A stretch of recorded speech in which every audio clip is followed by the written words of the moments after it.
This is Yorkshire.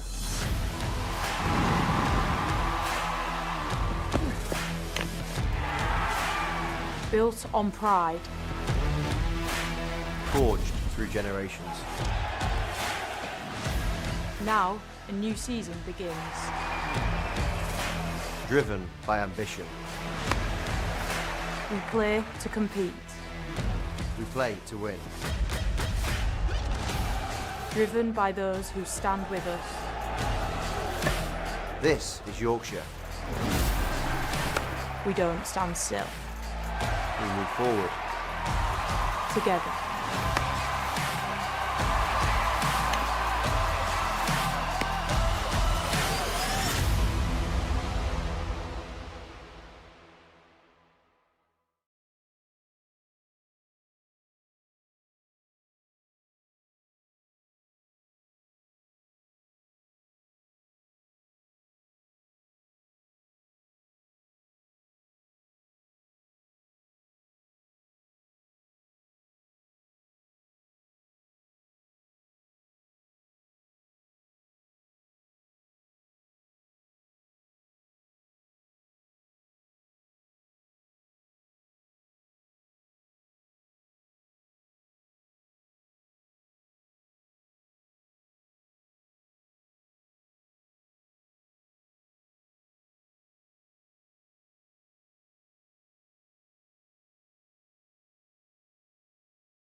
Welcome to a sold-out York as Metrobank One Day Cup fever is very much in full swing here.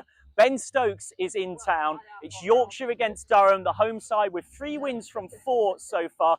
The visitors feeling confident after 3 wins from 3 in the campaign to this point. There's also plenty of other star names in action. Will Luxton coming off the back of consecutive List A tons. England test opener Emilio Gay for Durham. Alex Lees, formerly of Yorkshire, of course, skippering Durham, scored plenty of runs against his old team since leaving. And Will Rhodes smashed a remarkable 148 not out against Glamorgan. So this will be a stern test for a Yorkshire side who'll be hoping to go a couple better, having lost in the semi-finals of this competition last season. It's a glorious day for cricket. We're expecting sunshine, little bit of cloud, weather up in the mid-20s. You cannot ask for much better here. Ben Stokes warming up behind me, as well as the Durham players who travelled down last night, made the relatively short trip. And there's sure to be plenty of Durham fans in the stands as well. Plenty of niggle and spice between these two as well. You might think of the Roses rivalry, but after Lancashire, Durham would be Yorkshire's biggest rivals. As the teams continue to warm up, we can also get a look from the game against Worcestershire on Wednesday. But don't be fooled into thinking that because it's a used pitch, it might be one that's a little bit tricky for batting. By all accounts, day 2 as such of that pitch's life is the best time to bat. It might well spin a bit more later on, but as I come down and give it a tickle, it's one of the 4 hybrid pitches at York. What that hybrid surface means is that it stays better for longer. As you look down on a good length, we're expecting a par score here might be in the region of about 300. Both teams, I'd imagine, will look to win the toss and bat first. Later on, spinners will get a little bit more out of the surface. And it is a bit harder as well. The ground staff had to leave a little bit of moisture in the pitch on Wednesday for that Worcestershire game. That moisture has obviously gone with 2 days of sun. It's got pretty baked. Add in 64-metre boundaries all the way round, which is a pretty short hit for plenty of these players, and we could well see a high-scoring affair, as well as possibly the duel of the day, Kuldeep Yadav versus Ben Stokes. It's Yorkshire against Durham here in the Metrobank One Day Cup.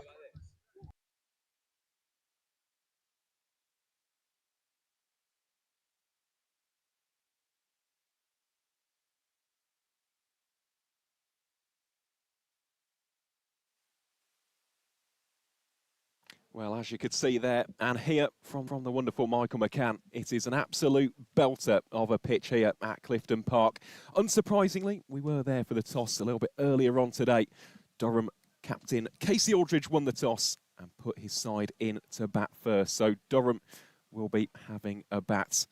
Michael, for yourself, I don't think that will be any real surprise. It's something which, when speaking to the ground staff, it was the overarching theme, wasn't it? Win the toss, go out there, set a score, and potentially there could be a little bit of spin and turn on offer a little bit later on. Even more handy when you have a certain Kuldeep Yadav into your lineup. Very good morning to everyone, wherever you are across the world. And as you referenced, great credit to Ben from the ground staff at York, who provided almost 100% of the content, certainly most of it relating to the pitch from that pitch report. There is a few clouds around, but there's no real sign or forecast of any rain at any point, which is always a magnificent thing to be able to say at the start of a day. Let's take a check on the teams then. Yorkshire looking to make it 4 wins from 5. Durham seeking to make it 4 consecutive victories. This is Yorkshire. Adam Live, Will Luxton, Will Benison, still settling his way into senior cricket. James Wharton, still recovering from that knuckle injury. Finley Bean, Sam Whiteman, although I think Whiteman will bat above Bean. George Hill, Tom Bess, Kuldeep Yadav, Ben Code and Ben Cliff. So once again, much like it was on Wednesday in the reverse direction, as John Potter, Yorkshire's legendary scorer, joked to me, think of Dover when it comes to Yorkshire's team changes, because it is Cliff in and it is White out. Jack White making way as the seamers continue to rotate. Luxton coming off the back of consecutive List A tons, and this is a Yorkshire unit with Sam Whiteman starting to find runs, who look an increasingly confident team. Most definitely, and Will Luxton is the big story, isn't he, really, for Yorkshire at the minute, coming into this game off the back of 2 wonderful centuries. That one against Worcestershire was match-defining. Yes, he had a little bit of luck early on. He was dropped by Henry Cullen on 9, but after that, it was an imperious, a thumping knock, really, against the Rapids. And you mentioned Sam Whiteman. Again, he's got a big role to play in this game. He's not necessarily hit the heights of Will Luxton as of yet with those big ton-plus scores, but a very, very good operator in that middle order. Looked like he had all the time in the world on Wednesday. Yes, Whiteman made 74 of 72 in Yorkshire's win at Sussex, and then he made 35 not out of 27 against Worcestershire a couple of days ago. Ryan Campbell, visiting head coach, said about this Yorkshire team, Yorkshire may be our biggest rival for a spot in the final. They have such depth that they can cover their absentees with 100. It looks an amazing side. Their red ball attack is their attack is their red ball attack. White, Code, Cliff, Hill, and then the depth of talent with their batting. Best gets a chance to captain. We know what a good cricketer he is. We'll have to be at our best. The words of Durham head coach Ryan Campbell, who picks his team as follows: Graham Clark, Alex Lees, Julia Gay, Ben Stokes, Will Rhodes, Colin Ackerman, Ollie Robinson, Casey Aldridge, and then Luke Robinson and Shafiqullah Gathari and George Drissel. So the 2 changes for Durham sees Drissel and Robinson come in. And it is a strong-looking Durham outfit. You've got the England Test opener, Amelia Gay. Alex Lees always seems to score runs when he plays against Yorkshire. And a young rookie, Ben Stokes. Absolutely, and in addition to that trio of names, for me, Will Rhodes, he comes into this game off the back of a wonderful start to the campaign. I know that Ryan Campbell and the rest of the Durham playing squad refer to him as the king of the Metro Bank One Day Cup, and that was an unbelievable, unbeaten 148, somehow salvaged the game. I would say almost single-handedly, but batted very well alongside Casey Aldridge. He chipped in with 78 alongside the former Yorkshire and Warwickshire man. But yeah, Will Rhodes for me, we spoke about those big names to look out for. Of course, Ben Stokes is the one, the marquee talent playing in this game today, but watch out for Will Rhodes. Yeah, quite the improbable thing that Stokes should feature in this fixture, which is a sellout. But of course, one of the tantalising side plays of that is that as many Yorkshire members can turn up as they would like because they've paid their membership. So there's a bit of intrigue around just how full this place is going to get. But we are 10 minutes from the first ball and it is already packed. And unfortunately, having got a bigger temporary stand when there was a county championship game here for the men against Essex last season, York understandably scaled that back, thinking we've got just the 2 one-day cup matches, not knowing that Ben Stokes would be in town.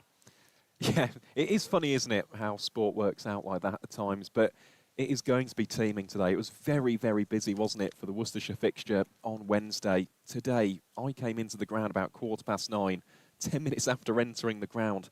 So many people just flooding in. It's great to see this healthy support for the Metro Bank One Day Cup. It is a little bit of a local rivalry as well, admittedly not to the same extent of the Roses match, but there does tend to be that extra degree of almost spice and mustard when these 2 teams face off against one another. So we should be set for an absolute cracker of a game.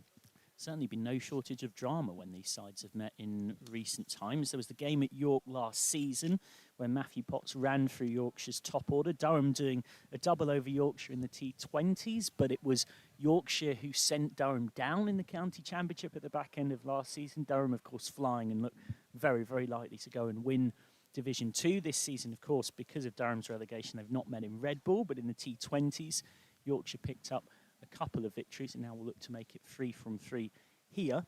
Let's take a glance at the table, which is starting to take shape in Group B of this Metro Bank One Day Cup.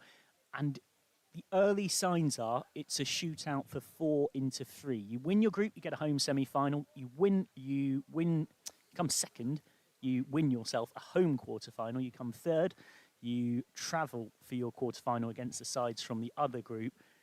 Early signals, it might be a 4 into 3 situation, albeit Essex, Hampshire Glamorgan, Sussex can still get their way back in, but you probably need 6 wins to guarantee a knockout spot. 5, you're quite nervous. So you can see what Ryan Campbell means when he's talking about Yorkshire as one of Durham's big rivals for the knockouts.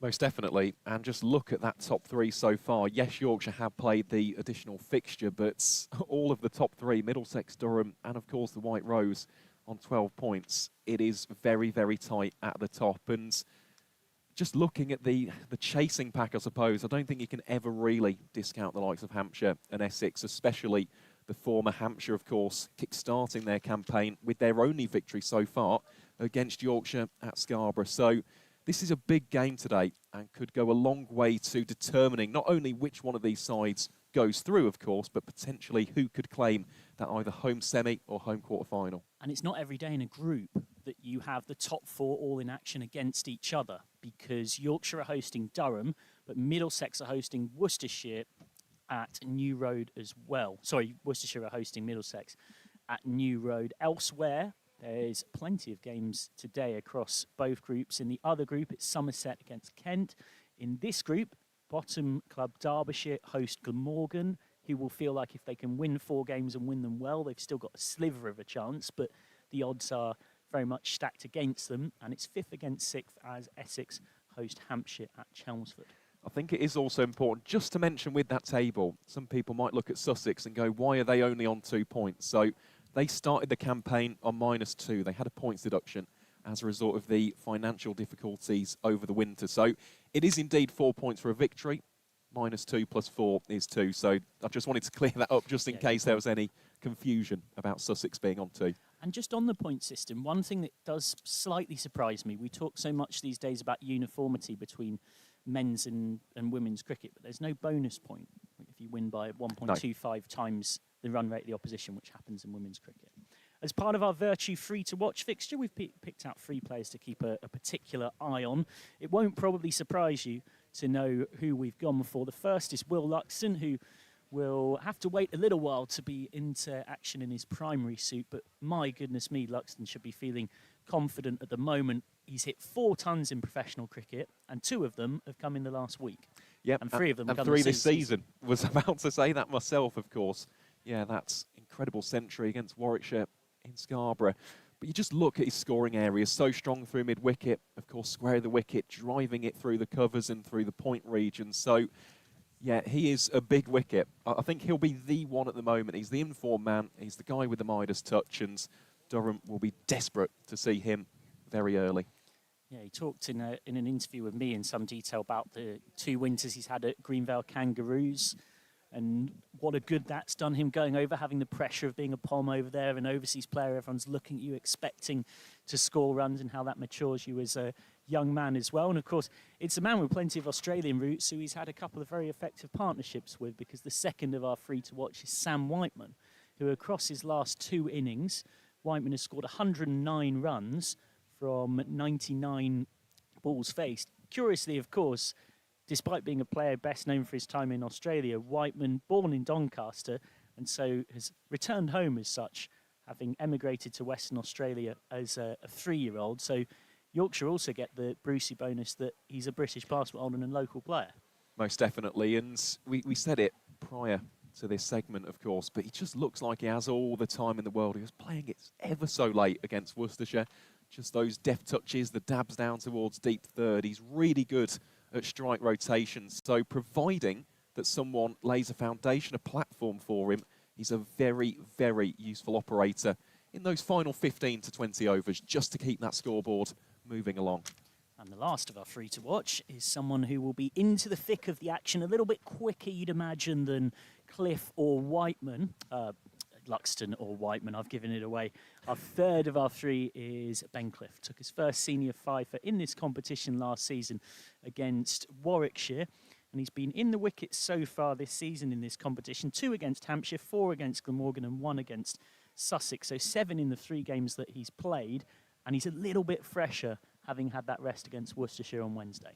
Yeah, and that's the key thing with Ben Cliff. He bowls at a really good pace, so he'll offer something a little bit different compared to the likes of a George Hill, a Ben Code, for example, and he has got a decent record here at Clifton Park, as we see the Yorkshire side led out by the skipper, Don Bess, coming out to the middle. I shall also make way for the excellent Graham Hardcastle.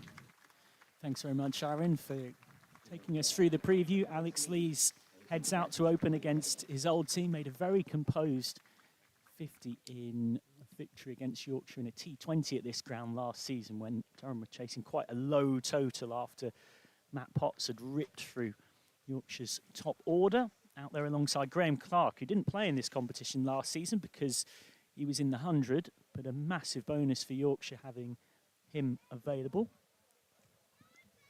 And slightly overcast conditions, which might give Yorkshire some early encouragement, but delighted to report there's no forecast that's got even a hint of any rain being around.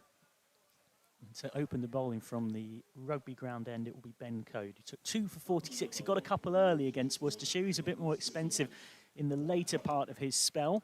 He's had a bit of everything in this one-day cup, Code. 1 for 77 off 10 against Hampshire and dropped a simple catch. He missed a game, came back against Sussex and took 5 for 12, a list A best, and then picked up 2 for 46 against Worcestershire here a couple of days ago. He's got a 6-3 with a couple of waiting catches in the slips, deep square leg and a deep third. We are not only sold out, but I would say looking around almost full to the brim. So welcome alongside me, Yorkshire's in-house journalist amongst many different journalistic hats that he wears. And I would suggest, particularly when it comes to these two counties, you might not find anyone in the country with quite as much expertise as the man to my left, Graham Hardcastle. Good morning, how are you? Very good. First ball of the game. Ben Code into Clark, who expects that has a look at one. Should be an intriguing contest, this. An even 6 out for both teams in terms of what the 100 has done to their squad planning. Yeah, it's arguably the clash of the competition so far, isn't it?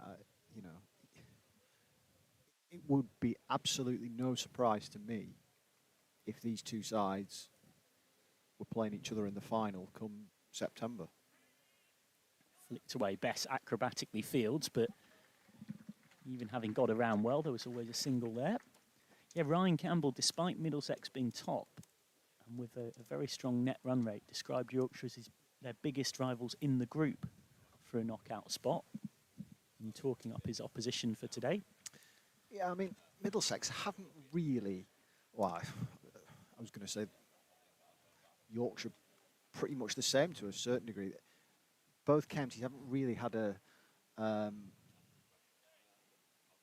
kind of recent history of doing particularly well in white ball cricket, but Yorkshire had that that fantastic run last year as Lees works that one around the corner. Yeah, Yorkshire were brilliant last year, weren't they, in this competition. So yeah, you can see why Campbell thinks that.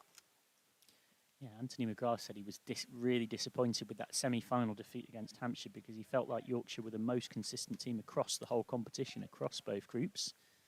7 wins from 8 in group play.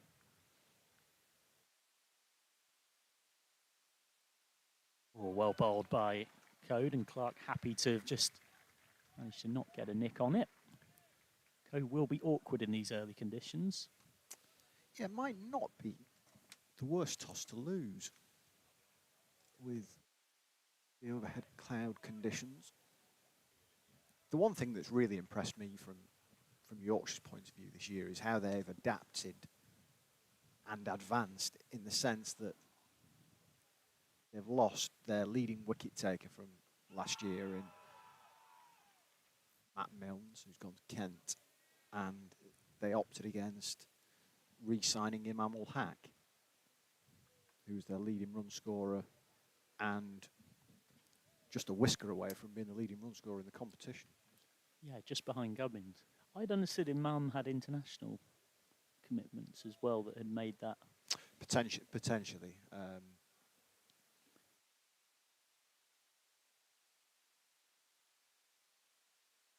Advancing down the track, you often see players do that against Code just to try and negate a bit of that swing. Code just losing his radar a bit. Imam al-Haq last season with 688 runs and dismissed 7 times. His average was just a bit above, just a bit below, beg your pardon, Don Bradman's famous 99.94. It was something Will Luxton spoke to me about after the game on Wednesday, saying the batting group have been really conscious that everyone has to step up in his absence. It's Coda again testing and probing as you would expect from the first over, which is a relatively quiet one, all things considered, 3 without loss. Tell you what, it's an absolutely dreadful day weather-wise compared to what we've had, isn't it? It's still a decent day. Yeah. Been a fantastic summer wet in terms of weather. You know, one of those great tropes of a cricket commentator is the amount of time you spend sat around talking about rain. I actually can't remember the last time I was at a cricket ground and it rained. No. Which has been a welcome change. Mention those 100 absentees. For Yorkshire, it's pretty much everyone they would have expected to be without anyway. Jaffa Chauhan, Joe Root, Johnny Bairstow, Harry Brook, Adil Rashid. Missing Matthew Revis, who they did get for the first part of this competition last season. George Hill to open from the rugby ground end. So, nice start from Hill, neatly played by Lees, who so far in this competition has been relatively consistent. 1 for 3 against Hampshire, including a very tight spell with the new ball. 2 for 34 in a low-scoring game off 8 against Glamorgan. And 3 for 54 against Worcestershire a couple of days ago, as well as a decent spell at Hove too, so he's been very consistent. Cut away. That will be the first boundary. A little too short and wide. Just lent on it, Lees. Shot controlled, wasn't it? There for it, to be fair. Been disappointed had he not put it away. It's interesting, the ground staff reckoned, and I mentioned it in the pitch report at the top of the show, par probably in and around 300. They said this is effectively day 2 of this pitch because it's the same pitch that was used for the Worcestershire game. That's a ball from Hill, and they'd expect that day 2 would be the best day to bat. They left a bit of moisture on it for that Worcestershire game because they knew they had to get it through to being ready for this Durham game too. But that moisture's gone because it's had 2 days of being baked in the sun. Having said that, we have. I mean, I drove through a little bit of rain this morning on the way to the game, so I can just feel a little bit of a spot now, actually. Better length from Hill. Nice looking shot from Lees, who's commanding presence at the crease with his height. I wonder whether we have just got a little bit of rain with us at the moment. I fear you might be right. And my repeated assertions that there was no chance of it may have inadvertently brought some ill weather. If there is rain, it doesn't seem to be enough that would take us off at this point. Your umpires for today, Chris Watson, Bill Al-Shafayat.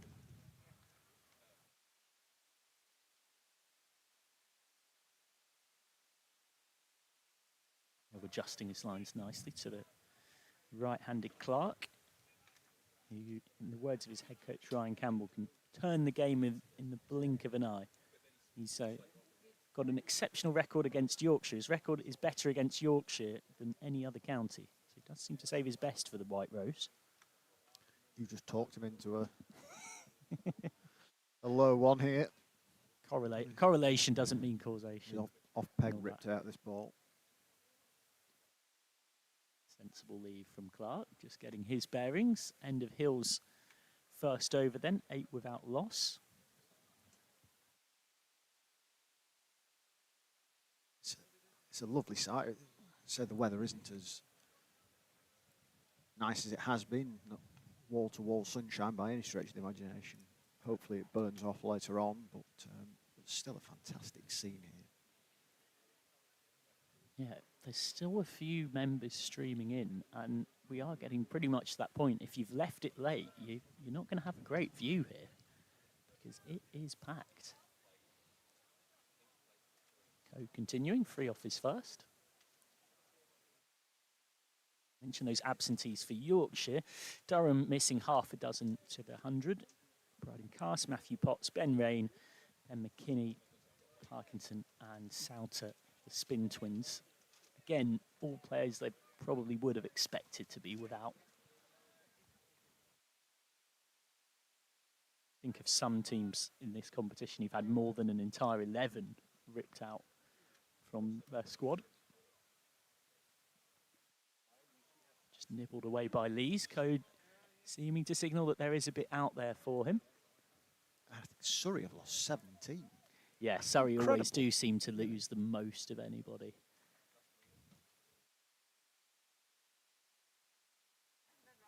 You know, you turn up to a Surrey game and they're asking everybody, have you got family from Farnham? There's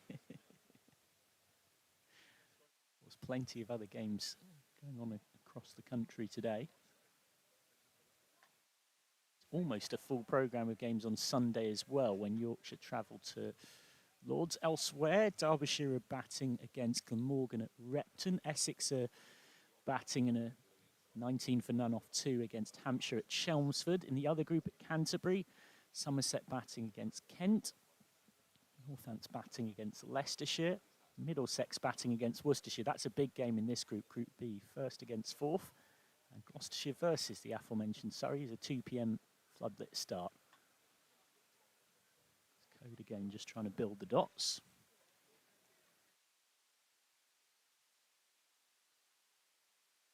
Getting settled here, Durham, just to make sure they've got a platform. They don't want to be in a situation, well, I was going to say they don't want to be in a situation where they're 90 for 5, but it doesn't really matter. They'll still get 330s they did the other day at Gosforth. But in all seriousness, they don't want to have what happened to Worcestershire. Yeah, that's exactly where my mind was going. And it was interesting, second innings, we had the Worcestershire analyst, Liam Holgate, up here in the box for 10 overs, which was an interesting insight. And he was quite open about the fact that that kind of messed up their game plan. And actually, they'd thought of looking to target Yorkshire spinners, having built a platform with it being a small ground, but that top order situation meant they never really got to do that. From the edge code once more, testing Clark, just one off that over, 9 without loss after 3. I mean, in an ideal world from their point of view, you want the likes of Ben Stokes, who's obviously the headline act, to be coming in 20 overs onwards, really, don't you, with a platform to work with. You don't want him coming in the 6th over at 20 for 3 or something like that. And the way Yorkshire comfortably chased those runs with almost 10 overs to spare demonstrated that it was a par much higher than 230 2 days ago. Oh, has that been nicked? It has!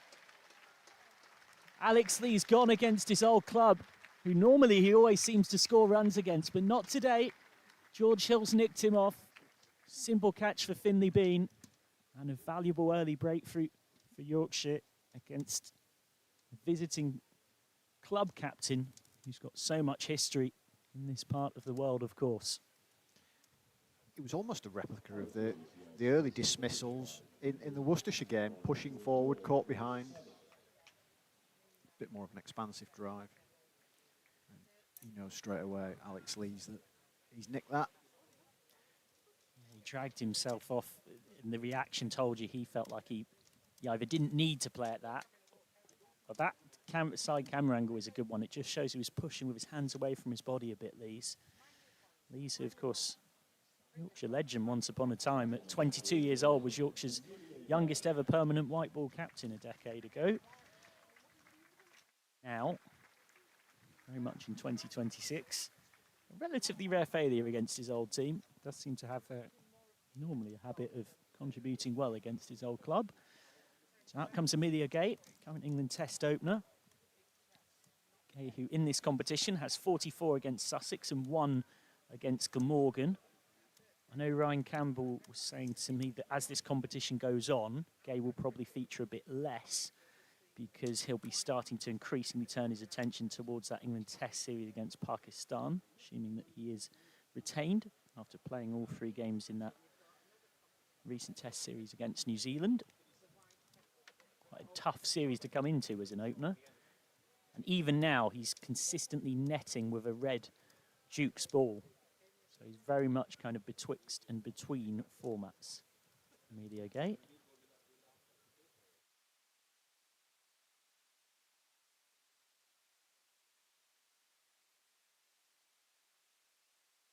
Starts with the kind of good leave you would expect from a current Test opener. Albeit the way Test cricket is played these days, maybe you wouldn't necessarily expect it. Well, the advantage that Gay has got in playing this competition is that this is much more akin to Test cricket than say, the Blast is. Yeah. Generally speaking, you know, I know England have played it like a T20 in recent times at stages.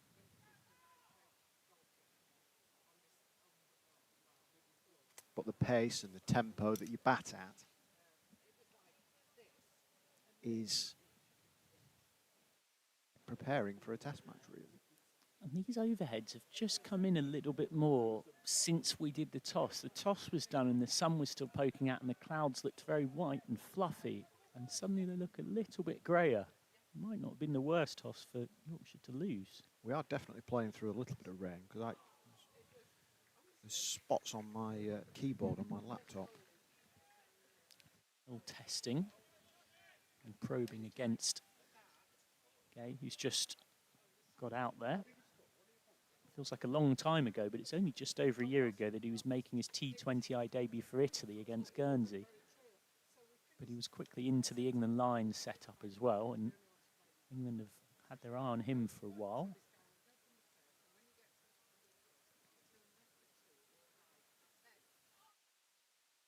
It's another good leave by Gay. So far in this competition, Durham winners against Glamorgan in a thriller a couple of days ago by 3 wickets with 3 balls remaining. Were much more comfortable victors against Sussex, who are expected to find this comp tough. We're playing a very developmental side and had started off with a win by 5 wickets, again in the final over with 3 balls left against Derbyshire.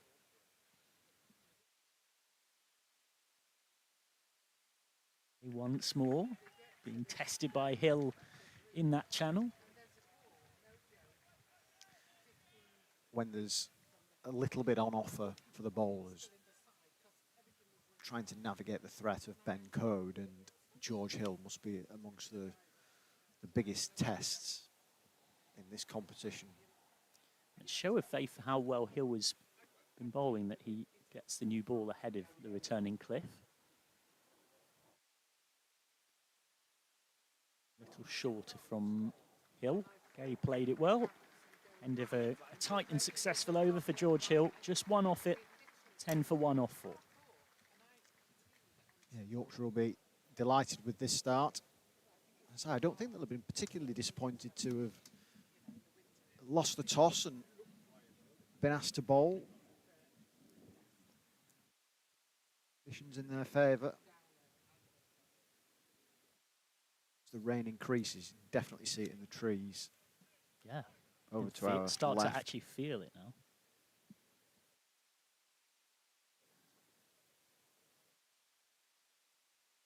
Start to see a brolly or two going up in a second.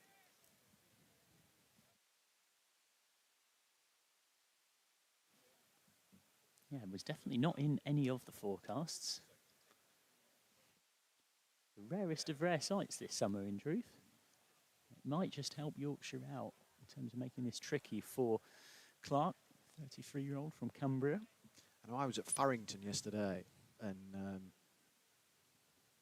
the bloke on the car park says, "We're due a bit of rain soon." Been probably saying that for a while, though. That didn't look like it had quite enough going for it, really, both on height and line. It's starting to sprinkle down now. We might well be into that kind of awkward place where you wouldn't start in it, but now you're playing, you'd play on.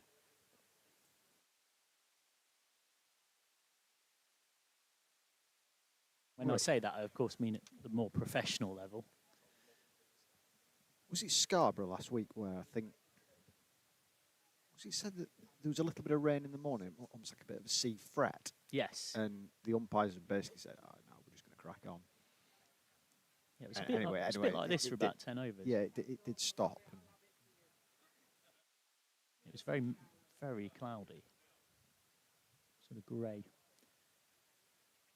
And it's certainly assisting the bowlers here. Coates really getting this new ball to talk against Clark.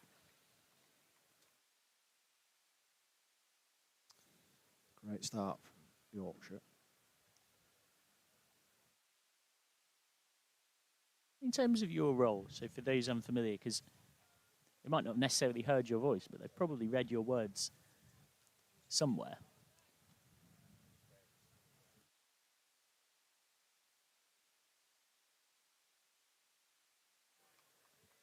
So you're like, you know, it's the nature of being a journalist. Your copy will appear in a lot of different places, but I think a lot of people don't realise that the ECB a few years ago started funding the Reporters Network to enable county cricket journalism to help continue and be thriving.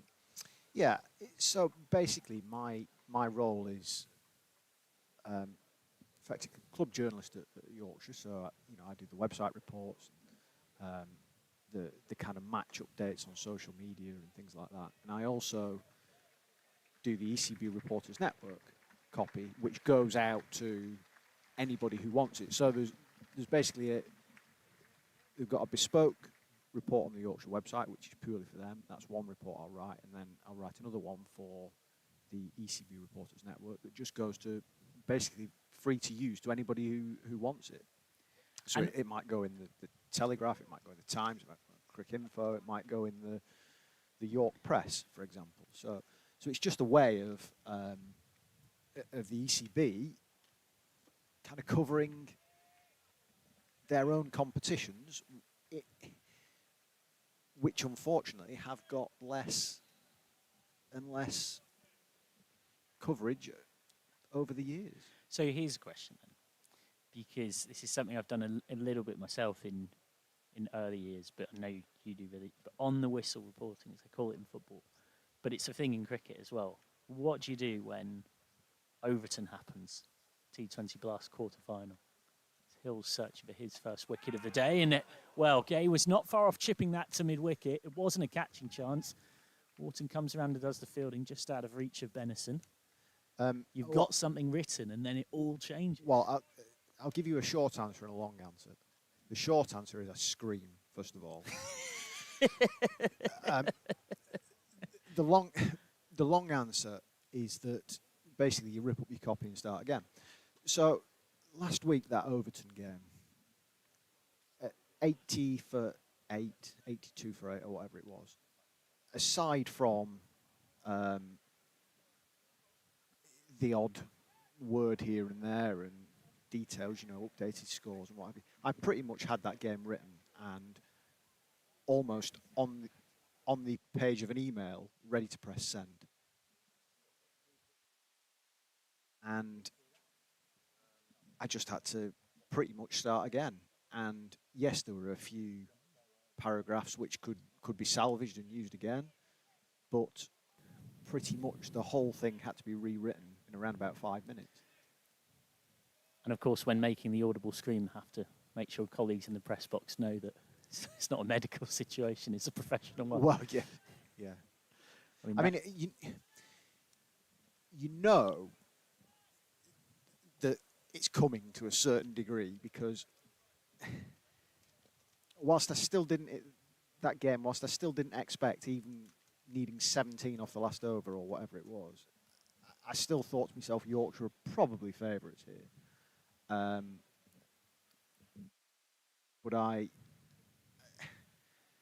still knew that the copy had to be changed significantly from a consolatory Overton innings to an innings that made it significantly tighter than it once looked like being, and obviously it completely changed the result. Funnily enough, I was speaking to somebody about this the other day, and I don't know whether you've ever been in a car prank that's been your fault, and that you are. I remember once, as a teenager, a young driver coming off a motorway, off a bit quick over a bump, and ended up running into the back of somebody, and that split second feeling where oh no, I'm in trouble here. Yeah, that's the same. Almost the that's same the same feeling that I got When Overton starts last hitting week. sixes. Yeah, and you think, oh no. I'm going to have to rewrite Yeah, all of this. Yeah, absolutely. All of this is going to go.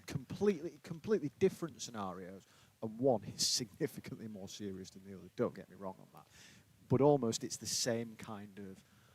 Oh no. Thanks very much to Graham Hardcastle for. You couldn't ask for much more honest insight about life as a written cricket journalist when a game changes rapidly in front of you. And sliding into the seat away to my left, a welcome return to the Vertu live stream. As always, free and exclusive cricket available for you around the world, powered by Vertu. It's a man who's been busy on his Disability Premier League coaching, his England women's pathway scouting, among the many hats that he wears. His code chases his second wicket, and he's not a million miles away from the edge once again. Maruf Khan, how the devil are we? Good morning, everybody. Good morning, Michael. Good morning, everybody listening in. A beautiful morning today. Yes, all good. Strange for me to come and watch a 50-over game after a long time, really. I've always done more T20s this year. So, yes, seeing a score at 15 after 6 overs feels a little surreal. Particularly in the modern era as well, but it's been a bit of an old school power play. It's been a bit of a try and survive the power play, particularly with these overheads and Code and Hill in good form. Absolutely. I think Ben Code and Graham Hill, they know what they're doing here. I think it looks like the wicket itself is a little on the slower side, but the lengths that they have been hitting, the batsmen are just a little cautious and wary of what's going on, and they just want to set into a long partnership. Once again, that's a very good delivery. That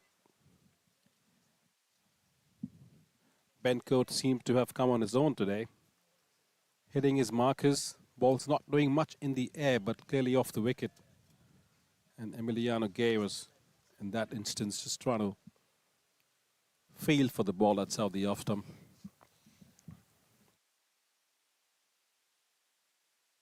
Yorkshire not getting the decision they'd hoped for there. The appeals seemed a touch tentative.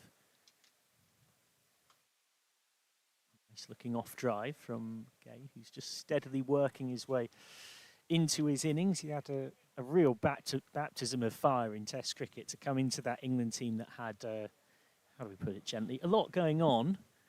And then some pretty spicy pitches as well. And speaking of that England Test team at the time, of course in shot is the man who was captain on his debut, but he's no longer captain of that particular team. Down the track and gone. Well, he's come down the pitch and he's tried to hit that to the moon, Emilio Gay. Having been very defensive and circumspect, that is a curious shot. And Ben Code gets his second. It's a delightful shot for any fast bowler of the middle stump gone. Key piece of furniture, absolutely uprooted. Well, that came slightly out of nowhere. 1 off 13 for Gay then. And Durham in an early pickle, having won the toss and chosen to bat. They are 15 for 2 as Ben Stokes walks to the wicket. Strange shot selection, that. Having said that, Ben Stokes walking in.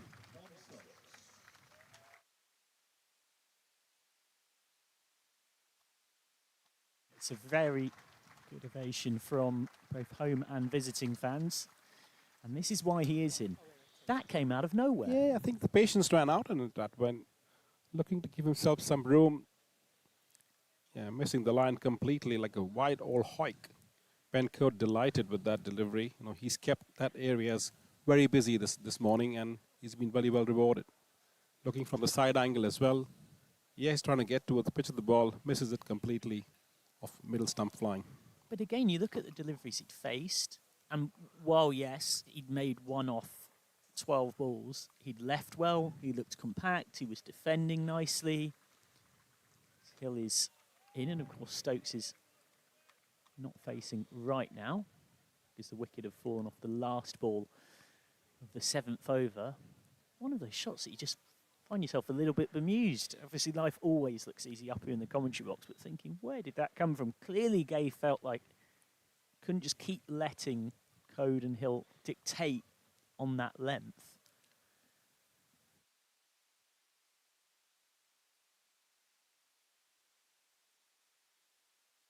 Straight at mid-on from Clark. Yeah, coming back on that shot as well, I think he ran out of patience. And I think as batters, it's always important that you fall into some kind of rhythm when you're batting. Singles, doubles, the way you leave the ball, the way you address yourself, etc. as well. Looks like, those 12 balls, he was literally searching for rhythm, and somehow the mind gave way there, and he just went for an good old hawk.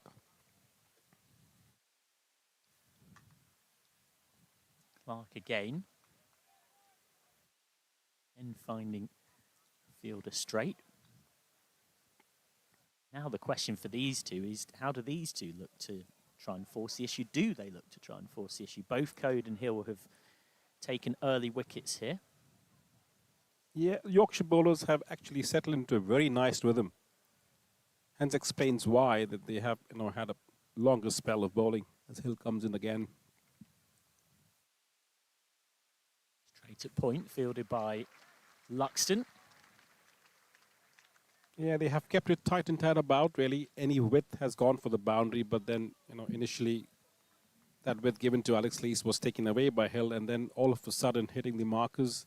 Ball not doing that much, but keeping in the very good areas is actually challenged the batters just to make sure that they are surviving. At the moment, it looks like they're in a more survival mode than more like in getting any rhythm in batting.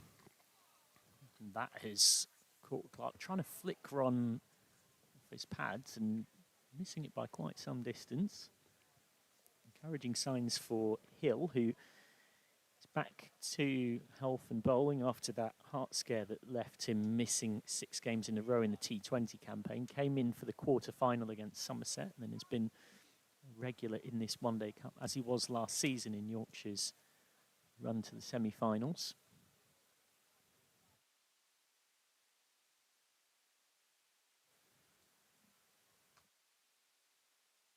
Sat down. He didn't know where that had gone at all, Clark.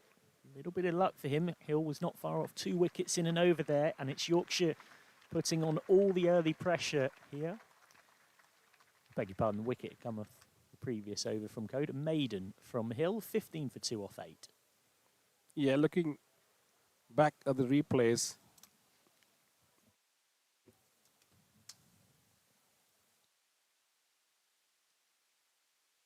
you'll try that again later.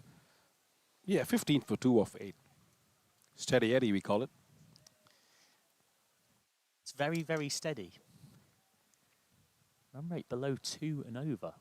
As Ben Stokes takes guard and gets ready to face up for the first time in this contest. He got a golden duck against Glamorgan. Before that, 108 not out at Derbyshire and 73 not out in the win against Sussex. Couple of slips in a 6-3 offside field. Still in the power play, of course. We've only seen 1 boundary off the bat, though, from Alex Lees. He's facing up to Ben Code. Stokes with their solid forward defensive first ball. Ryan Campbell, his head coach, said about his link with Durham. He's as committed to Durham as he's ever been. We've already started conversations for next season. He's just been him. One of the nicest things anyone has said about any team I've ever coached and been associated with was about him wanting to come and play on for Durham in our environment.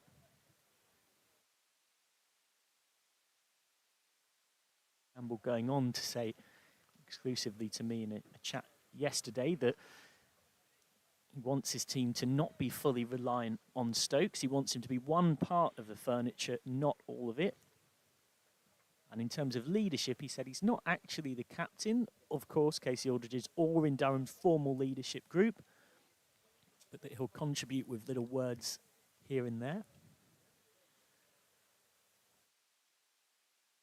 Code is appealing, but he's going to do well to get an LBW from that angle, right arm around. Campbell going on to say, he'll talk to me on the quiet about our academy players, which ones he rates from having watched them net. He'll have little words with someone like Casey Aldridge, who's quite new to captaincy. And as Ryan added in his distinct West Australian accent, which I will not imitate, the kid loves Durham.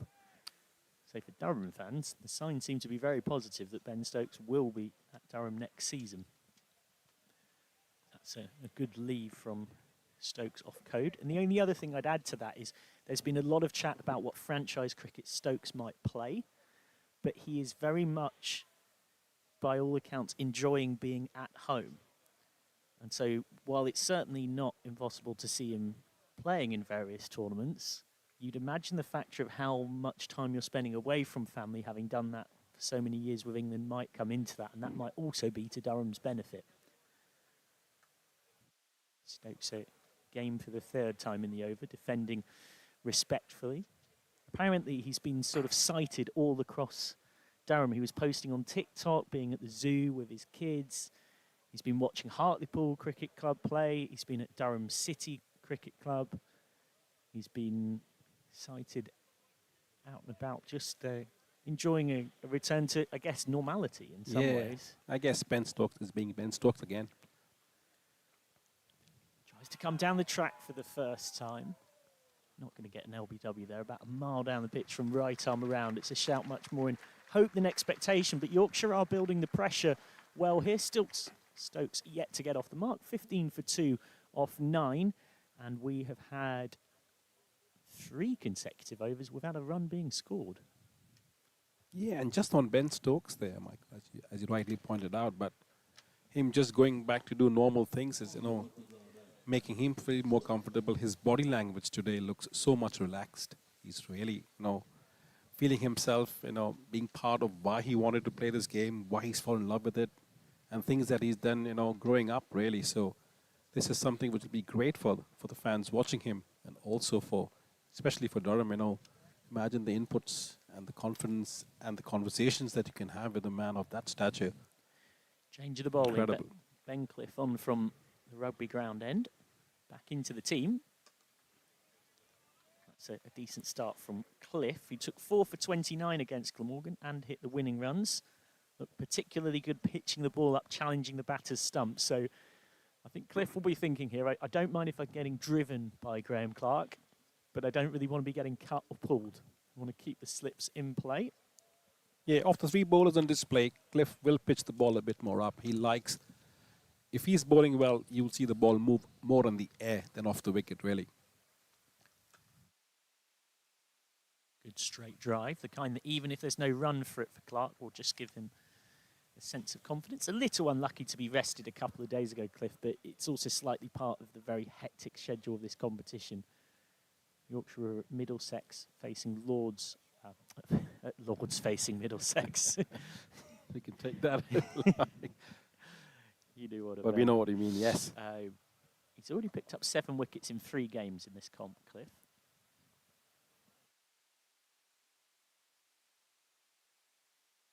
Oh, this has gone very high. Should be an easy catch for Wharton. It is. So Cliff has a wicket on just his 2nd ball, having returned to the team. Graham Clark has to go after a bit of a vigil, in truth. He's out for 1 of 30 balls. Just never got going at all. Finally, a sign of aggression from Clark, and it's that which brings his downfall. Wharton just almost can't drop that. 15 for 3 then. Durham have not scored a run in 24 balls, and in that time, they've lost 2 wickets. Yes, the pressure is on, and I think what the Yorkshire bowlers are doing is just keeping the stumps in play, keeping the areas that they want to bowl. They have the field set up in the right areas.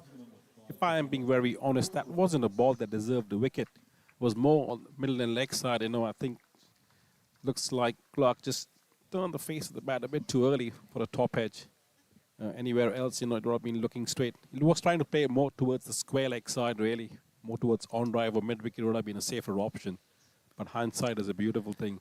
Nevertheless, watching it again, goes across the line, head's falling off a bit. Tops edge to mid off for a nice and easy catch.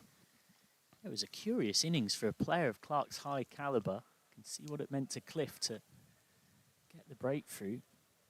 1 from 30 balls, Clark. At the top of the innings. Yeah, slightly falling away there, edge. Leading face of the bat up in the air. That ball tells me it's time to get Kuldeep Yadav on ball stopping.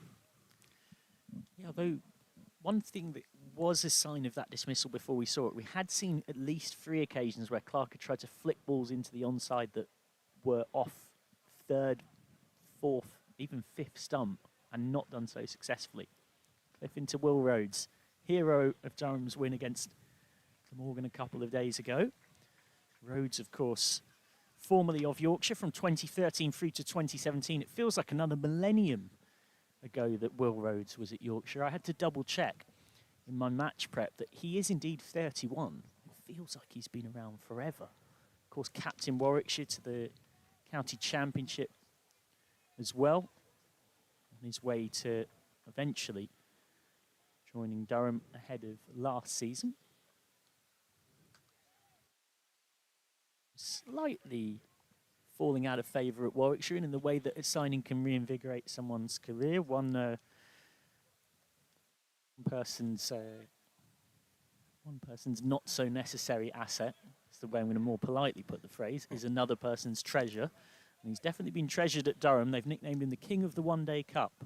Will Rhodes, he got 148 not out against Glamorgan, and he had a key partnership against Derbyshire with Stokes, who's alongside him, of course.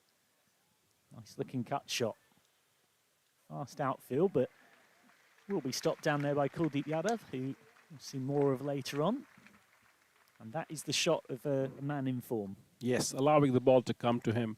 Assessed the pitch the first few balls. Got a bit of width. Just placed his bat onto it nicely, using the pace for a good two-up. Looks like a batter who is in form. Handy overs as well. And this competition gives him a chance to actually bowl Rhodes. Doesn't often necessarily get that. Just assessing the first few overs that we have in the last like 10 overs, I just feel Durham are just sitting back a bit, too much really. Even if you're not scoring runs, there looks to be some intent about it really, and I don't see that intent coming through. Like look at Ben Stokes batting now; he's already standing outside the crease. Will Stokes look to come at Code? He will, Say. and he's not far off nicking that. There's a bit of extra lift for Code, so Stokes still yet to get off the mark. How many balls, it's a quiz question for all of you at home and my co-commentator, how many balls do you reckon there were between that guided 2 from Rhodes off Cliff and the last run off the bat before that?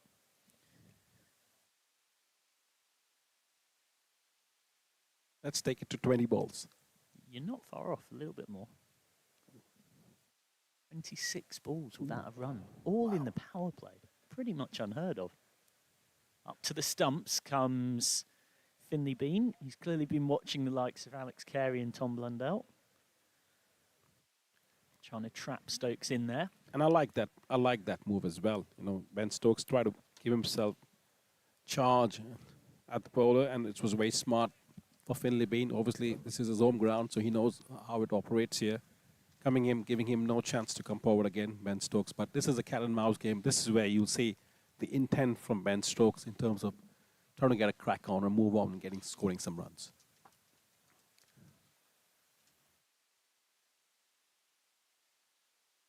When again, you instantly see the impact of Stokes being trapped in his crease and still trapped on naught. Yeah, having watched Ben Code after a long time, looks like he's picked up some pace, you know. Looks like the rest of the injury has done him some good. He's worked on a few things. The way he's striding on to bowl and the way he's actually coming through the action tells me he's picked up a yard of pace. Yeah, for those unfamiliar, Code didn't play for Yorkshire between the middle of April and then the start of this competition. Now, of course, he wouldn't normally play in the T20 Blast, but this was a longer spell than that. He missed quite a bit of that early red ball block with injury, but in the curious way it can do sometimes, it can actually give you a bit of time to rest and come back stronger, not And dealt reflect. with by the relentless fixture list that is county cricket. I know Ryan Campbell, the Durham head coach, bans his players using the phrase, the county grind, There's a few camps that do somewhat similar things because they feel like it gets in the mind. But whether it's in your mind or not, it's a fact. It's a relentless fixture list. Yeah. And also, it's a personality thing as well, Michael. Players have different personalities and they prepare differently as well. Some want to be going through the grind, some want to take the time away from the game.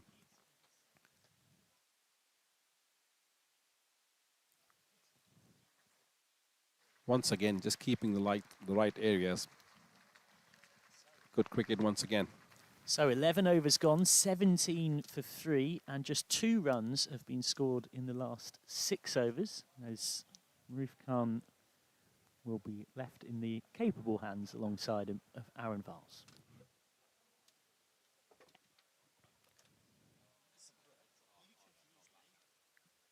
Yeah, the hospitality stand seems to be filling up quite nicely this morning. We have a lot of crowd support as well.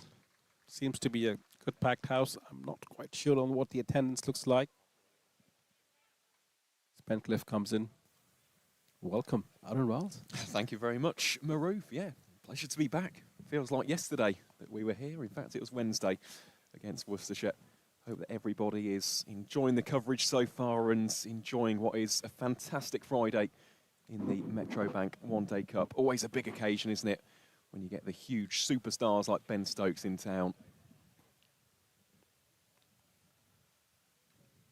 Rhodesy plays that shot ever so nicely, very deftly, just runs it away through. Deep backward point for 2 more runs. But Maroof, this has been an outstanding start, hasn't it, with the new ball from the Yorkshire bowling attack? Absolutely. I think to have lost the toss and put yourself onto doing the hard yards and getting 11.2 overs done and 19 runs given and 3 top order wickets taken, it's definitely the start which Durham did not want. But for Yorkshire, phenomenal.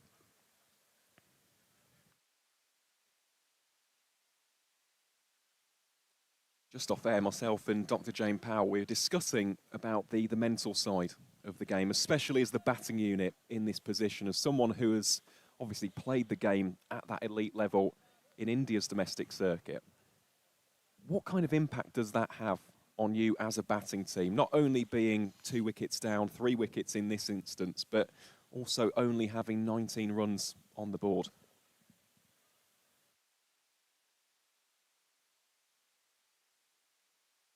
Yeah, it's a good question. That I think it takes a lot out of you, really, because you come with a plan. You expect, when you won the toss, you want to bat. You expect to make use of that power play, really, and try and get scores on the board. Sometimes things don't happen. Yorkshire have really bowled well, good areas. A couple of shots here and there which could have not been done, would have been different. But yeah, 19 for 3 puts pressure on you. You also feel that you also need to make sure that you're there, not losing wickets early, but also getting the runs. So you're in a conundrum at that stage. All you need to do is look for yourself, see where the positive options are, and just wait for the bad balls. Really, still 50 overs in this game, so it's 300 balls, legal balls. That's a long time in the game. It certainly is, and well, we saw Durham the other day pull off a bit of a great escape against Glamorgan.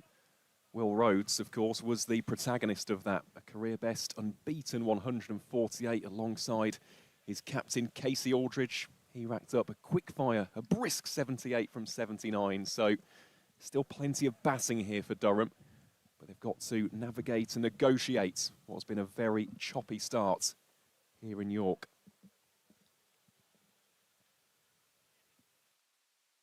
That one played beautifully for 1 run. And Ben Stokes will get off the mark on the 13th time of asking. It's a single to round out over number 12. Durham are 21 for 3.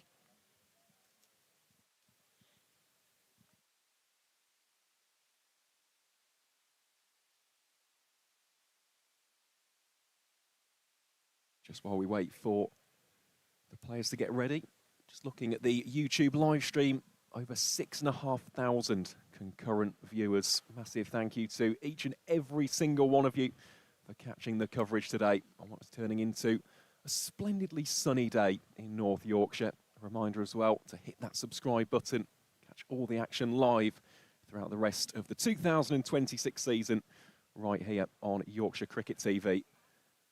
While you're at it, give the stream a like as well. Just helps us with the algorithm, pushes it to even more cricket enthusiasts, not only here in the UK, but indeed further afield.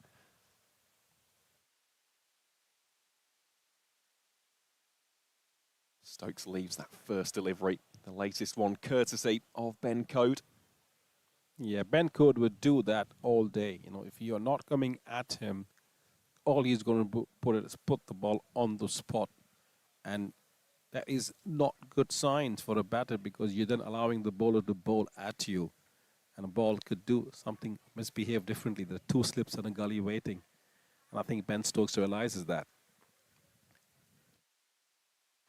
Oh, that one has struck Stokes in a rather uncomfortable position. He'll have to shake that one very, very quickly. And that's what I meant. Still the same spot, not enough bounce, but potentially going down the leg side. And that's creating more doubts in Ben Stokes' mind to see what's happening. It will be interesting to see how he now plays the next 2 or 3 balls in this over. My gut feeling is that he will look to attack him and look for some kind of width.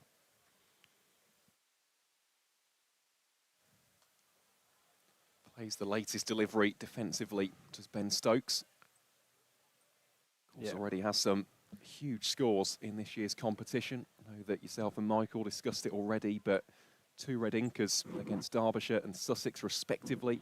108 not out in the campaign opener, 73 not outs in the victory over the Sussex Sharks. So this has been a difficult start. Yep. We all know the class and the quality of the man. Ben Code delivers yet another perler. It's been a terrific spell, this, hasn't it, so far from the experienced seamer? Absolutely. I think, you know, he's really come into his own. He settled in well. I think he's bowled well a couple of days ago as well. So he felt confident from the city, and that's where he's got the ball from. And he's just, you know, in the olden days, we would call about putting a pound coin there and just hit the dime all the time, and, you know, just allowing the wicket to do what it has to do. Yet Once again, you know. It's high quality stuff, this, isn't it, from Ben Code? And also great wicket keeping there. You know, the ball, Finley being there, was quite. The ball jumped on him as well, so that hit the seam as well, and good glove work as well. But once again, Ben Code, you allow him to bowl that, he will be doing that all day. This is for him a perfect way. Now it's all on Ben Stokes on this occasion to see what he could do differently if he has to.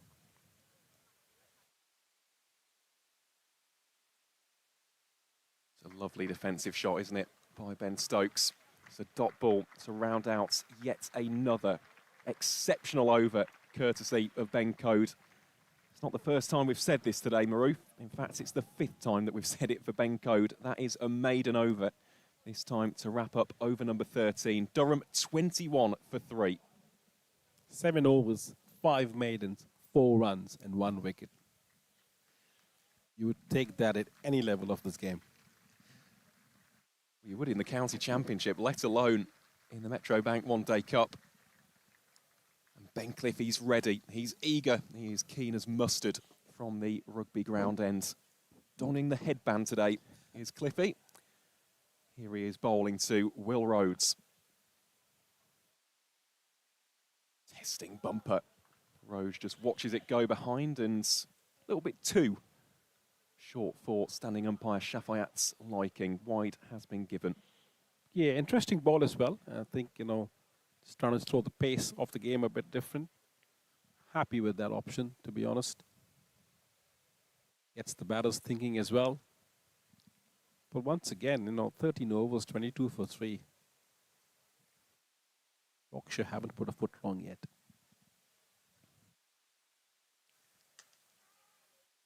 They haven't.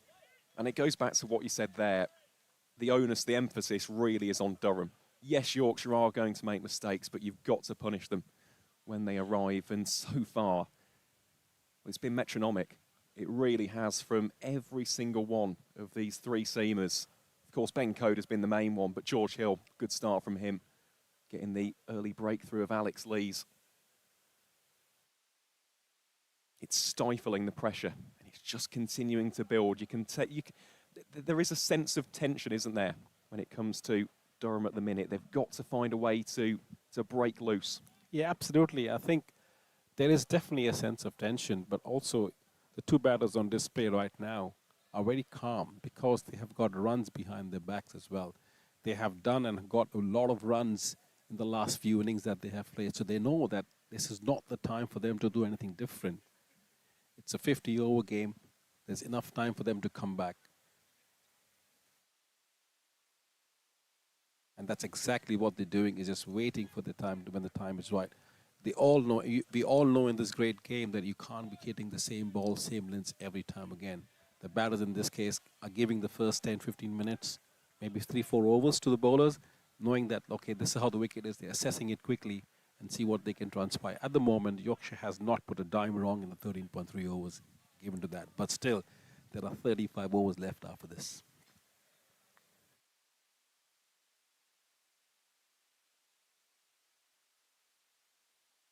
Stokes advances and nails it downtown for 4. One bounce into the crowd. Could that be the pressure release for Ben Stokes? That is a lovely looking shot. Beautiful steps. This is exactly what Ben Stokes does well, especially when he's batting well. He looks to hit it straight over the top. He doesn't go across the wickets, steps right into it. Beautiful swing of the bat as well.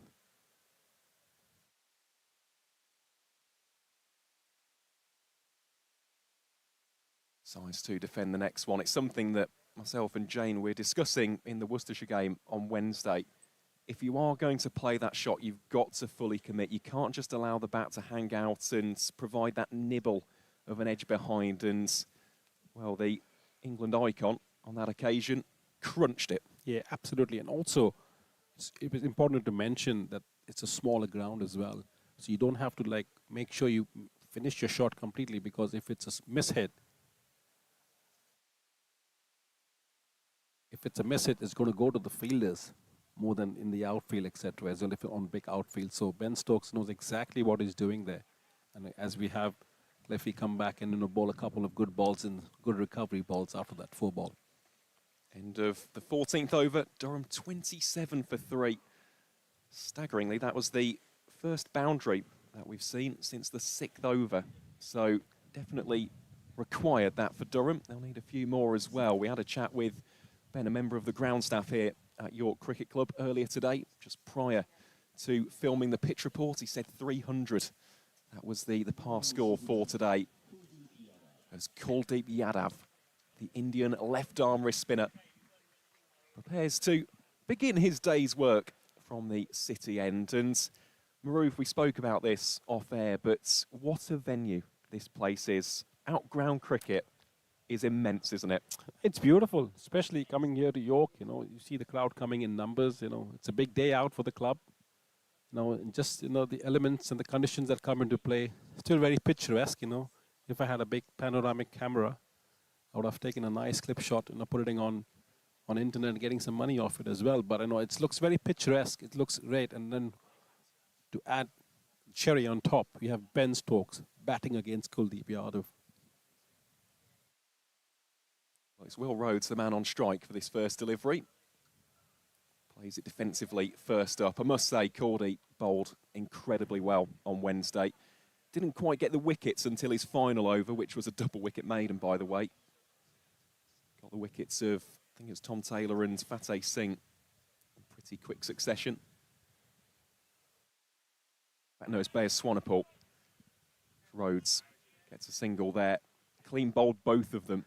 The delivery to Swanepoel in particular, one which just drifted back in, spun and clipped the leg stump.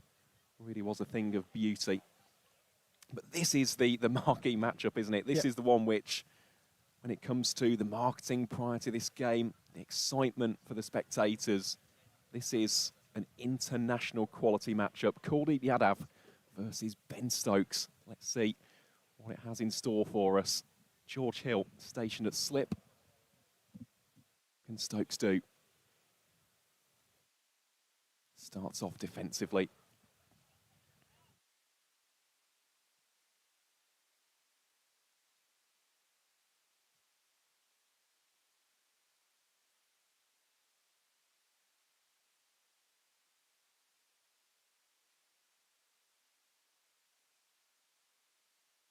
It's onto the back foot does Stokes. Good stop by Will Benison. And this is the other important thing as well, Maroof. It's something which Yorkshire did fantastically well on Wednesday, backing up in the field. Kuldeep himself down towards the grandstand earlier, putting the body on the line. It's important, isn't it, to maintain those standards and keep the squeeze on. Absolutely, I think that's very important. That tells you how a cohesive unit you are on the field. And as if on cue, really, Aaron, if I may mention, you can actually hear a pin drop. Yeah, it's like Kuldeep Yadav bowling to Ben Stokes, crowd in anticipation. What's going to happen? Is he going to step out to him? Is he going to bowl the wrong one? Is he going to sweep at him? And all of a sudden tells you how educated the crowd is as well. There is a sense of anticipation here.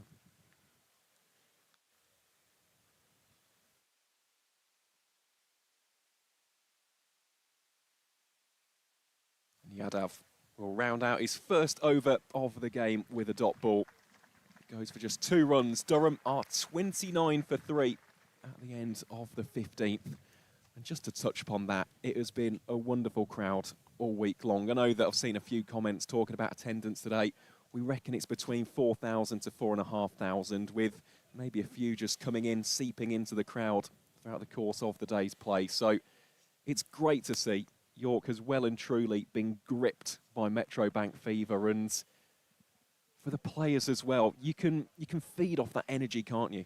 Yeah, this is proper old school cricket, you know. There are no stands here. There's something like you can relate. The players can relate to the crowd. The crowd can feel part of what's happening in the early 70s and 80s. The World Cup games were played like this, etc. as well. When you know there's so much of camaraderie between the players.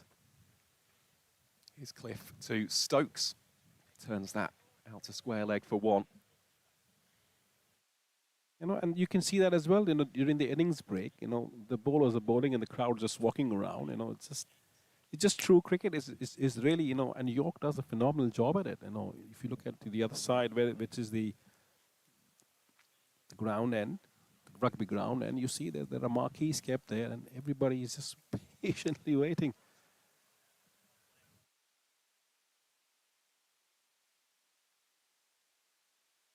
Yeah, it's a big day for the club, you know, for York, and they do a remarkable job as well. You know, coming in, everything was on cue. You know where you're parking. You know, people are being directed well, and everybody knows what's expected of them. You know, they all come together, and it's fantastic to see.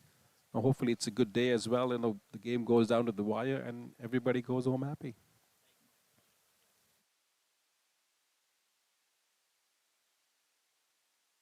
Rhodes this time, playing that one just in front of square leg for 1. Well, they do a fantastic job. We said it last season as well in both the men's and the women's competitions. We're going to hear from Nick Kay, who, of course, is a very big part of the club here a little bit later on. I know he'll be chatting to Michael McCann, our colleague on the broadcast. But for those who have not been to Clifton Park, let me tell you, put it on your cricket bucket list. Put it as one of those grounds to tick off. And the walk here from York City as well. So nice, just crossing the bridge over the River Ouse, seeing a couple of really nice buildings as well. Stokes uses the feet. It flashes down to deep backward square for 1. And of course, York Minster. It's true. Just a fantastic venue. I mean, I have always enjoyed coming to York, the outgrounds. And Stokes tries to step in. Bit of an inside, a bit of a heave, really. He's not happy the fact that, you know, he's trying to get the bowlers off the length. Yorkshire doing a phenomenal job keeping it that same length. You know, it's like a cat and mouse game at the moment. It's a small ground, you know, if you can connect it.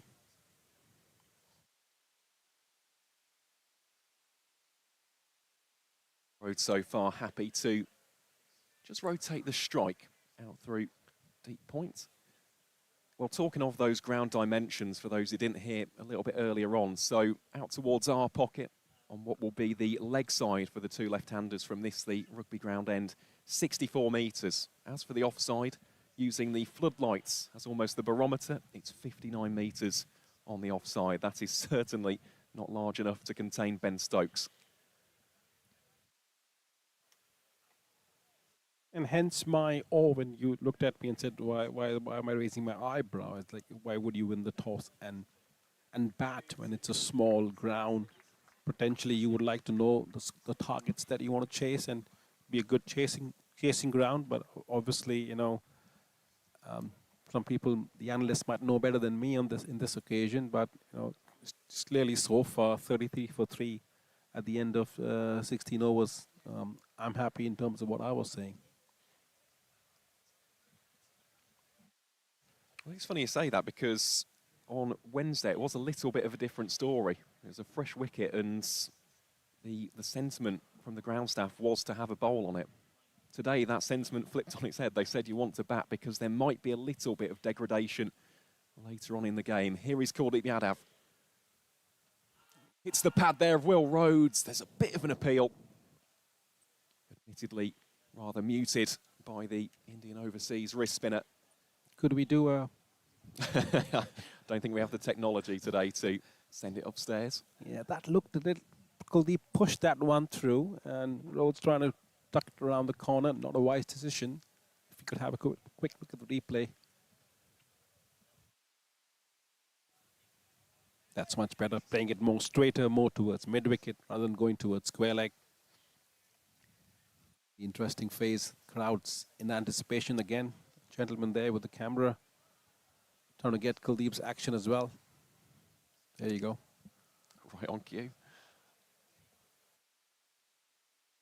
Rhodes striding into this latest ball from Yadav. No run scored. Well, it is a very, very picturesque ground as well. So to our left, we can see the Kevin Hutchinson score box, the flags to our right here in the clubhouse. Of course, the grandstand itself. That's us there. There we are. Great camera work from our crew, as always. Ball toss, Rhodes can't quite beat Ben Code, stationed at fine leg. And interesting to see how Kuldeep Yadav is actually pushing the ball a bit more quicker through the air. Best of him is when he slows it down a bit and he tries to turn the ball here in this case. But I think he's just playing a waiting game with the Rhodes. That's the better pace. Nice length as well. Of course, Rhodes there deciding to stride into it, meet the pitch of the delivery itself. And when Kuldeep is bowling well, the batters are actually reaching more towards the ball. They feel the ball's there, but not really there, etc. as well. And that's where he's a smart operator with the pace and the variations. This time forcing Rhodes a little bit deeper in the crease. It's another fabulous over courtesy of Kuldeep Yadav. Really playing an incredible foil role, really, to the seamers. And there are the flags. Of course, tomorrow is Yorkshire Day as well, as we were very much informed by Dr. Jane Powell, who earlier today was actually wearing a hoodie with Yorkshire Day on it, just to remind us. Yeah, I mean, Jane Powell came dressed for all the occasions, really. When I saw her this morning, she was wearing a T-shirt saying that it's going to be a warm day. There we are. 20 minutes later, we had that's Jane a sight Powell. for sore eyes, right there. Not yourself, Maroof, me, of course. 20 minutes later, Jane Powell comes in with the big jacket, and now she's chatting away to Michael McCann, talking about theories and ideas, as we have Dom Best on the wicket. We certainly do. The Yorkshire captain had a funny moment at the toss, really, with Casey Aldridge. Just saying, look at us two Somerset lads. Here we are, captain in two of the northern counties. But no, he's done a really good job. And rotating the bowlers, especially on Wednesday, he was really, really decisive with how he went about it. Here he is bowling to Ben Stokes. Stokes plays that through backward point for a single. Of course, Maroof as a right arm off spinner, he'll enjoy this, won't he? The matchup against two southpaws. Yes, he will. And I mean, if there's any opportunity, any spin, he will get it. I know Bessie has a chance where he pushes the ball a bit through as well. But in the context of this game, the Durham batters will be looking to take charge on him as well, because, it's been, 17 overs of really good bowling. And somewhere, the whip is going to crack at a certain stages. So it looks like they would like to have more intent batting against Dom Bess. Nice shot, isn't it, by Will Rhodes? Just down to Will Luxton. Yeah, the question is almost striking that balance, though. We saw Emilio Gay a little bit earlier on. You could see what he's trying to do, but just didn't execute the shot at all and lost his middle stump as a result. So that is the constant thing, just ticking and clawing away at the back of the minds of these two Durham batters. When to go, and more importantly, how to go, because if these two fall cheaply, it's definitely an uphill battle.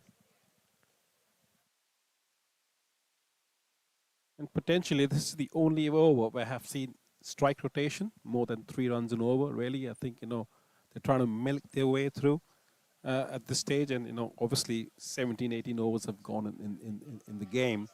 Clearly, there's enough time. We always think, our mentality as well when we comment it is about a lot of T20 cricket that we watch, and you feel that, the pace of the game is so slow. But there is definitely some method in that madness. Stokes will round out the over with a single. Well, as you said, Maroof, good strike rotation there between Rhodes and Stokes. 5 runs come off the 18th. 28 for 3. There is York in all of its spectacular beauty. Great drone shots, and there's so much to enjoy about the city. It's just Beautiful. I mean, my camera would not do justice to that Instagram photograph. That is picturesque.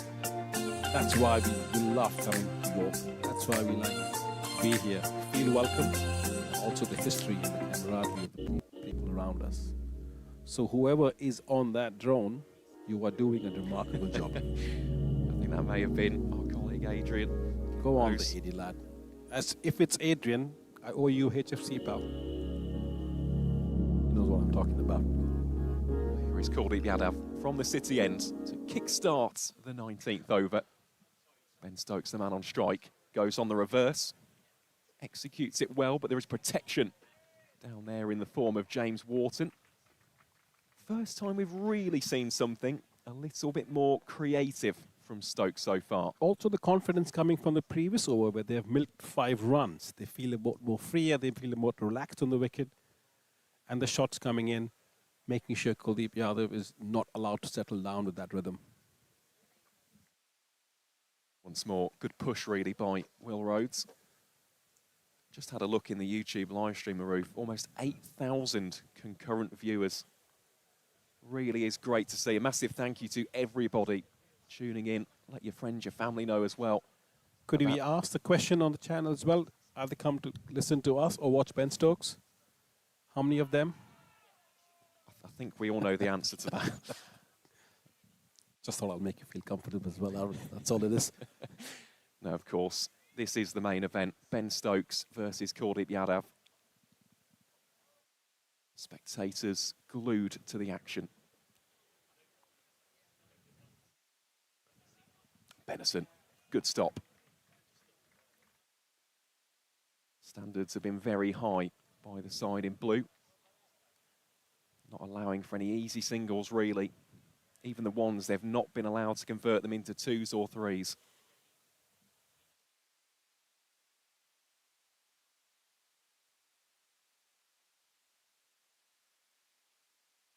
Yeah, and as soon as you see a good, for a good international bowler, if they see a really good caliber batting against them, you see the best out of them. You feel the body language change. You know that, you have to bowl your better balls, your go-to balls, the balls that you can deceive them, etc. as well. And see Kuldeep Yadav now understands what Ben Stokes would like to do, so he's moved, slip out of the region now and has got 2 men in the ring on the offside, really. In anticipation of the reverse sweep, to be honest. But, see what happens now, whether he flights it or whether he goes a bit flatter. Forces Stokes onto the defence. It's another top quality over, courtesy of Kuldeep Yadav. Just 2 runs from it after 19. Durham are 40 for 3. And, of course, we do like the interaction here on Yorkshire Cricket TV. Do let us know where you are catching the action from, whether it's in the UK, whether it's further overseas. Do let us know. Over 8,000 of you tuning in. It is wonderful to have your company as we see the overheads here at York Cricket Club, a multi-sports facility. You may hear us refer to the rugby ground end, which is down there towards the marquee city end as well. You can see maybe further on to the distance, little bits of York itself, and of course the River Ouse. Here's Don Bess. Yeah, that's a better ball than Don Bess as well. He's now really putting his energy through the ball as well. Trying to keep it that distance. Just strays there, doesn't he? Allows for Rhodes to tickle it down to deep fine leg. Code goes off in pursuit and just about corrals it away from the rope. Good fielding again there from the seam bowler. 2 runs scored. Yeah, I think if we could challenge that call, could be a boundary that. No? Okay. Take 2. Yeah, we don't have the technology today. Interesting shot that by Will Rhodes. Maybe caught in 2 minds. Yeah, that ball, I think, did bite a bit and a bit of a jump. I'm not sure if we can have a quick replay on that to check that. But, yeah, Don Bess is settling into a nice rhythm there. He certainly is. We have some really nice comments as well, Maroof. We'll get to those at the end of this over. Is it for the 2 of us? Definitely not.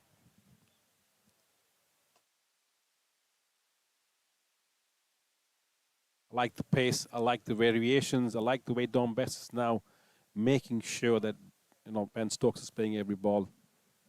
It's very interesting, this phase of the game.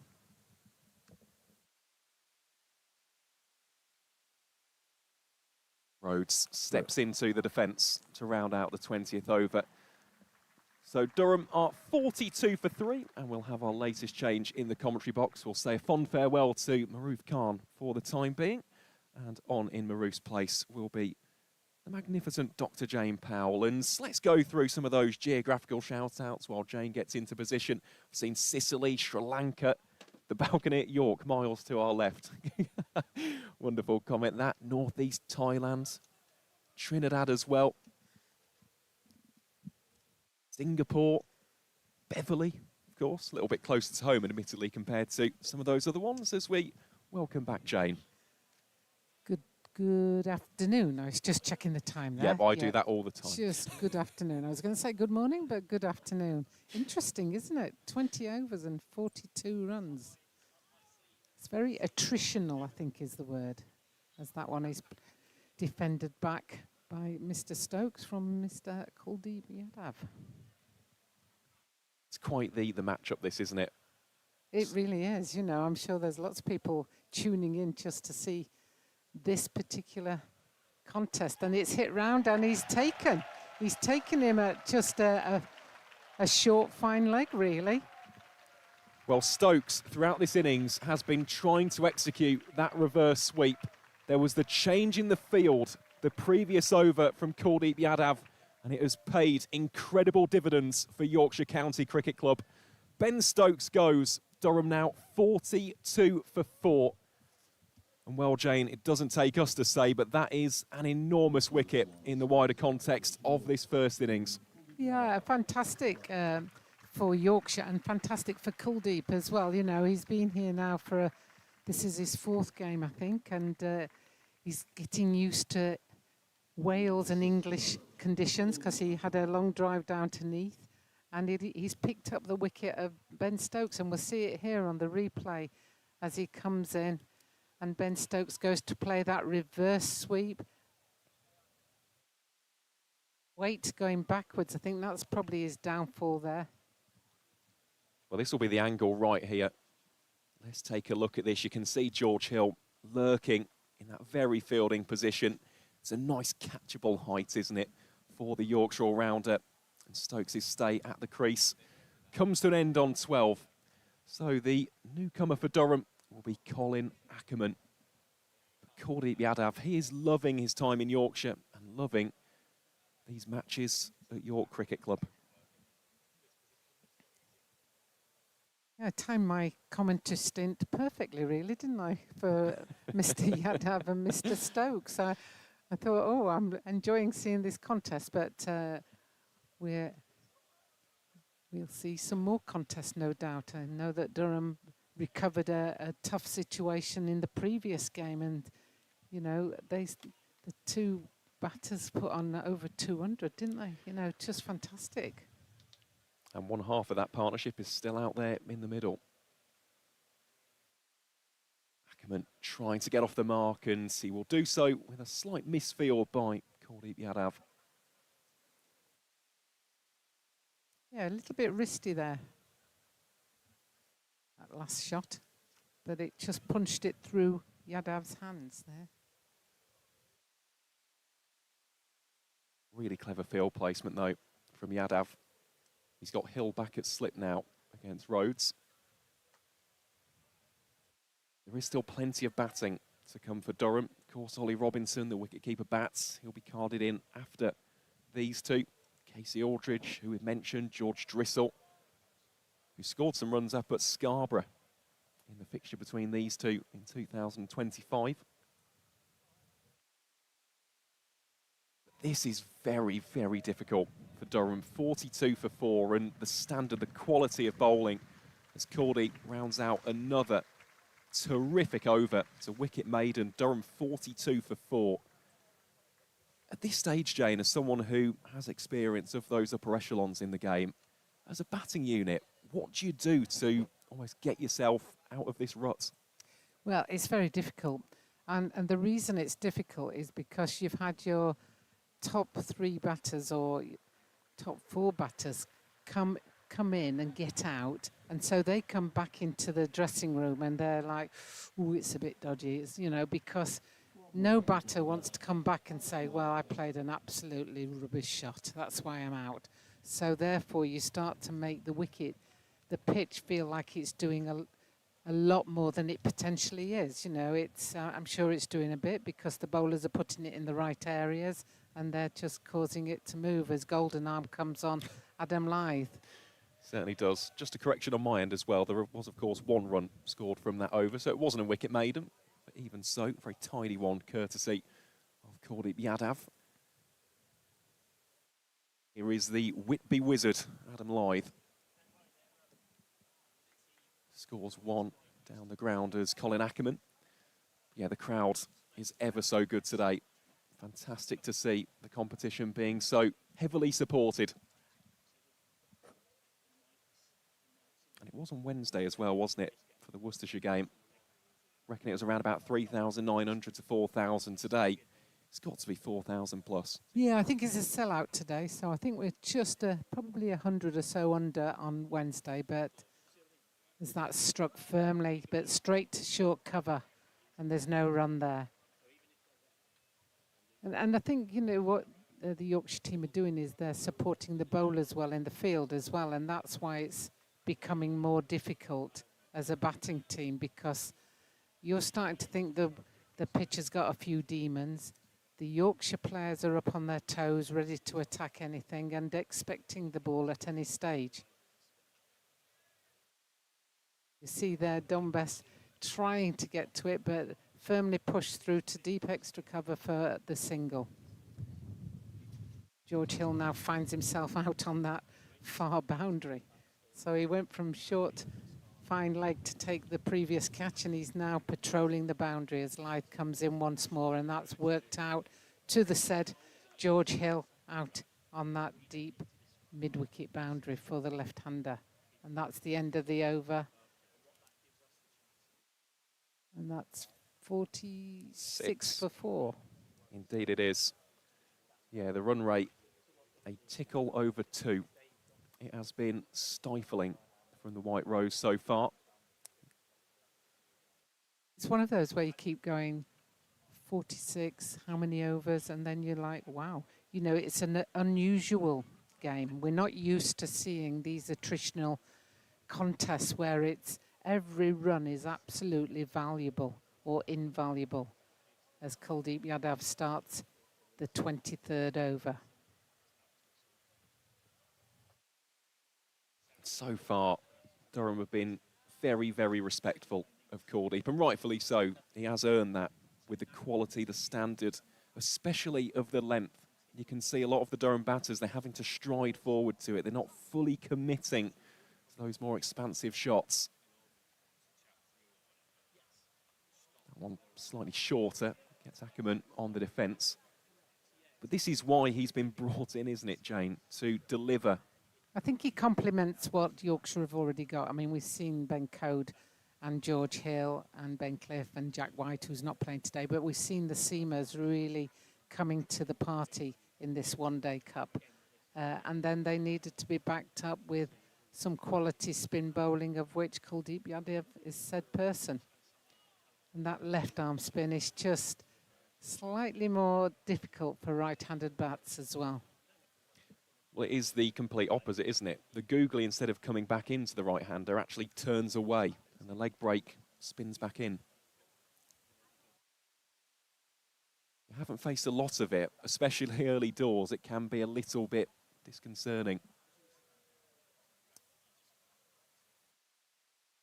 That's a good delivery from Kuldeep Yadav. Good take as well by Finlay Bean, who, just quietly, Jane, has been very tidy behind the stumps. Yeah, I think, you know, he's been thrust into this wicketkeeper bat scenario, but he seems to be doing it. You don't notice him, and I think often if you don't notice, then, you know, they're doing a good job. This time, turning it around the corner for a single. I mean, what we've got to be careful of, or what viewers and supporters of various teams will be aware of, is that you can never judge a pitch till both teams have battered on it, you know. So this looks like 47 for 4, you know, but, you know, there's a long way to go in this competition yet. There's still 77 overs in total. Well, we saw it the other day, didn't we, in the Glamorgan game, 86 for 7. Yes, I was down at that one. I was a little bit nervy, I'll be honest. The left-handed Rhodes waits for the final ball of this over, which is punched down the ground to long on, and there's a single there, and that takes the score to 48 for 4 at the end of the 23rd over. Indeed it does. Kuldeep Yadav getting richly applauded by the crowd here at Clifton Park.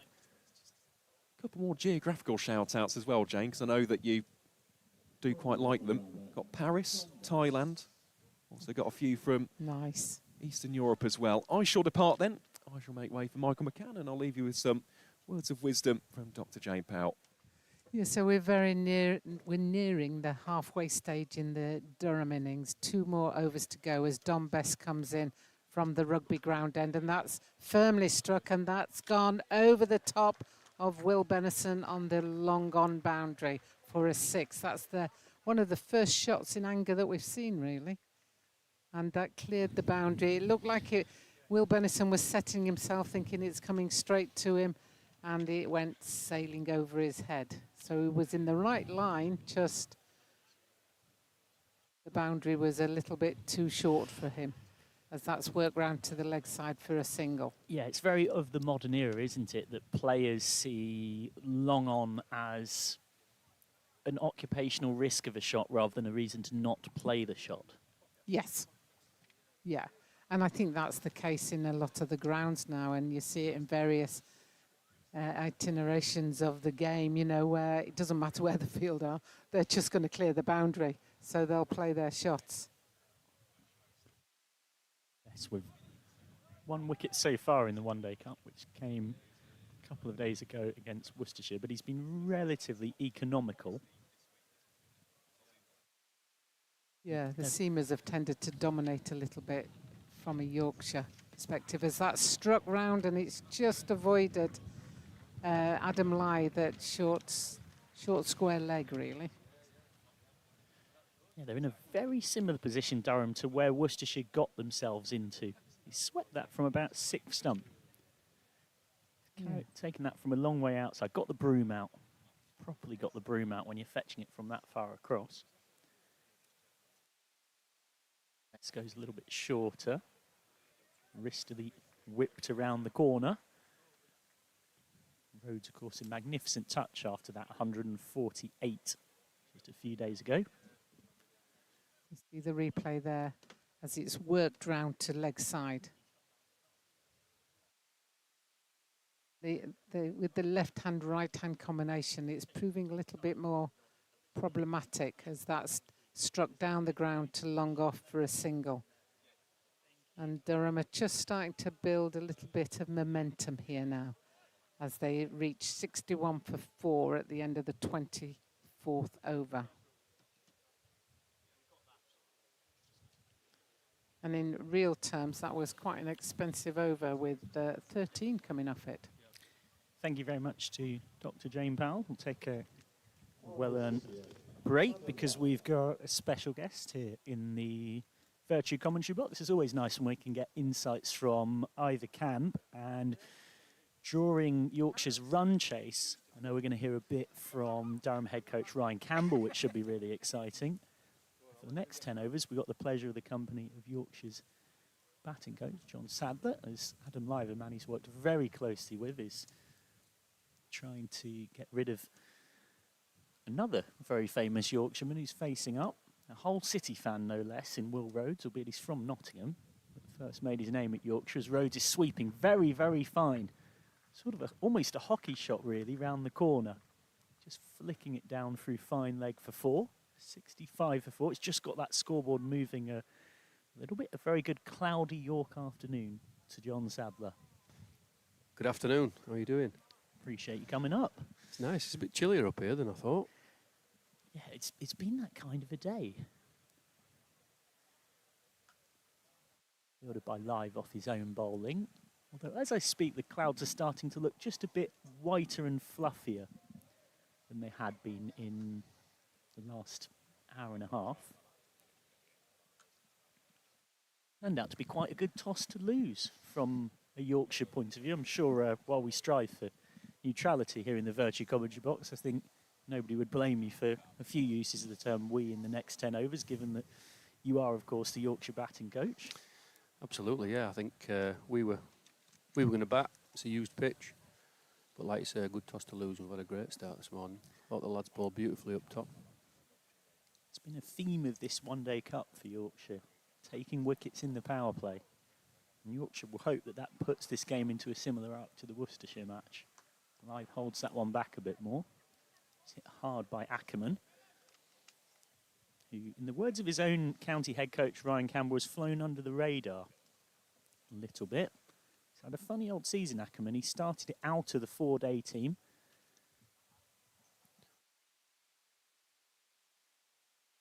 Driving confidently there. Ryan Campbell saying he pretty much never played a twos game in his life, but he showed his dedication even as an experienced pro to get back in because he went and played twos cricket. He made a couple of hundreds doing that. In the white ball stuff, he started to find his form a little bit more. Had a big partnership with David Beddingham in the game against Northants in the county championship. So whilst Durham might be 4 down here, you've got 2 very experienced campaigners in here in Rhodes and Ackerman to try and lead the rebuild from their perspective.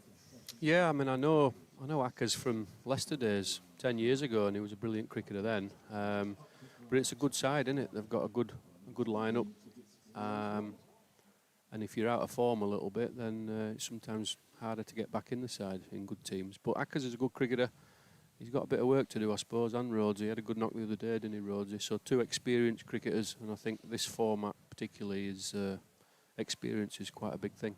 And just speaking of experience and working with players in form, out of form, of course, Adam Live is on bowling now. Golden Arm, the Whitby Lara, as some love to call him. But you actually, whilst I'm sure you'll be painfully modest about it, you were credited by both Anthony McGrath and Live himself as being a big part of turning his T20 form around, doing video work with him over the winter. There is a bit of a sense in the modern era of what do coaches do? Do they just tell players how good they are and to go out and express themselves? But that was a good example, wasn't it, of the nuts and the bolts of working with a player on their game, how they look to access different parts of the ground as to what you're looking to do, right? You're looking to make a tangible difference to a player's game. Of course, I mean, the first person who deserves credit is Lythy himself. We sat down in November. I mean, I've known Lythy a long time, but I think last year I was able to develop a really good relationship with him. Trust takes time to build trust, and he trusts my opinion on things, and I don't just tell him how good he is. I challenge him a little bit, which I think is an important part of a coaching role. And to be fair to him, he sat down. He contacted us in November. He didn't do much cricket in November, but he has a rest from it and deserved a rest after the success of last season. 38-year-old, bless him. So having time off in the winter, and he gets going again in January. But in November, he contacted us and said, "Look, I want to chat about my white ball T20 stuff. I've not been as good as what I've been in years gone past." So we sat down with the analyst in early January, and we went through some video footage, had a look at some data, etc., etc., etc. And then, to be fair to him, he's very open-minded with stuff, and he accepts feedback from people that he trusts. And without going into too much detail, we looked at where he was trying to score, and it was more of a game plan thing. He'd scored a lot of runs in red ball cricket. So his game was still in good order. But I think he went down the route of trying to be a bit more of a power player and smack the ball hard, in layman's terms. And he was trying to access straight and kind of cow corner a lot more than what he does in his normal formats, normal cricket. When he's at his best, and we did this, we got some video footage of when he was at his best in T20 cricket from 3 or 4 years ago, playing all the franchises around the world, and why he was so successful. And compared his boundaries, compared his kind of scoring zones, and compared that with what he'd done in the last couple of years here at Yorkshire. And there was quite a big difference. And then we filtered that through into training. We did some stuff on the bowling machine, different access in different parts of the ground, and so we didn't make too many changes. To be honest, it was more of a game plan perspective. Lythe is one of the best timers of a cricket ball that you'll see across the game, and has been for the last 15 years. So for him, from a player with such wonderful timing to then suddenly become more of a power player, didn't quite sit right. So Best to bowl the first ball after drinks to Ackerman. So in its simplest format, we kind of got him back to doing what he did best all those years ago. Stepping across Ackerman here. Seen players often do this against off spin. He's trying to get across. He fancies that sweep shot. Ackerman, it looks like to me, as well, potentially. So that deep set onside field, this 5-4 leg side field he likes to bowl with often. That's straight to short mid-wicket. So the game within a game here is Bess is trying to cramp Ackerman for room. Ackerman wants to try and get impact outside the line of off stump if he were to be hit. That's flicked around the corner. He did know that there was someone out deep, so it might have ballooned up, but slightly harmlessly so for Ackerman. You've got 23 against Derbyshire, the same score against Sussex, and then 9 against Glamorgan, so hasn't quite kicked into form in this competition.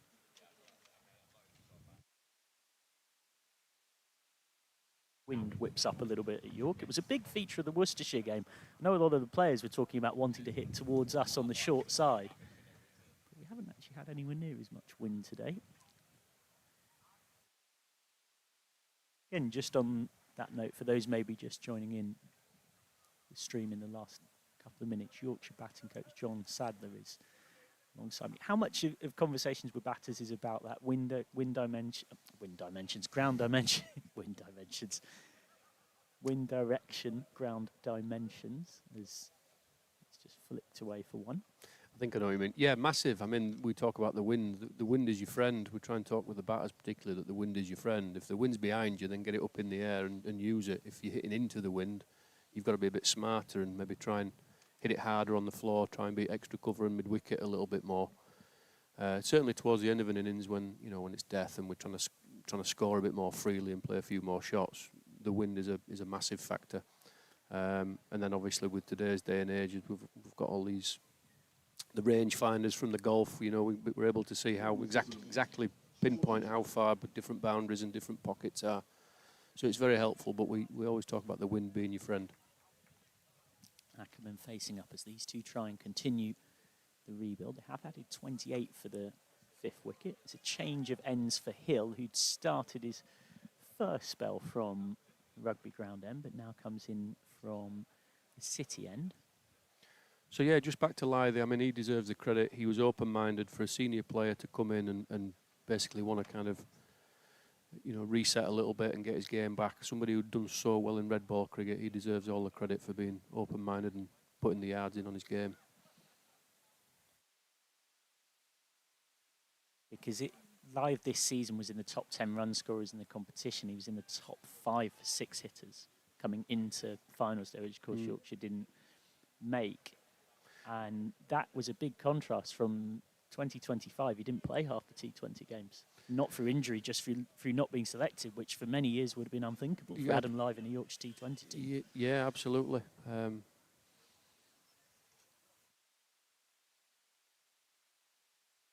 Just spearing down leg. I think the other thing as well is, he opened the batting with Malla for a good few years now.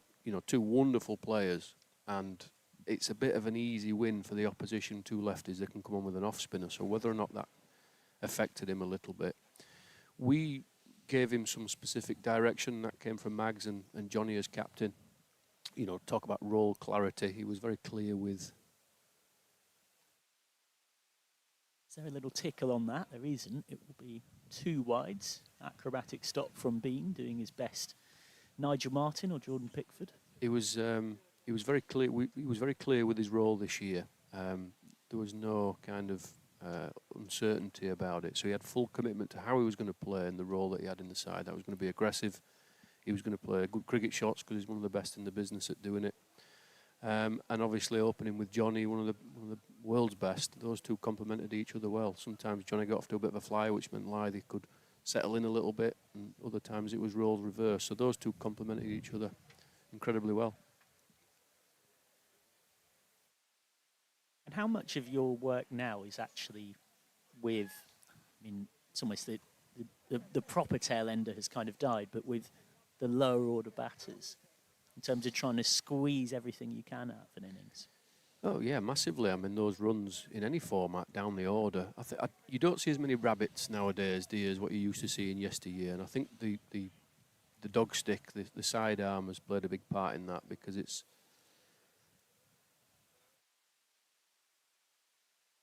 Nurdled for 1 by Rhodes. It's a lot easier for tailenders to come in the nets and coaches to still use a sidearm and get some volume into the batters, into the lower order batters. Whereas in yesteryear, when you had to kind of bowl to each other and throw to each other, gone's the day where the grumpy fast bowlers have done their bit, nicking off the top 5. So I think they get a lot more access to get some volume in.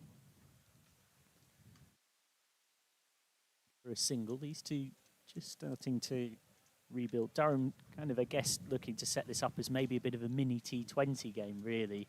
If you can get Rhodes and Ackerman set, can maybe get to not far shy of 100, and then you have a big last 20, then 250 plus looks possible. I think with the tail enders as well, just going back to that point, it's a lot more fun these days doing range hitting and stuff like that, isn't it? Where you can come in and it's like going to the driving range, you can smack a few balls, whereas in yesteryear, where you used to have people and face the bowlers who were nipping it and swinging it everywhere, it's not as much fun for those tail enders coming in. So, yeah, the modern game allows them to express the game a little bit more. Best with number 23 from his 4 so far. This is a really good battle, this, between Bessie and Ackers. Ackers is one of the best players of spin. He's one of the best sweepers in the game. And when he gets going, it's, hockey skills from his childhood, I think. But he's very good over extra cover, and he's very, very good at sweeping. And we saw this as well, Blake and Cullen, tactically. Bess holds that one back, and this is going to take some catching for Bess going back. And he does catch it. Not an easy one. Swirling in the wind, 74 for 5. It's another breakthrough for Yorkshire. And Rhodes, who was so superb for that 148 not out last time out against Glamorgan, has got to go here. Durham in all sorts of a pickle. Rhodes out relatively cheaply against his old county, having tried to rebuild from the wreckage. Well, I know you've told me to be unbiased, but it's a great wicket, isn't it? Yeah, maybe not necessarily the biggest name in the Durham lineup. Of course, there's bigger names above him in the scorecard, but in terms of being in form, probably nobody more in form. He clearly felt like this was just in the slot to sweep. And a little bit of turn from Best, a little bit of hold in the pitch maybe as well. And this catch, not simple. Running back over the shoulder. It's a great catch. He's done really well, Bessie, without getting the plaudits in this comp so far. He's bowled nicely for us. That was a great catch running back over his head. Quite a big shot from Rhodesy. I don't think he really needed to take that big. I know that they're not scoring freely. The feedback from our guys is that it is a tacky pitch, a little bit slower than the other day, so it is a bit harder to score if bowlers hold their length and don't lose the stump line. But I don't think he needed to take these massive risks. He's got to take it deeper, surely. That's his second wicket in the One Day Cup. That's a leave to start off with. Been relatively economical though, which again, particularly playing on often some quite small grounds, that's your first job as a spinner. Well, it is as well. I think the role he plays with having Kuldeep Yadav at the other end, he's obviously the threat. He's a wicket taker. He's a mystery man. So it allows Blessed to focus on. Robinson goes back and he almost jabs that into his stumps. It allows Bessie to kind of get into his rhythm and focus on holding the scoreboard and controlling the scoreboard and picking up occasional wickets like he did then, rather than trying to blast the team out. One interesting thing in terms of the spin dynamics for Yorkshire, of course, is that unfortunately they've only got Kuldeep Yadav for 5 One Day Cup matches, and this is the 4th. So they'll have him for Middlesex at Lords, but then lose him for the last 2 games of the group and potentially a quarter-final or semi-final and a final, which you'd think would make Dom Bess even more important. Yeah, I mean, Bess is a great package, isn't he? Batting, bowling, fielding, captaining, senior player, leader. His role may have to change slightly if and when Kuldeep goes, but we'll worry about that down the line, I suppose. But they've complemented each other very well so far in this comp. Do get involved on the YouTube live chat as well. If you've got any questions for Yorkshire batting coach John Sadler, if they're good ones, then we will ask them across the next few overs. George Hill looks for Yorkshire's 6th. That's reasonably well played by Robinson. Once upon a time was very much in the England conversation. As head coach Ryan Campbell says he's probably batted lower this year across all formats than he's ever done with such a stacked lineup, but there's been good recent signs in red ball, and he's an exciting bat. And ultimately, at 27, there's still every chance that England call could come.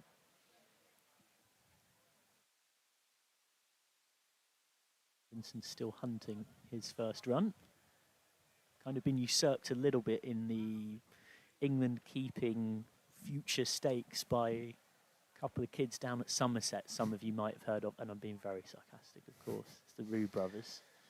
There's a lot of competition for that one spot, isn't there, as a keeper batter for England, which is really healthy for the game, of course, healthy for us as an England fan. But Robbo's a very good cricketer. Hill again in all the right places. And you were talking about golf and rangefinders. How do you, as a batting coach, stay on top of the way in which coaching the game is moving in terms of use of the core, power hitting, how you link, even with strength and conditioning, about what you're doing to get players into the right, both frame of mind and technical space?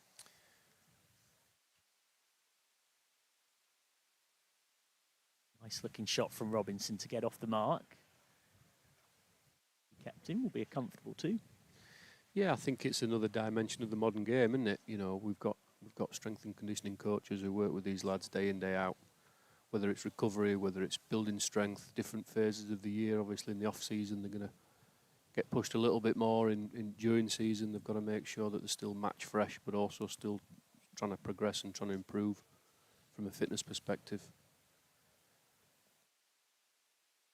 I think that was a controlled guide rather than an edge.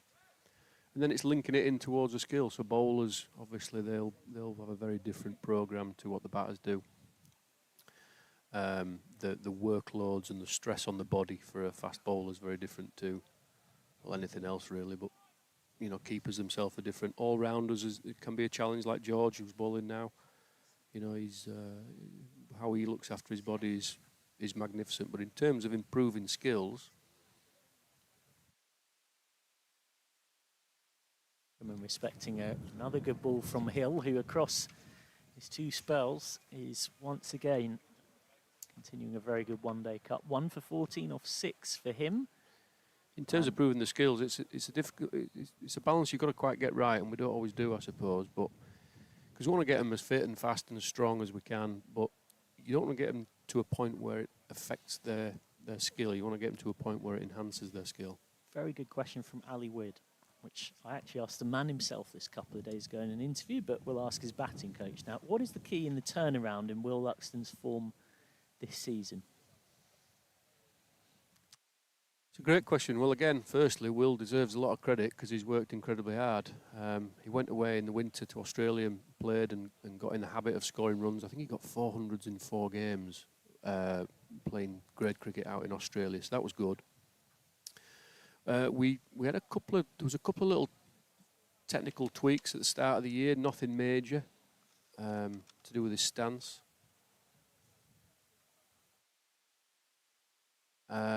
And we kind of just narrowed his stance a little bit because his stance was narrower. It allowed him to just shift his weight a little bit more efficiently. It's tight bowling from Bess. He's also one of the best timers of a cricket ball. The contact he has is so pure. Yeah, everybody says that. That actually, Moeen Ali said that. yeah. Johnny Bairstow said that. Well, there you go. If they're saying it, it must be spot on. But, you know, he's such a wonderful timer of the ball. But actually, because he's so good at that and it's so natural to him. He's now trying to cramp the angle against Robinson, and some splendid fielding from the man we were discussing, Will Luxton. And particularly when you're in the team as pretty much a batter, you've got to be a good fielder, and he certainly is that. Yeah. So because he's so naturally gifted and he times the ball and hits the ball so pure, it can sometimes mean you can be, for the want of a better phrase, a little bit lazy with your mechanics, with your technical stuff. He makes it look so easy. He makes batting look so easy. He's so pleasing on the eye. So we tweaked a couple of bits with the width of his stance, and we overtrained the flex in his knee. If his knees with the front, without getting too deep, if his front leg is straight, it means he's not shifting his weight. If he is shifting his weight more efficiently, it means his front knee's bending, his weight's going through his heel and his toe. So we spent a bit of time focusing on that. And how much of a difference that's made, maybe somewhere, but ultimately he's a bit clearer on how he wants to go about his business. He's also had to work very hard for his spot. I was just in about 4-day cricket, that. Yeah. and I think there's a big part of this game and this world is when you make the step up to first team level, when you know the little man on your shoulder, when he's telling you that you've earned the right to be there. Change of ends for Cliff. Of which looks he did by scoring a bucket full of runs in the winter, but also I think he backed it up when he came here early season. He played a game at Glamorgan, and he got out actually because of what we just said, because he had a straight front knee. So that was where the work came in a little bit. He then went back into second team cricket and he scored something like 300s in 4 innings, and he was in magnificent form. And then he got his chance and he got his 100 at Scarborough in the first team stuff. This would have been well judged quick single. This would have been around the time where Rutenbrook came back and played a bit of championship, and so he played a couple of games, hadn't got runs, and then had to sit and watch for quite a long time, and then has come back into being a regular in the T20s, where he got a lot of starts, which he rarely quite fully went on to that next level, but he was consistently getting scores. Then he got the 100 against Warwickshire, and then obviously the 2 recent list A tons. Driven, it was a little bit aerial. He was a touch early on it, Robinson, but it will be his first boundary. Yeah, I mean, he's a regular in the T20 side. He played every game, and he did last year. He's a phenomenal player in T20 cricket. Sometimes without getting the big scores, the impact that he has at the top of the innings in the top 3 is great for us. But it's the real breakthrough this year has been for him in 4-day cricket. And again, that volume of runs that he's got, a couple of little technical tweaks. But his mentality has been just to stack the runs up and score so many runs that he forces his way in. Cliff hunting for a breakthrough. Got a little bit of extra bounce there against Robinson. And that's what he's done, you know. So he's in magnificent form, touch wood.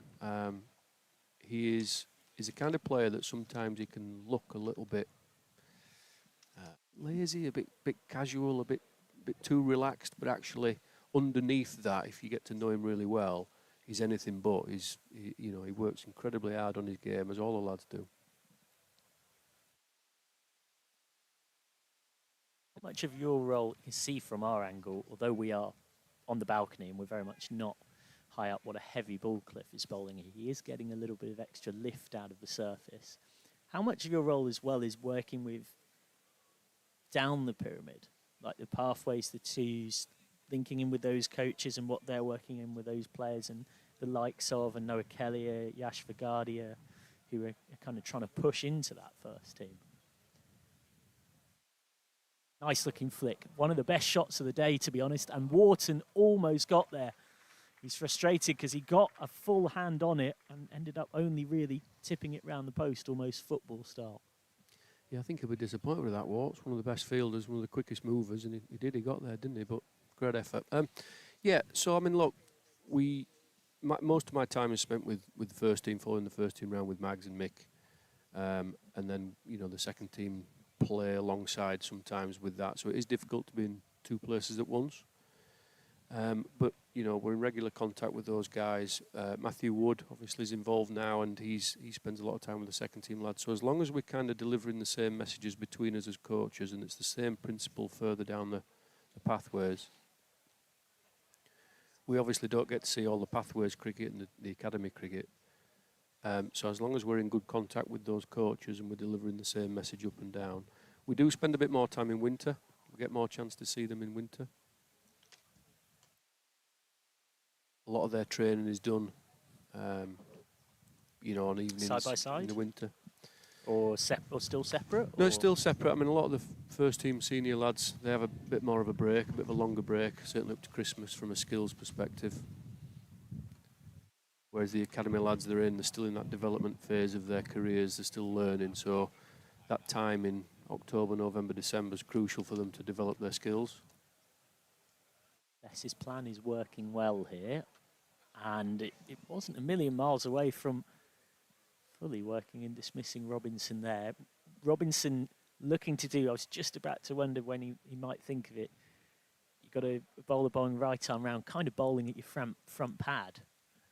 Do you look to go inside out, try and access that offside? I think it's a bit risky. I think that's probably a safer option for these batters at the minute, is to wait for, if it is a bit slow, is to wait, hang back and wait for the short ball. Or I guess the extension of the question is, what do you do to try and force the issue a bit? You've got a bowler who's dotting you up persistently.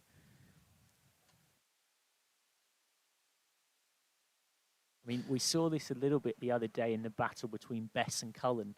Cullen and Waite wanted to come down the pitch to him, and Bess just kept showing them his quicker, flatter arm ball and just saying, look, I've got this in the locker, and if you come down, this is going to put you in trouble.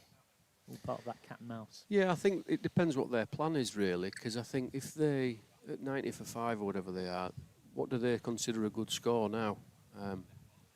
So I think they're in a position where they've, if it was us, I would be saying, look, we've got to try and take this deep. We've got to try and keep a few wickets in hand, and we've got to try and get ourselves into a position where the last maybe 5 or 6 overs, we've still got 5 wickets in hand. Then we can have a bit of an onslaught and try and have a good finish. Right, still below 3 and over. And this is going to land safe, despite the athletic sprinting round of Wharton. It was Benison going back. But it's why this format's a wonderful format, the 50 overs. It's a longer format because it's a game of cat and mouse. It's risk reward. When do they have a go? If they go too early, they could be 120 all out. It's Owen Smith, in fact, who's on 12ing for somebody. So someone for Yorkshire is off the field.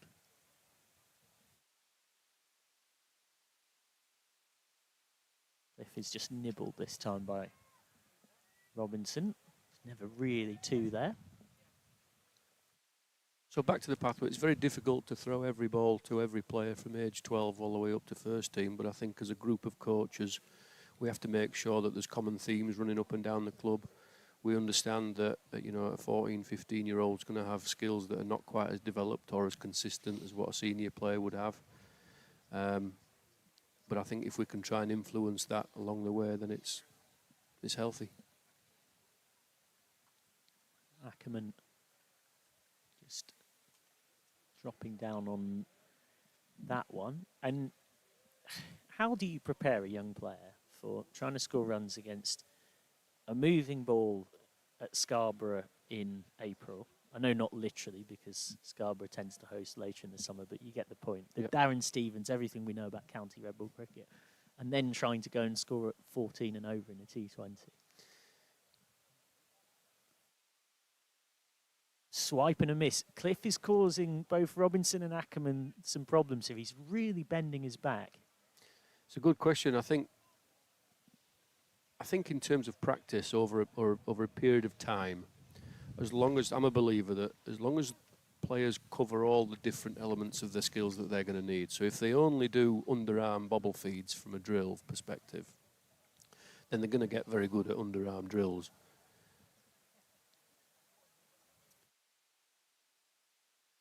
We'll get one. Diving stop by Smith ensures it is only one. Ackerman has got 18 without really showing much aggression at any point at all. You wonder at what point does he decide to dial up?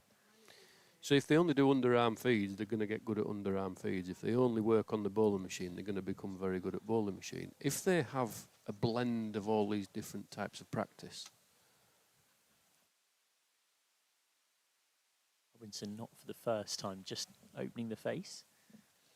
If they have a blend of all the different types of practice, whether it's the slow stuff and the bobbles, and then a little bit of sidearm, the quicker stuff, the intensity stuff, practicing under pressure, when the skills become consistent enough, you can then put it under a little bit of pressure, whether that's pressure of fatigue with a bit of fitness related, or whether it's pressure of a bit of consequence that they've got to do 20 press-ups if they get out, or whatever it might be. As long as you get a blend of all the different types of practice, then I think that gives the younger players best chance of succeeding across different formats. And within that, it's going to be some white ball skills, it's going to be some red ball skills, it's going to be valuing your wicket, it's going to be trying to score some scenario practice, maybe trying to score a bit of a run chase, a bit of a target in practice format as well. So I think as long as you cover all the different skills that you need in practice, that's going to give you the best chance of going on and having a successful first team career, which is what we want from everyone. So 98 for 5, still below 3 and over. Having to do something similar to what Worcestershire did a couple of days ago here, Durham. Bessett again sticking with this plan of right arm around with a 5-4 field. It is a 59-metre boundary at that floodlight pylon that is currently at deep mid-wicket. So we're Durham in a more favourable scoreboard position. I sense one, if not both of these two, might be eyeing that up. This is down the ground. Should be out. Yes, it is out. It's a 6th wicket. Dom Bess has his 2nd of the day. Bencliffe signalling, I think he just lost that for a second in the clouds, but it's all's well that ends well for Yorkshire. And Durham are in all sorts of trouble. 99 for 6 as Robinson has to go for 19. Again, I think it's a great wicket for us, but I think it's poor cricket from Robbo. I do. They've just looked a little bit unsure of what to do, whether or not to stick or twist, which is again why this format's a brilliant format. I think we'd have been chatting. I think one thing we've been very good at this year and last year in this format has been communication. What we see from the side as coaches and as a support staff, and what the players feel out in the middle. We try and connect the two, and we'd be kind of suggesting, look, we've not had a good start, but we need to take this deep here. And I think that shot there, looking at the replay, it's neither if he's going to smack it. It's kind of a lift. And I actually think he's tried to go over the offside there, over long off, because mid-off is up, that into out. I told you it was a risk. He did. It'd have been better clearing his front leg and trying to smack it into the marquee. But He sort of ends up doing neither. It ends up doing neither, and I think it gives us a wicket, and we're now in a great position. It puts them further on the back foot. I think that's poor cricket from Robbo, who's a good player.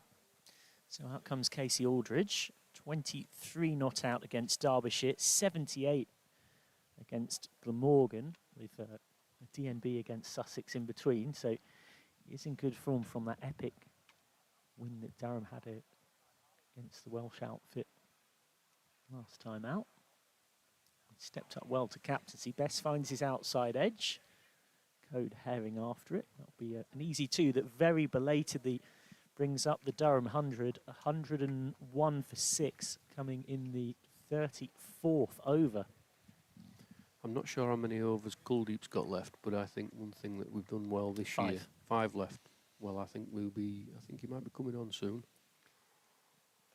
Because one thing he's done very well is bowl well at the tail. I think the tail have found it very hard to pick him and read him.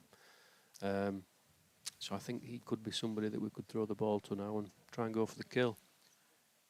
Try and close this game out. Bess with 2 for 31. It depends on how aggressive Bess fancies being. Thank you very much to Yorkshire batting coach John Sadler for his company across the last 10 overs. It's always priceless to get the insight of coaches from either camp. We had the Worcestershire analyst Liam Holgate up here a couple of days ago, and the Durham head coach Ryan Campbell is joining us later on, so we'll have a nice bit of balance of perspective from both camps. No doubt right now it's the home team who'll be much happier with Durham 101 for 6 as Dr. Jane Powell settles into the seat to my left. And from here, well, Casey Aldridge did bat very well the other day. Ackerman, of course, a highly capable player. A runner ball from here would take Durham to just short of 200, but I probably feel like they need more than that. And almost exactly as John Sadler predicted just before coming off air, it is going to be Kuldeep Yadav. 1 for 7 off his 5, including the priceless wicket of Ben Stokes. Now looking for more against Ackerman, who's driving confidently.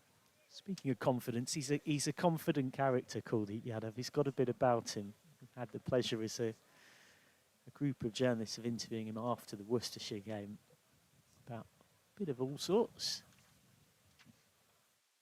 Shorter, that has kept low. That's encouraging signs for Durham potentially in the second innings if they can get some runs to defend.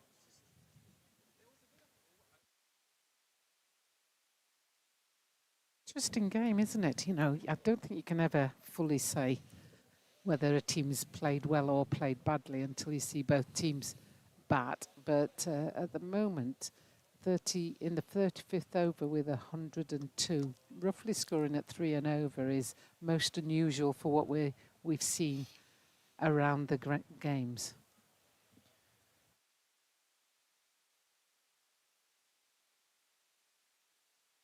And I've got a leg slip in here. Not something you see all too often. There'll be a bit more in the modern game. George Hill's gone in there. That one zips through. Took a double wicket maiden the other day. Yadav, this is his penultimate game with Yorkshire in this competition. He'll come back for 3 red ball games, but it is one slight problem for Yorkshire, which is he'll leave at the back end of this. So Yorkshire get used to having him around, and potentially Yadav's presence very helpful to get Yorkshire into the knockouts, but then he leaves with 2 group stage games to go, and he wouldn't come back for the knockouts of that competition due to international commitments, and then comes back for those 3 red ball games. So it does leave a bit of a spin hole. It might give the likes of Tam Moriarty an opportunity.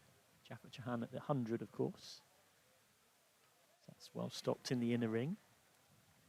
Ackerman's been very becalmed and patient in this innings. 20, a strike rate of almost 50 per 100 balls.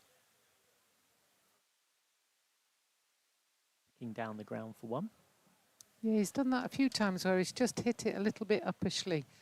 Not close enough to go anywhere near any fielder's hands, but he's just got that little bit of a flick with his wrist that just causes the ball to lift a little bit. as that brings up the end of the 35th over, and Durham are 104 for 6. Just on the note of Kuldeep, he's a real character. He's a big Liverpool fan. He's talking all about that. He's hoping to try and catch a game whilst he's over here. He's saying that none of his teammates have yet tried to convert him to, say, the likes of Leeds or Sheffield United or Bradford City. Other Yorkshire-based football clubs available, of course. It's with 2 wickets already, but short and wide. I think it's one of those appeals that it's just hoping that it makes umpire Bill Al-Shafayat forget about the concept of the wide rule. Or just making it out that it caught the pad or something as it went through. Is that one back a little bit more? Yeah, Yadav was talking all about being very excited about the duel with Stokes, which of course he's won by getting Stokes out, talking about already feeling very much integrated into the camp at Yorkshire. It was Moeen Ali, Moeen Bai as he calls him, Moeen his friend, who recruited him in many ways. So Moeen Ali's proving pretty handy for Yorkshire because he also got Hassan Ali as well. It's two direct signings of overseas players that have come from Moeen Ali's connections.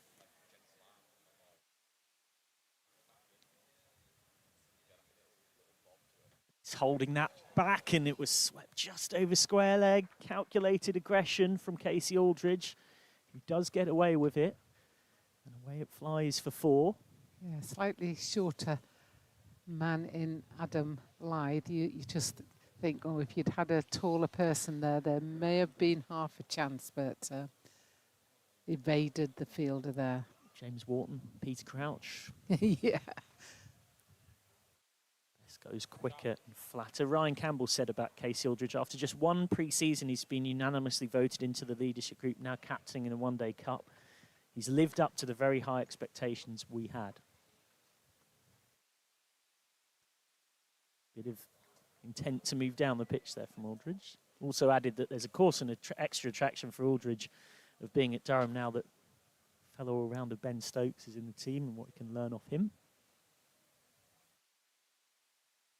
That'll be another wide from Best, just trying to really, really fire it in. Of course, Aldridge was on loan at Durham for 8 matches at Blast last season and then joined them Durham permanently this season. We've seen that become very, very common. Down the track. Could be out. No, we'll go a few yards over. So it does fly for what is just the second 6 of the innings. Will Rhodes hit 1? And that has been pummeled for a maximum as well. Durham looking to counter-attack a little bit. I guess they're at the stage really where there's only 14 overs left. So in many ways, you've got to try and put a little bit of impetus into the game. So you might as well play some shots and just try and push the score along and build up a little bit of momentum. As has been shown by recent batters, the boundary is fairly easy to reach and clear. So 59 metres is one of the boundary sides. So it's one of those straightforward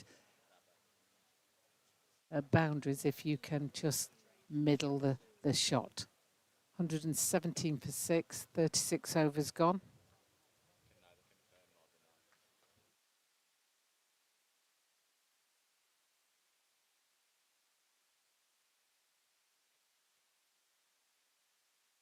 Back, Aaron.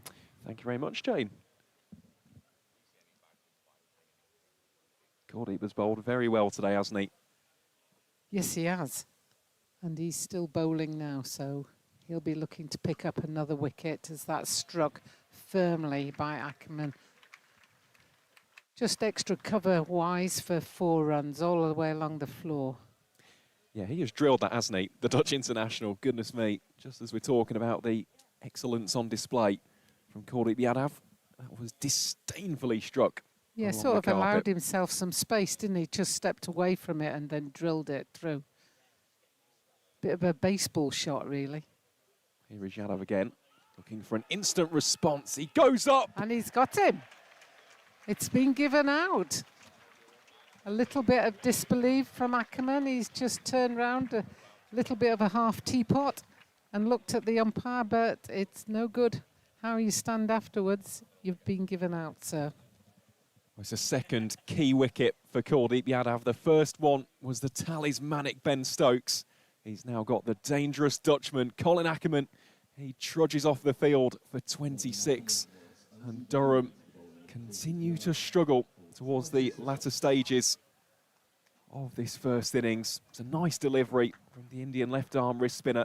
Ackerman initially, well, he thought he would have been safe. Just looking at that reaction, seemed pretty confident that the appeal wouldn't be successful, but Kuldeep has indeed got his second. He's quite a way down the track, so, you know, speaking as a pass batter, then, you know, you sort of think, I've got far enough, I'll be all right. Even if it's in line, I've got far enough out. And the umpire has decided that he hasn't got far enough out, and he's going to give him the old out sign.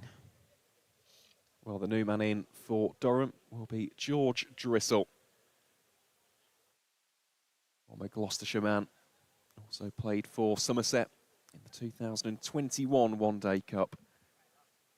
And of course, signed for Durham ahead of the 2022 season. Played a little bit of twos cricket for them in September 2021. Here he is, 27-year-old from Bristol, facing off against Kuldeep Yadav, who has got his tail up. He has bowled tremendously well. George Hill waits at slip. Very confident defensive shot there. Well, he can bat, as we saw. Witnessed a few fireworks from George Drissel at North Marine Road last season, up in Scarborough. What was a difficult day for Durham with the bat. Goes inventive, tries to paddle it away to no avail. Well, tried to paddle it down leg side, and it went out just wide of the slip fielder that's in there.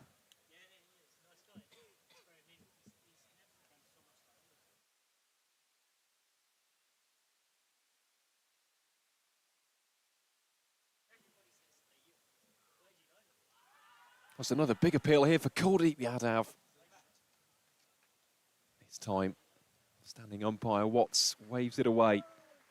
Even so, that is the end of another sensational over from Kuldeep Yadav. Durham now 121 for 7.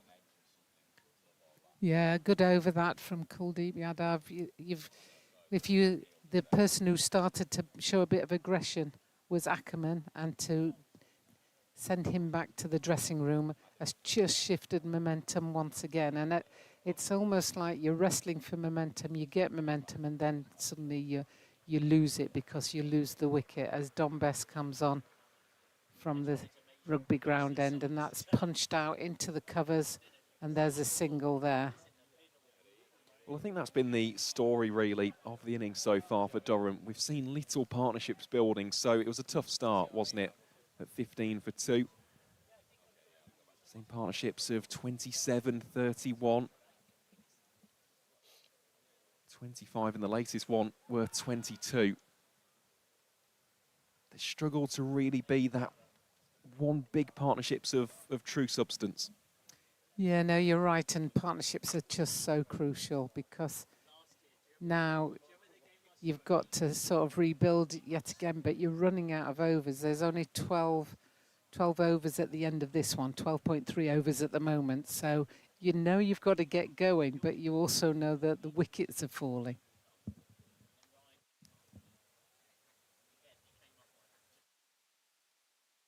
That's a well-taken single. You know, that's probably what you need to do now, is just keep rotating the strike, just build it, just look for ones every ball. And then, you know, hopefully then you'll start to get a pace of the wicket.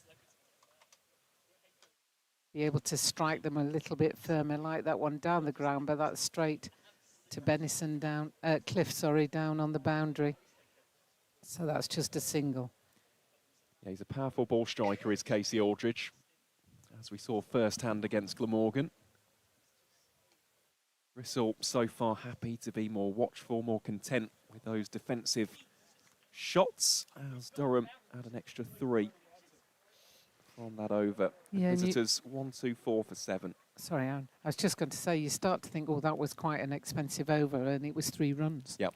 You know, so at this stage in the game, you'd probably be looking at 8s, 9s and over. And the two nice lunches going on out there. As I walked around the ground this morning, I kept seeing lots of picnics that were being spread out. This is like your quintessential cricket in England in the summer, isn't it? I mean, could do with a little bit more sun today. It's very cloudy. But, you know, the buzz around the ground is just great. You know, this is what cricket's all about. A family game, everybody coming to enjoy the cricket at York as Kuldeep Yadav comes on one for his next over. Starts off with a very nice delivery against Casey Aldridge. Yeah, this is the 8th over for Kuldeep Yadav. Yeah, can't help but feel that they should have a slip in, really. Completely agree. George Hill was there, wasn't he, in the overs prior?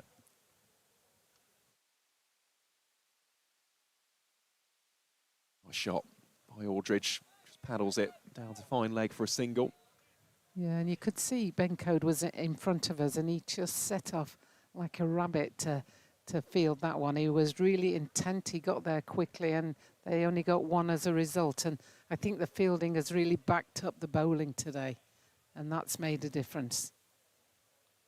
It's been strong throughout the week, hasn't it? Yes. On Wednesday, I thought Yorkshire fielded very well. Dressel, driving, edges it. Just goes beyond the slip and goes for 4. You could almost see that that was going to go that way, wasn't it? You see it here. And he just drives at it. And it went, to be fair, it went to probably a second slip. It went wide of George Hill at first slip, and George Hill's quite large, wide. You know, he can dive a long way, and that just evaded him. He's a very good slip fielder. It's promising, though, isn't it, for Kuldeep Yadav? As a spinner, yes, of course, the opponent has got the moral victory of the boundary, but you know you are well and truly in the game. A ball like that is whiskers away from your slip fielder. So plays that one a lot more adeptly. You said it, didn't you, Jane? Getting that slip in play. That's exactly why he's such a tricky customer, isn't he, Kuldeep Yadav?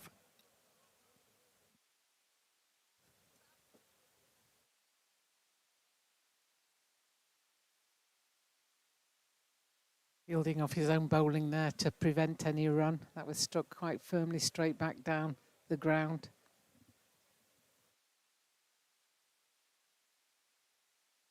Danger for Durham as well. Still got 2 overs of Yadav after this as well. This just is 8th over. Of course, Don Bess has already bowled out. He finished with 2 for 49 from his 10 overs. Could we maybe see another one from Adam Lyth? Only bowled the 2. Then again, the seamers, well, they deserve to come back as we just have a little bit of a wait as Ben Goad is pushed down to deep fine leg.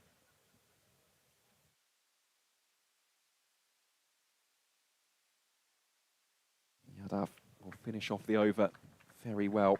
It's another dot ball to add to his tally for the day. Durham 129 for 7. Yeah, the 5 off the over, of which 4 of them was it wasn't a drop catch in the slips, but there was that chance through slips.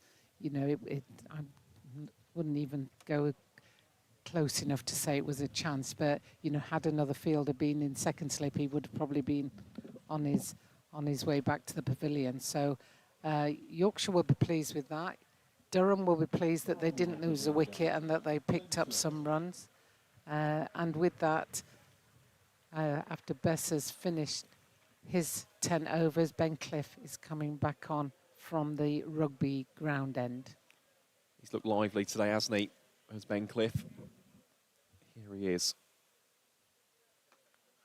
Bowling up first to Casey Aldridge. 1 for 30 were the figures for Ben Cliff prior to this, his 7th over of the innings. Yeah, I think because Yorkshire have got a rotation of quick bowlers, then they come back and they are lively because Ben didn't play on Wednesday. Jack White played, so that all goes well for the squad then.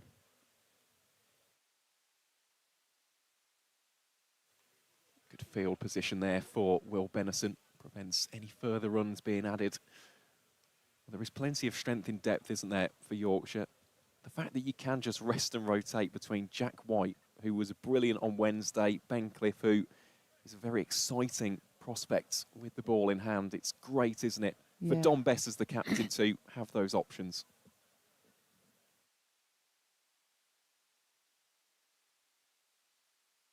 That's work round to square leg. It's really good to have those options, and not forgetting that Isaac Beepy played in the first game at Scarborough, a young, exciting 19-year-old left armer. Yep. Left arm seam, gives a bit of variation. He hasn't played in the most recent games, but just seen him walking around with his bib on with Sylvester as well. So, you know, there's some good young bowlers still in the ranks as well.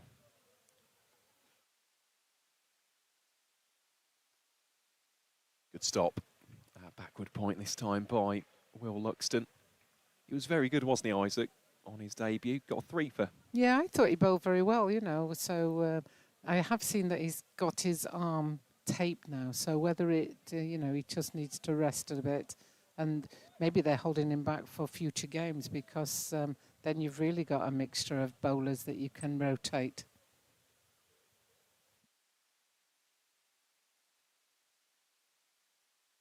Just be one more added to both Drissel and Durham's tally.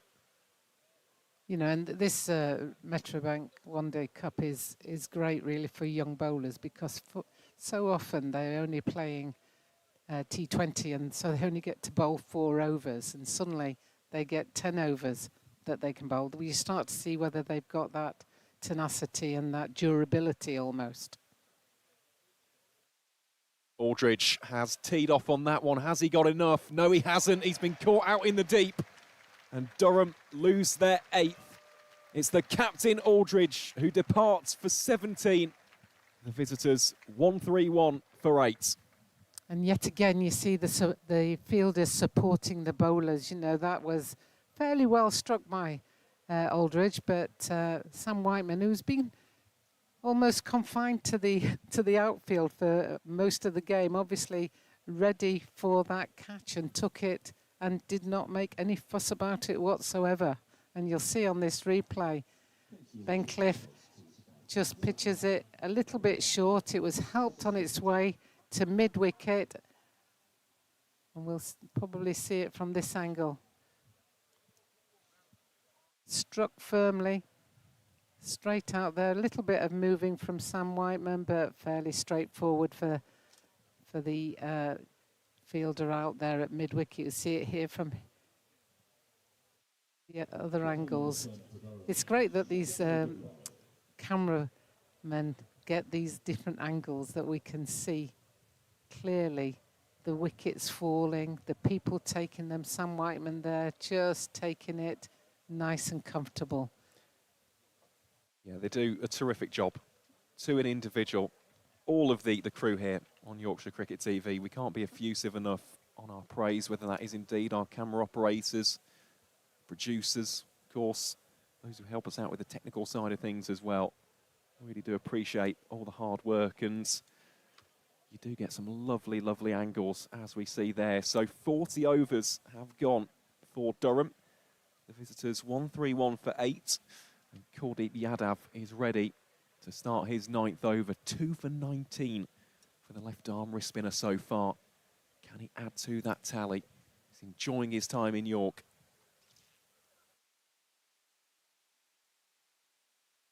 That's one of those where you sort of see the wicketkeeper standing up and nobody moves, and it goes straight into the gloves, you know, and you just think, oh, that must have just missed the outside edge. But these young batters won't have played against the likes of this quality of spin before, as that's paddled round. That's a good shot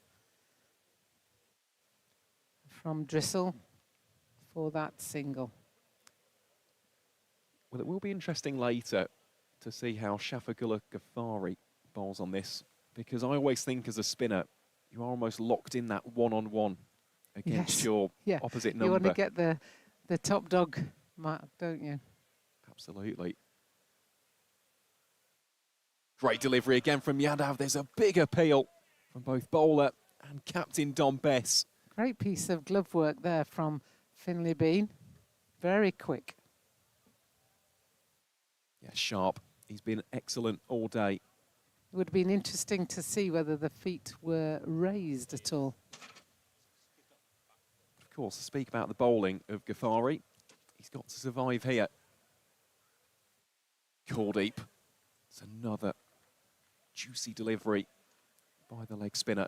Yeah, he's making the ball talk, isn't he? He's making it sing and dance, let alone talk. It's almost on a piece of string for him at the moment.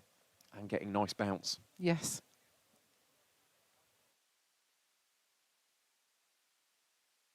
House of catch it. Cordeep Yadav. Well, he was stuck in concrete. Went nowhere near him in the end, so just a single down to long on. Yeah, it was like everybody reacted like this is a catch and nobody moved really, did they? So he did enough to evade any of the fielders.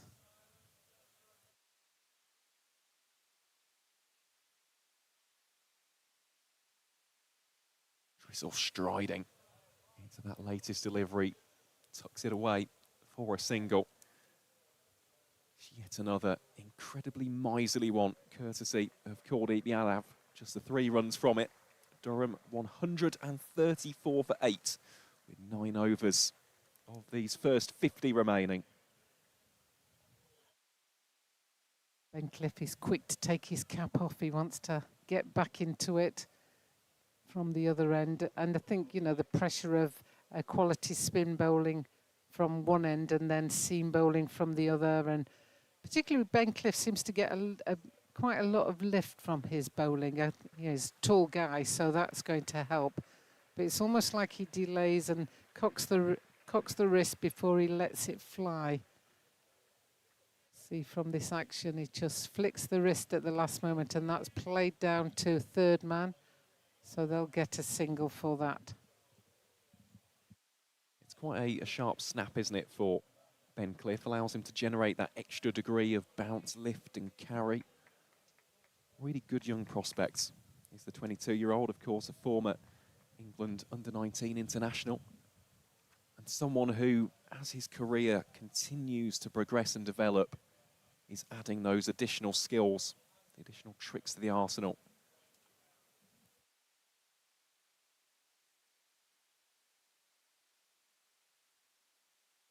This will just be a single for Shafiqullah Ghaffari. And it's that stage in the game where the hospitality people disappear into the marquee for their lunch. And the raffle. I think there's a raffle And the today raffle, as well. yes. 900 plus people in that marquee. Incredible. They must be having a wonderful day because it's just glorious here in York today. Ben Cliff comes in once more. And that's up in the air. This should be out.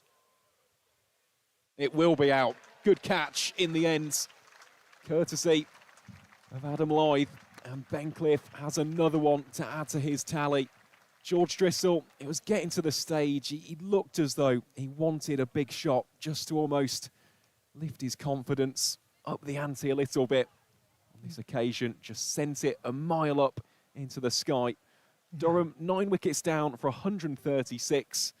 Well, Jane, this has been a terrific display, not only with the ball from Yorkshire, but also in the field as well. Well, you know, this shot here, it went up a million miles, you know, and I'm thinking, this is not an easy catch. This is not an easy catch, even though you don't have to go very far. There's quite a strong wind. The ball is swirling around. You'll see there just Adam Lyth who took that, and he's just hoping that he's right underneath it, because the worst ones with those, especially when it's swirling, is that you think you're right underneath and at the last minute a gust of wind just moves it slightly. But perfect example. Oh, it was just going away from him, but well taken that by Adam Lyth. That wasn't an easy take at all, and a great wicket for Ben Cliff. Well, it was one of those which looked as though it would be a more simple chance, and then it started swirling. It looked like it was going away from him as he got to it, but well held, sir. Here's Luke Robinson then at number 11. Good delivery that first up from Ben Cliff. The amount of times we see against tail enders, seamers tending to just drop back the length, bowl it short. And wide. Go for a Yorker. Yeah, Target no. those stumps. Personally, I love seeing the Yorker. I think it's one of the most underused balls in cricket these days. But that was a very good start from Ben Cliff. App City to bowl the Yorker in as well.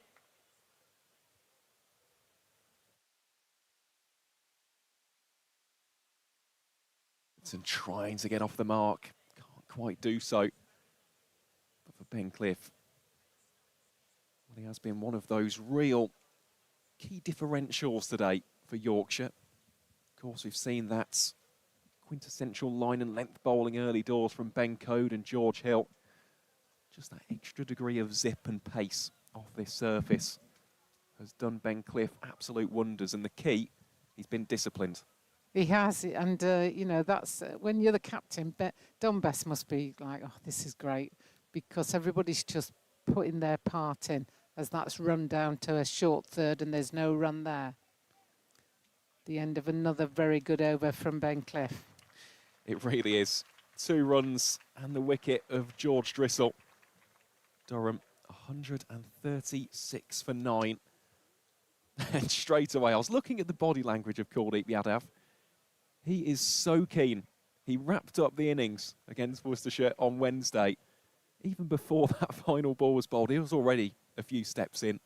Hands his cap over straight to standing umpire Watts, and he'll want to do something similar to what we saw against the likes of Bayer Swanepoel and Fateh Singh on Wednesday.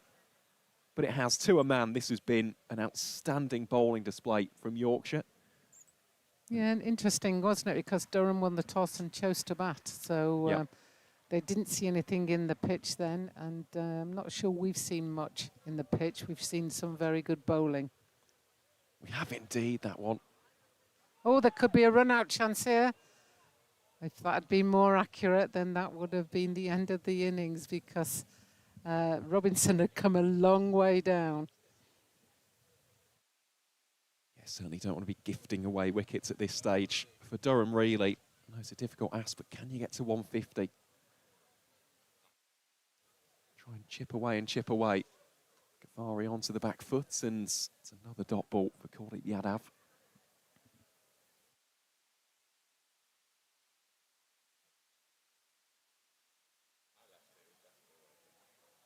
But it is relentless. It's mercilessly good, this from Yorkshire.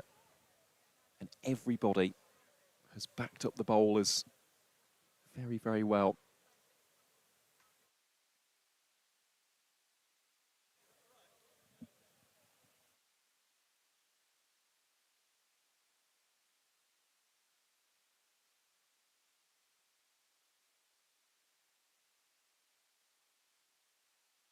There's a hesitant buzz around the place.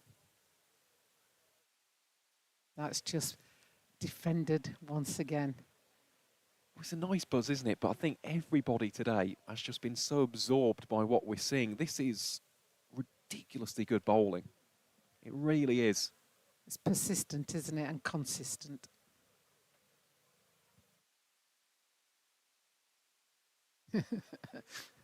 Playing a bit of football there, Kuldeep Yadav. You can pick this up. I'll just kick it to you, Will Luxton. You're younger than me. He's done that right, hasn't he, Kuldeep, today? 2 for 22. Can he finish off not only his spell, but the innings as a whole in style? One more delivery to Ghaffari. Goes Fuller. Lovely drive through the covers by Ghaffari. Will just be a single, and Kuldeep Yadav will finish his 10 overs with excellent figures of 2 for 23. Included a maiden over as well. He is making quite the impression on the fans of the White Rose. Yeah, no, very popular, very good contribution, and certainly the fans always appreciate good quality cricket, and that's what we get from Kuldeep Yadav. You'll see there 2 for 23 at a economy rate of 2.3 per over. You know, you just can't expect much more from the bowler there, and he's getting a very warm welcome down towards that temporary stand out on the far side.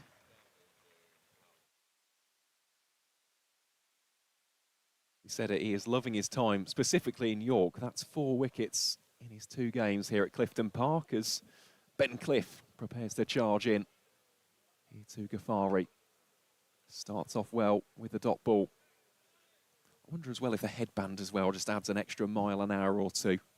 Well, I did see that they were selling them over. I was at cricket earlier today, you know, and I thought, oh, shall I get a Yorkshire headband, Yorkshire CCC headband? So, you know, it's one of those, it could be quite trendy, couldn't it?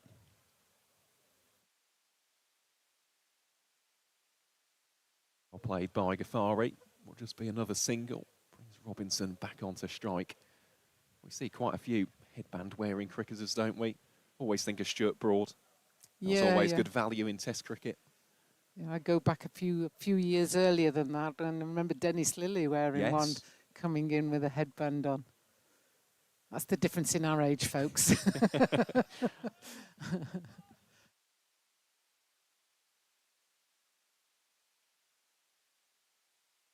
In full.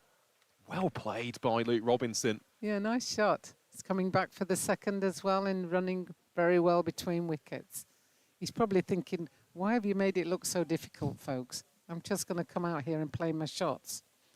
Well, he has been an excellent club cricketer, as Luke Robinson. Nice pizza on show now.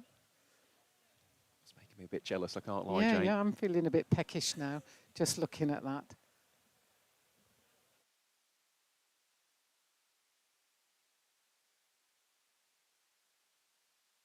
Yeah, just going back to Luke Robinson and his time in club cricket.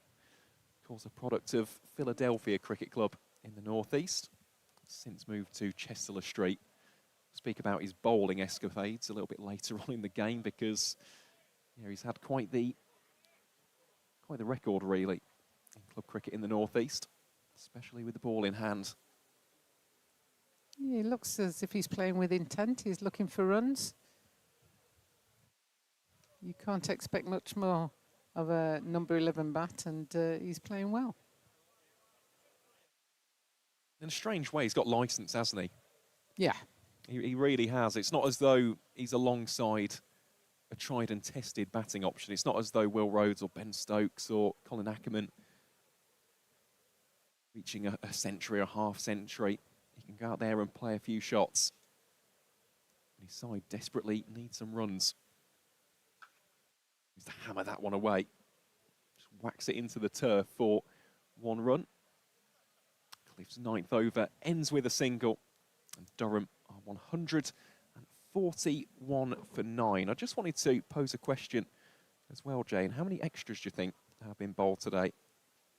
There's been a few leg buys and things, aren't there? So I guess we're probably nearing 20-ish.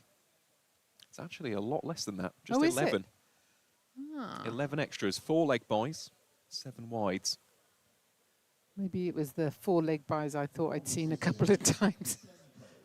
But yeah, no, the bowling has been very good and well supported by the fielders as Ben Code comes back on. I mean, Ben Code has bowled 7 overs. 7 overs for 4 runs or something.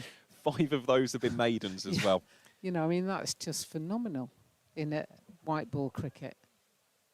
5 maidens out of 7 overs. Starts off well against Robinson with a dot ball. It must be a nightmare on a surface like this, though, because especially with the new ball, it wasn't prodigious swing, was it? But there's a little bit of nip and movement. Yeah. And often you don't want, if it's prodigious swing, often the batters can't get near it. Whereas, you know, you only need it to move a slight amount, and that's when you start taking the edges.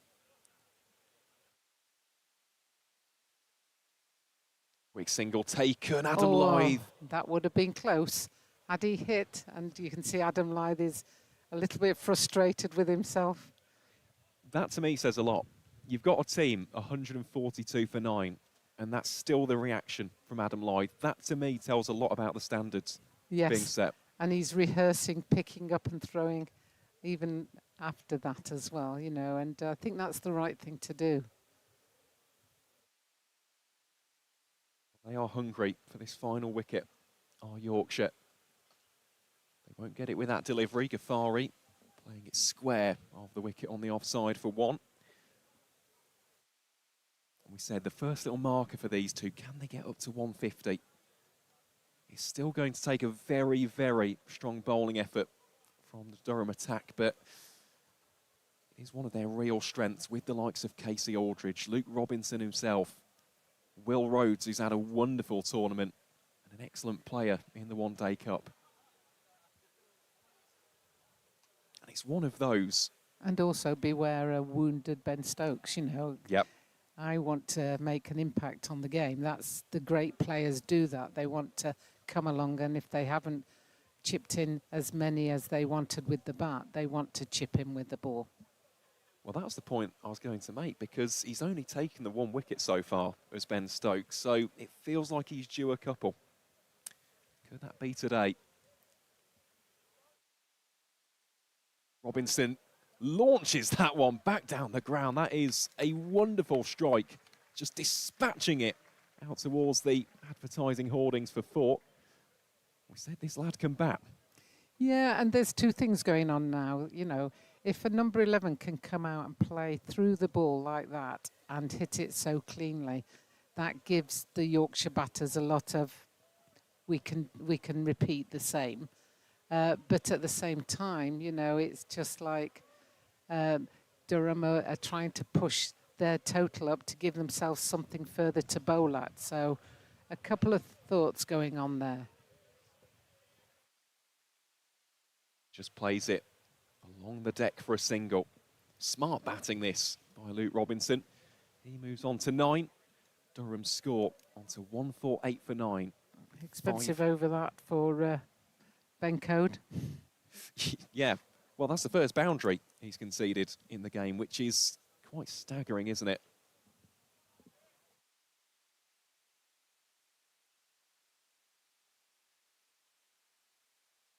It appears as though we're going to see a little bit of George Hill from this, the rugby ground end. Well, we said it throughout the day, every single one of the Yorkshire bowlers have been absolutely amazing. Hill 1 for 14 from his 6 overs. One of those was a maiden as well. Be the man to bring this innings to an end. Luke Robinson, though, it's been an entertaining little cameo, this, hasn't it, from the number 11? Yes, it has, and he's playing some good shots.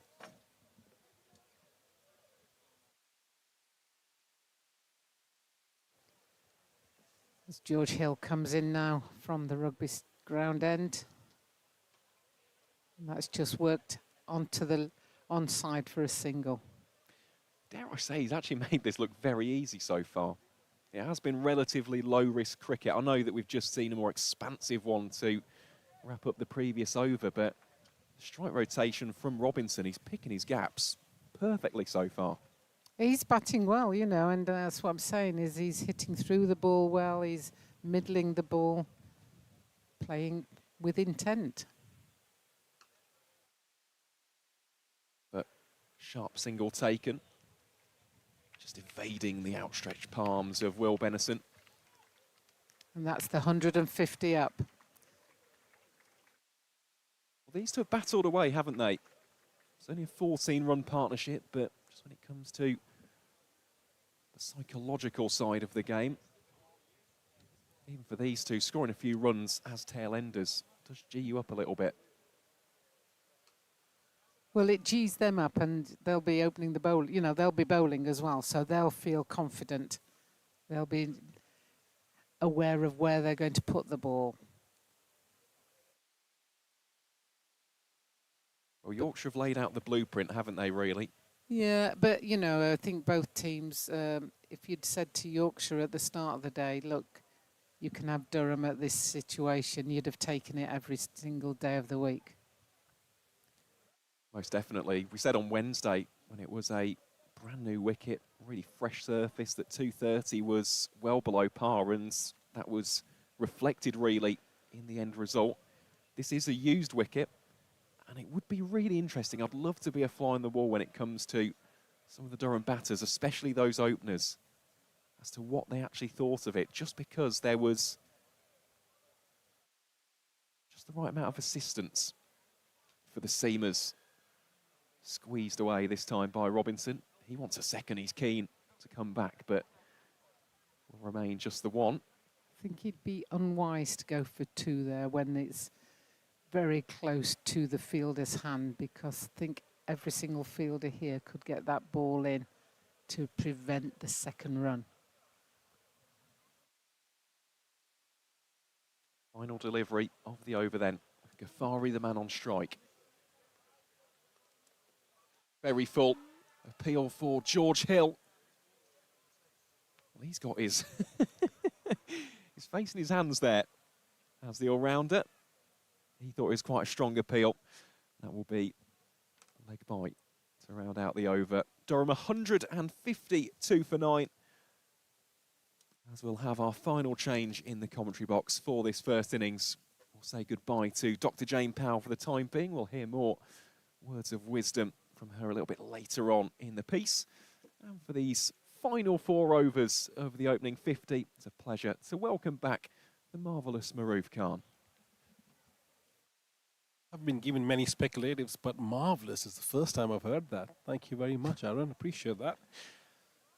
Yes, I think, if I am being honest, Yorkshire have spun a web around Durham batters, and every time Durham batters have tried to do something different, they've got strung more in that web. If there ever is a template of fast bowling or a collective team effort in a 50-over cricket, this is something Yorkshire should refer back to if things don't fall into place. This is a phenomenal bowling performance so far. It is. You can probably count on your hands the amount of quote-unquote poor deliveries there have been. Ben Code charges in here to Ghaffari. Trying to muscle that one away through mid-wicket. Should just be one. Indeed, it shall be. Well, speaking to Jane there about Yorkshire almost laying that blueprint for how to bowl on this surface. And the other massively important thing, I know we hammer this into broadcasting again and again and again, but the fielding. The fielding. Yorkshire have taken every single chance which has come their way. Yeah, and it all goes down to preparation. It all goes down to the time that they have away from the game, how they prepare, the winter, the sessions, the nets, the training. It all looks like coming together today as a collective. Robinson takes a little bit of a shuffle. There's all sorts of hesitation. And Ben Code, very well, could have just brought the innings to an end. There's almost another run-out opportunity. It's all going on here at Clifton Park. Well, if I ever was in a darts competition, Ben Code is not in my team. Let's put it that way. That was straight into the stumps. Even Ben himself couldn't believe that how easy it was just hit the stumps. I think if we can have a look at it again, he could have easily run onto the stumps, really, if he had the time. Having said that, a comedy of errors is the right word to describe it. Yeah, it was. Here's the replay. This was absolute carnage, wasn't it? Shall we? Shall we not? Robinson sent back to the strikers. Bean then goes towards the non-strikers. His Code goes here too. Robinson stings the palms of the right arm seamer. Taken in good faith by the home crowd.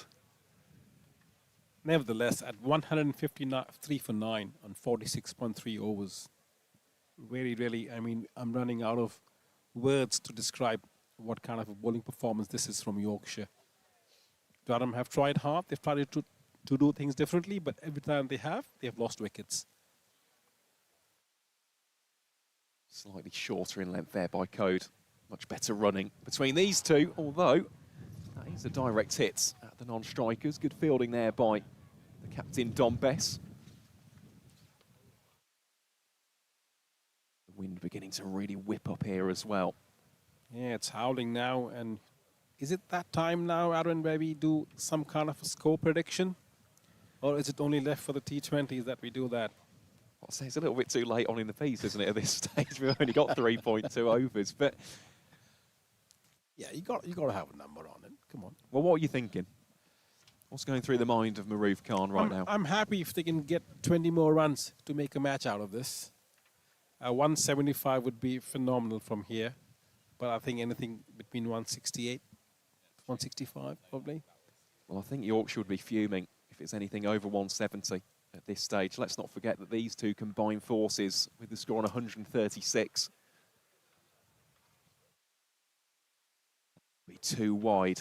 Just the 12th extra of the innings so far. And Yorkshire need to be careful, and every other team needs to be careful as well. Just because you have got the 9 wickets and you have just 3 overs to go, don't lose the key word momentum. Yep. You got to go in with momentum, which means that you still have to do what you have to do. You still have about 20 odd balls remaining, and still, you know, the eye has got to be on the prize of getting as many wickets as possible. In this case, just 1. Great delivery by Benko, jamming it into the block hole. Well, yeah, this is the danger, isn't it?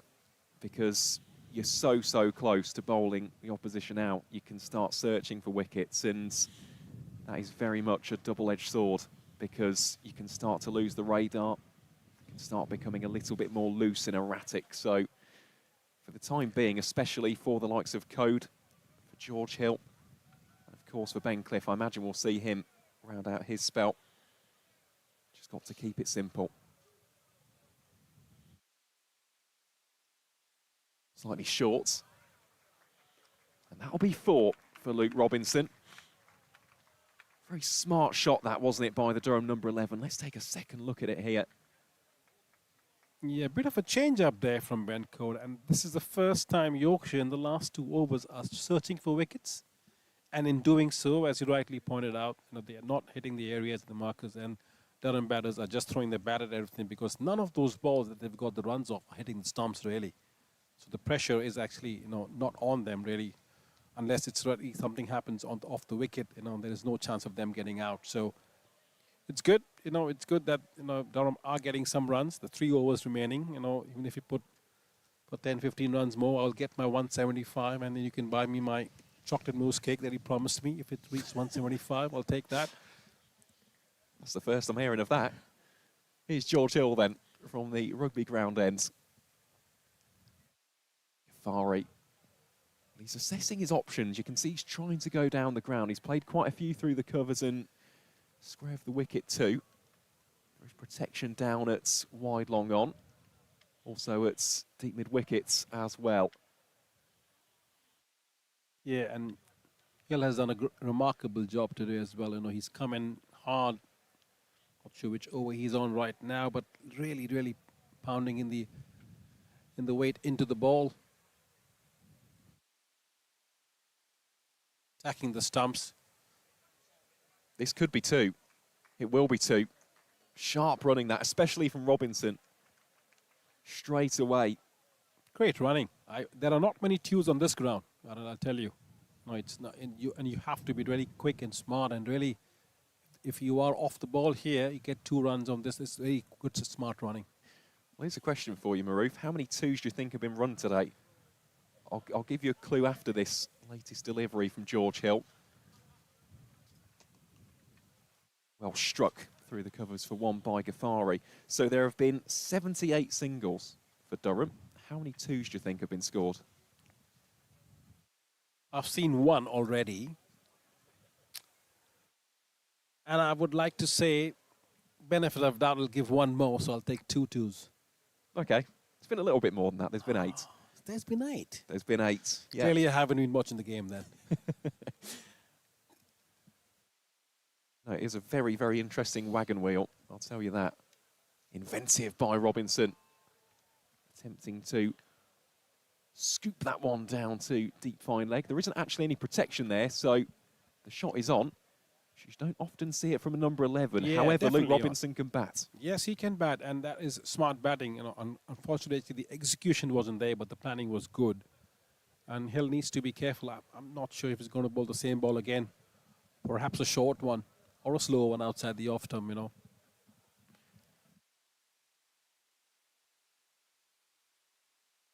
Just ricochets, really, off the fingers of Hill.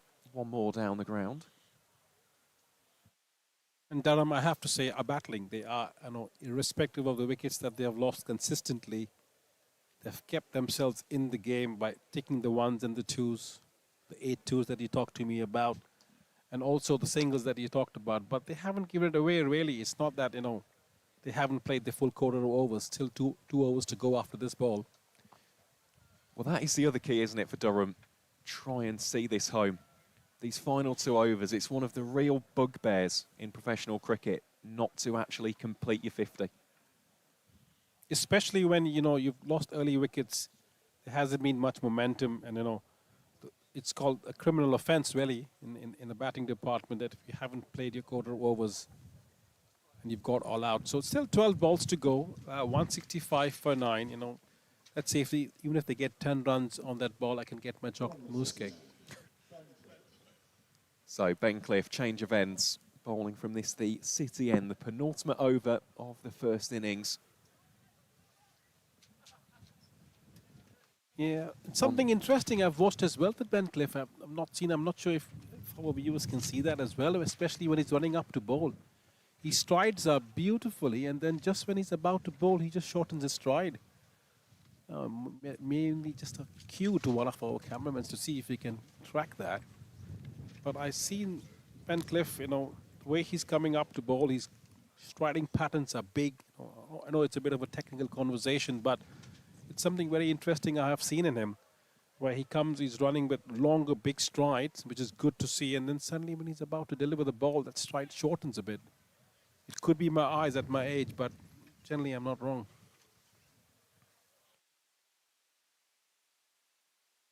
Ghaffari goes aerial. This could well be the end of the innings. Indeed it will be. Caught by George Hill, and Durham have been bowled out for 165. Rather fittingly, the returning Bencliffe rounds out the first innings of the game here in York with his 4th wicket, and he has bowled exceptionally well. Maroof, talk me through your immediate thoughts and feelings. Yorkshire must be absolutely delighted with this bowling display. You lose the toss, you are asked to field, and you come in and are telling the opposition that, it's a good batting track, but you come up here, spin a web around the batters and get the team out for 165 with 11 more balls to go. There's nothing more to say. I think this is a complete bowling performance by Yorkshire. They've come at 100 in packs. Bencliffe, you mentioned, have got 4 wickets, and others have come with 2s respectively. I think it's a very collective team effort, and 165 all out, at very befitting of how Yorkshire has performed on the day. It really is. Just to run you through some of those standout bowling displays, of course, Bencliffe, 9.1 overs, 4 for 38. Kuldeep Yadav, 10 overs, 2 for 23. Dom Bess, 10 overs, 2 for 49. Ben Code, 1 for 19 from 9 overs. 5 of those were maidens as Yorkshire rightfully get applauded off the field of play, and George Hill, 1 for 22. Just looking at the scorecard for Durham, a high score of 31. That came for Will Rhodes before he was caught and bowled by the aforementioned Bess. That came in the 28th over. After then, we saw some really nice hitting from the likes of Luke Robinson, Colin Ackerman and Ollie Robinson had a little bit of a partnership, but all things considered, was a bit of a struggle with the bats for the visitors today. So we'll depart for the time being as we see the innings break here at Clifton Park. A reminder of that first innings total for Durham, 165 all out. When we resume our coverage in around about 25 to 30 minutes time, Yorkshire will be chasing 166 to make it 4 wins on the spin.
Welcome back to Yorkshire Cricket TV, where the run chase is on. Adam Live heads out to open alongside Will Luxton. Yorkshire needing a modest 166 to win at a required run rate that hovers not even at 3.4 and over. Yours truly, Michael McCann, is once again joined by Dr. Jane Powell. Luke Robinson's got the ball in his hand, batted well for his 17 not out earlier on, and now needs a big spell with the ball. It's a very nice start from Robinson. I know that there is an England scout here today, and that Luke Robinson is one of the primary players they're interested in watching.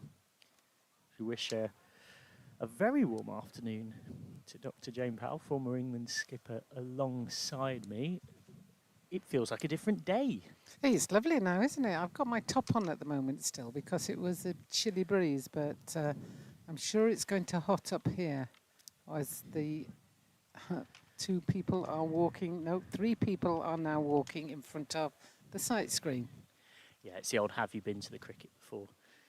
Yeah, a lot of people in the long sleeves suddenly busy hastily removing layers. Robinson bending his back from the rugby ground end. Durham need early wickets. Dug out by Live, who was excellent in the T20s. Yorkshire batting coach John Sadler was on earlier on talking about how he'd worked with Live to help transform his T20 game. He hasn't quite hit those heights in the One Day Cup. 25 against Hampshire, 10 against Glamorgan, 21 against Sussex and 21 against Worcestershire. So he has passed 23 times without going past 25.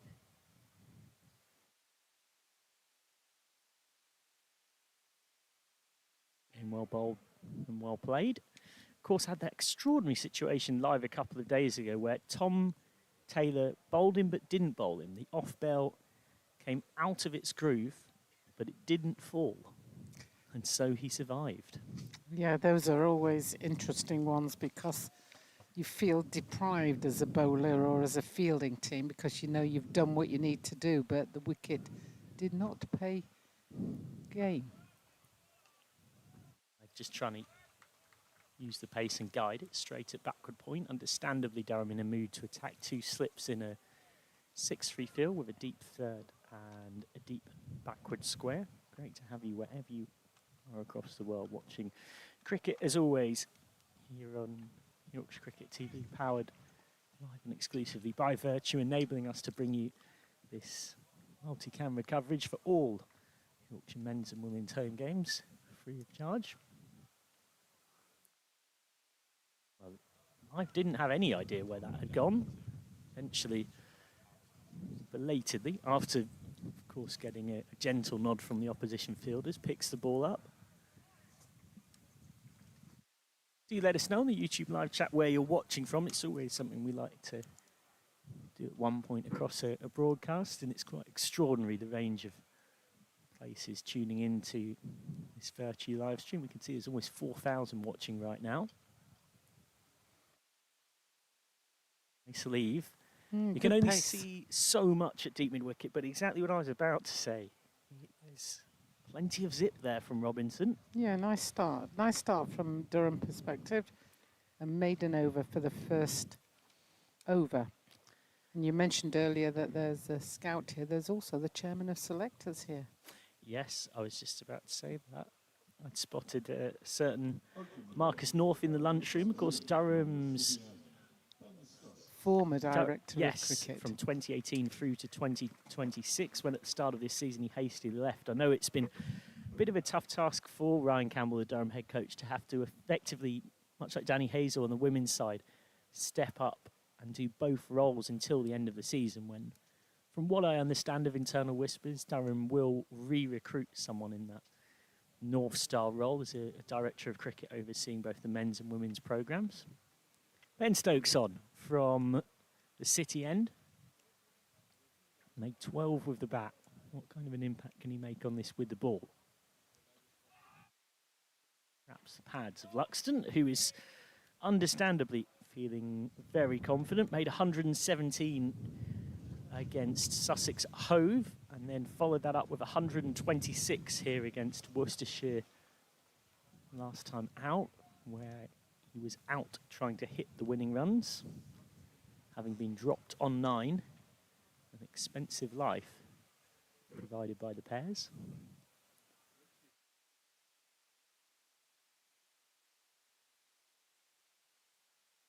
A bit of extra lift for Stokes. We've seen a few bowlers get extra bounce, particularly from that end. And one thing his batting coach said on commentary with us in the first innings, John Sadler, Moeen Ali has said it, Kuldeep Yadav has said versions of it, is how smooth and a natural timer with the ball Luxton is. Kuldeep Yadav telling me a couple of days ago he's got good technique, good hands, very smooth. He has everything he needs to play for England, a lovely timer with the ball compared to others. I'm looking forward to watching him play for England and playing against him. Luxton shows that sweet timing there, gets it away for 4 through backward point. First boundary of the reply. Yeah, lovely shot here. You'll see the balance and the timing that Michael was just talking about. Just pure timing. Lovely swing of the bat straight the way through. No check drive with Will Luxton. He just sees the ball, times it and swings through, and the bat finishes over his shoulder. And watch for that knee bend as well. That's something that batting coach John Sadler was talking about, working with Luxton. That front knee, just having that little bit of bend in the knee. But Luxton's gone, next ball. Wicket for Ben Stokes. Great reply from the former England captain to being smoked for 4, pulls his length back. And Yorkshire's danger batter, coming off the back of consecutive one-day cup hundreds, has to go. Ben Stokes gets Luxton 4 for 1. Yeah, he was caught obviously in thinking he could just place this over the top of the slips, and all he did in the end was guide it straight into the hands of the slips. We'll see this here on the replay, that as Stokes comes in, it's a little bit, just came back into him, to be quite honest. It looked like it was going to be slightly wide, but it just tracked back in towards him, and he tried to fend it off and guides it into the hands of the slips. Yeah, it's that extra lift as well. I was just talking about bowlers getting from that city end of the ground. Cliff was getting it earlier on. Code with the new ball too. And now Stokes, and it's a decent takeaway to his left. It's one at professional level you'd probably expect George Drissel to take, but it was neatly done. Drissel into the side.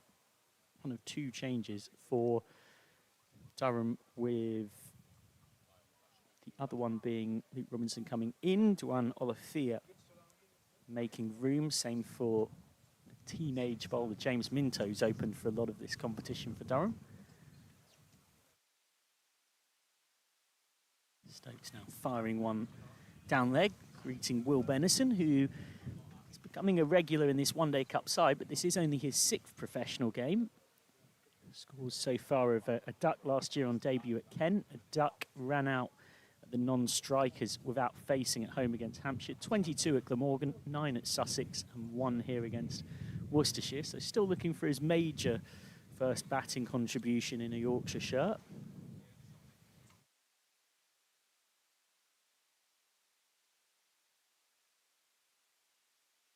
Expecting what is a good ball is suddenly, just as we were crediting the weather for turning more into what we've enjoyed for most of this summer, the clouds have come back and it's ever so windy, so we're getting a little bit of everything. We haven't had full rain, we haven't quite had the full 4 seasons in one day, but it's giving a bit of that. Yeah, and Ben Stokes is just tracking that ball in towards the right-handed batter, and that's why both Luxton and Benison there were looking to work it down the leg side.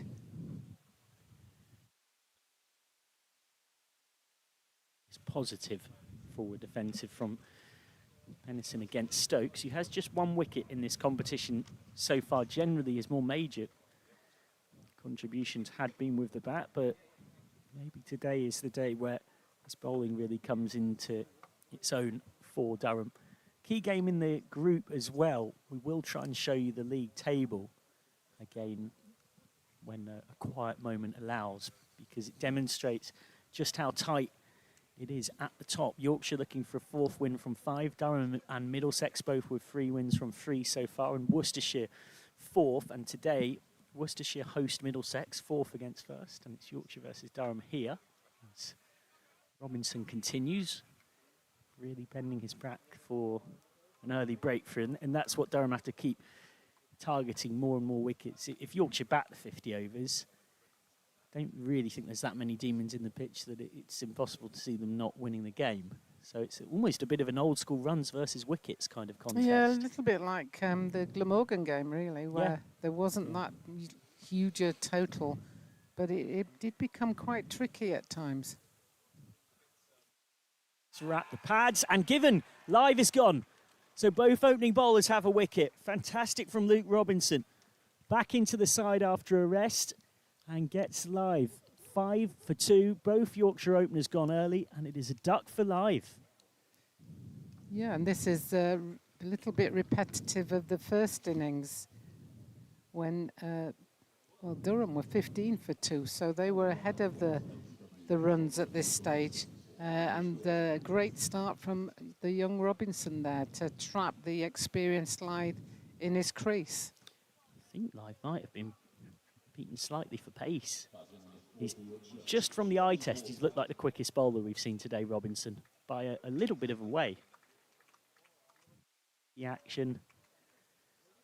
And I'm not sure he can have too many complaints. Maybe height is the only one I would have thought.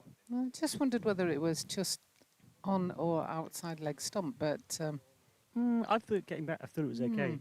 If we could see that front on one more time would be great.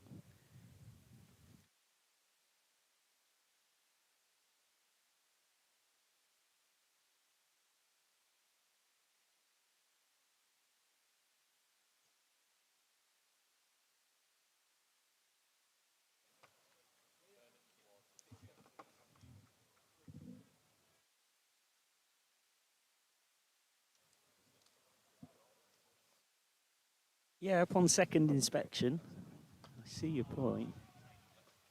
Of course, DRS very much not available. Yes. We're using CRS, commentator review Review. system, and it's always much easier up here. I wonder whether it's in and around maybe an umpire's call. I think it would have been very close, and at the end of the day, you know, they only get the opportunity to see it once, and as far as the umpire was concerned, that was okay, and it was going to hit the stumps. Yeah, easy to see why it was given, put it that way. And he's getting it to nip back as well from that angle, which is tricky. Now in, of course, to the right-handed Wharton, who is just starting to discover his rhythm again with the bat the other day. 38 of 52 2 days ago against Worcestershire. He got 0 of 12 against Sussex and 1 of 16 at Glamorgan, coming back from that knuckle injury. He's still on, and he's really making sure to take it, which tells you that the pain is very real, on a mixed dose of ibuprofen and paracetamol. He says there's certain shots you hit, back foot punches in particular, where he really notices it. Wharton is clipping away. That's one of Wharton's trademark shots, really. Rolls the wrist on it so nicely, and maybe that's the boundary that gets him going. Just his second ball faced, and that's trademark Wharton. Yeah, lovely shot. Just waited on it and then just worked it round into that mid-wicket area.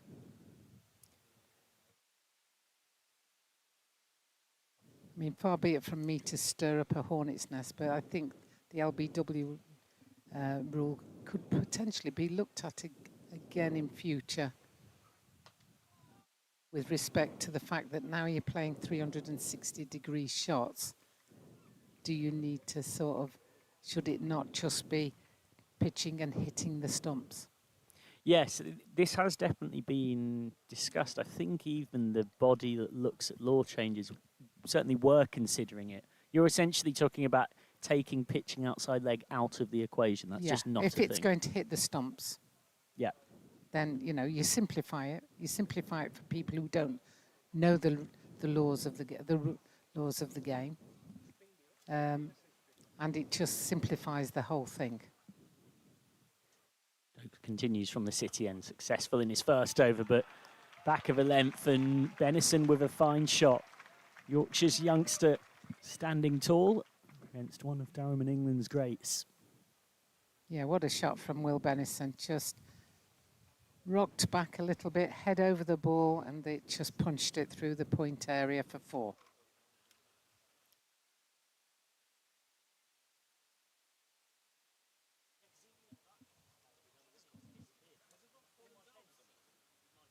Stokes comes in once more, and that's played out in a similar area. Not quite as much force. They've taken one, thinking about the second, but they came back. Good test here for Benison against a pumped up young quick in Luke Robinson, and then Durham's other Youngster. youthful rookie. Ryan Campbell's joked about Stokes signing up to Durham on a rookie contract. There is some good contract news for Durham and Ben Stokes. We'll come back to after this ball.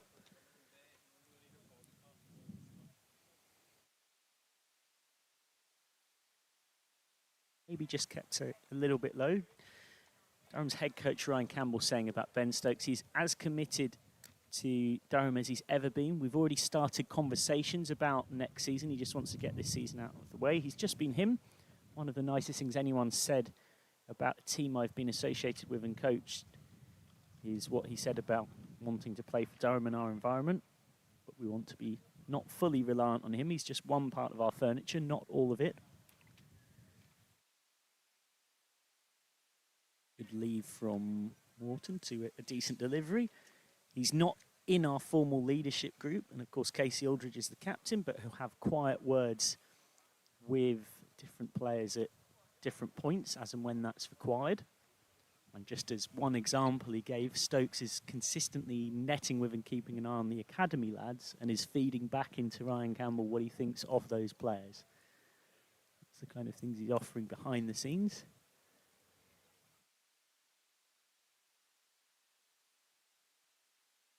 Again, Stokes in testing areas to Wharton, and all of those signs would seem to point to the fact that we're going to be seeing Stokes in a Durham shirt, a la Jimmy Anderson maybe at Lancashire for quite some time to come, which is fantastic news for county cricket. Yeah, and I guess that's, you know, we see Johnny Bairstow on a regular basis coming back into county cricket. Obviously, he's not here playing in the 100, but certainly a key part of the county championship side.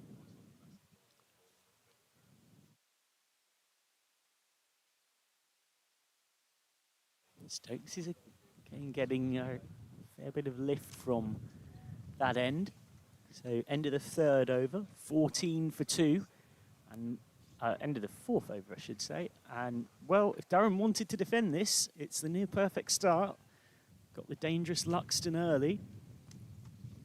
That only adds to a sense of belief that they can find a way to draw Yorkshire into a low-scoring scrap.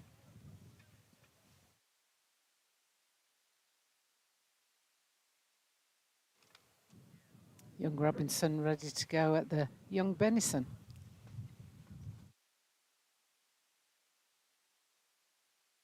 Well dug out by Benison, well bowled by Luke Robinson, a name that might be relatively new to some who aren't absolute county cricket badgers. A 22-year-old, his mum and dad Helen and Stephen ran the junior section at Philadelphia CC. He was a product of there, but he moved to Chester Street Cricket Club couple of seasons ago, famously, and this was one of those kind of moments where people in the Durham youth system started paying attention. Once took 6 wickets in 6 balls for Philadelphia, all clean bowled as a 13-year-old. Whipped away for what will be just 1. It's not very often at that age you see someone able to bowl not just quick, but consistently, just hitting Yorker after Yorker, you miss, I hit. That was the first time he kind of gained notoriety, then came through that Durham age group system. Right now he's getting some advice from a man who knows a thing or two about quick bowling.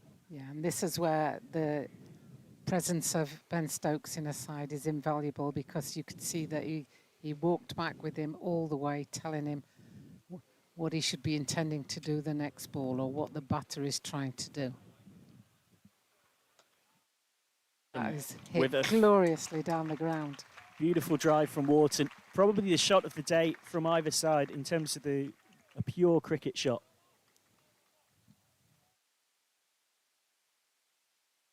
Any straighter, it would have hit the stumps. Does look very strong in that straight V, Wharton. It's often when he's playing at his best in any format. Yeah, and he struggled this year, really. The last game on Wednesday was the first one. He got some runs. Yeah, I would say he was in good form in the T20s before his injury. Got 55 at Notts in a win at the start of the campaign, 64 against Durham in a win for Yorkshire there, and 35 not out in the Roses game. 3 notable contributions, but then had that time on the sidelines. In red ball cricket, he has been a little bit quiet. I think in the Metrobank Cup, he didn't have a great start. Yeah, he's had 3 innings back, Wharton. 1 against Glamorgan off 16, 12 ball duck against Sussex, and then 38 off 52 here 2 days ago against Worcestershire. Durham, of course.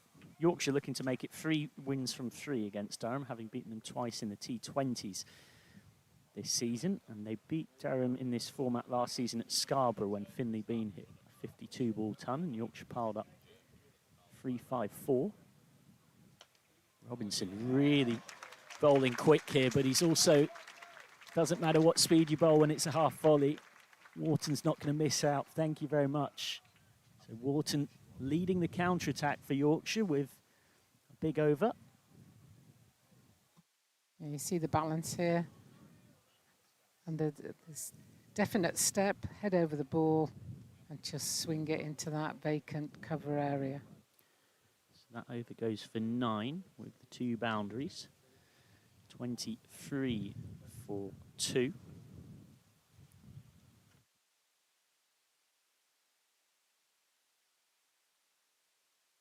Stokes hunting a second wicket for him.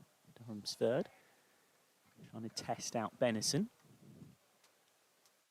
Yeah, and these teams will know each other very well, so they'll be aware who are the youngsters, who are the rookies, who are the seasoned pros. Certainly with the seasoned pros, they'll know where their scoring areas are. They'll know where they're looking to hit the ball, so they'll be trying to combat that. With the rookies, they'll be trying to get one up on them right from the start.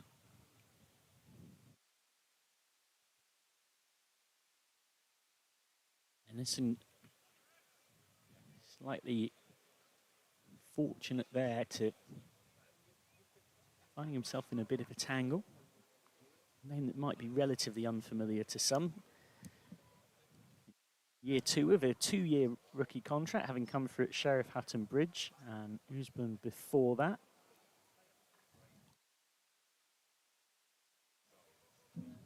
Bowls handy leg spin as well. Has been regularly bowling his leggies in the 2s. Stokes testing out Benison once more.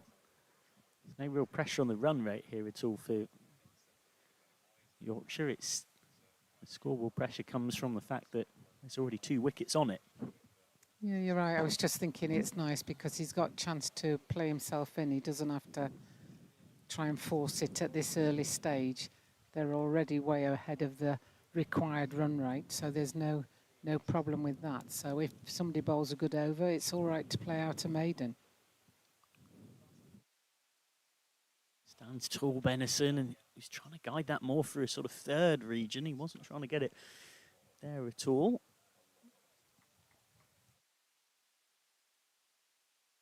Have been to York to play Yorkshire in this format, but it was so long ago. It was in the old Pro 40.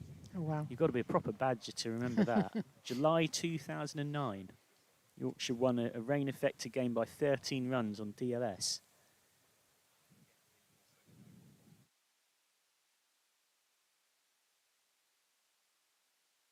It was actually quite a good demonstration, that game, of what can happen at York with the short boundaries. We were talking about it the other day. Once upon a time, Matthew Waite took 32 off and over from Ethan Brooks. Navad Al Hassan, Yorkshire's overseas, hit 42 off 15 balls. Wow. And that got Yorkshire up to a defendable total. And then he took 3 for 44 as well. Adil Rashid took 2 for 12. And David Wainwright tripped him with a couple of wickets.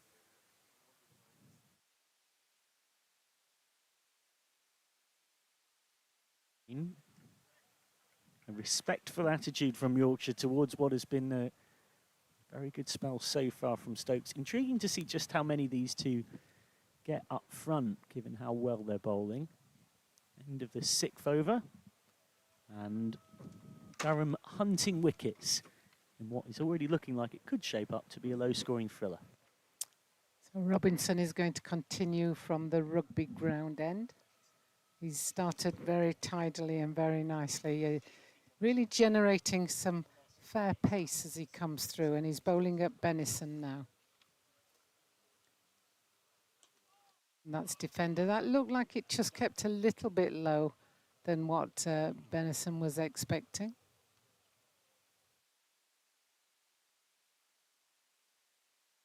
You can see that Ben Stokes has placed himself at mid-off so that if he's got any words of wisdom, he can pass them on to the young bowler.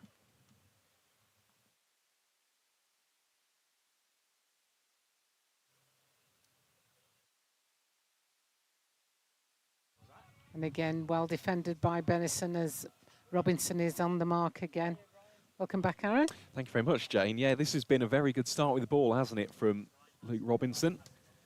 And of course, a certain Ben Stokes from the City end as well. Yes, and you know, I think it's set the game up quite nicely because both teams will be wary now of how it progresses. Durham will be wanting to take another wicket and Yorkshire will be wanting to just build a partnership. Well, that was the key, wasn't it, with Durham themselves? It was a lack of partnerships that we saw. A couple of 30 plus. Of course, that last wicket pairing of Robinson himself alongside Shafiqullah Ghaffari.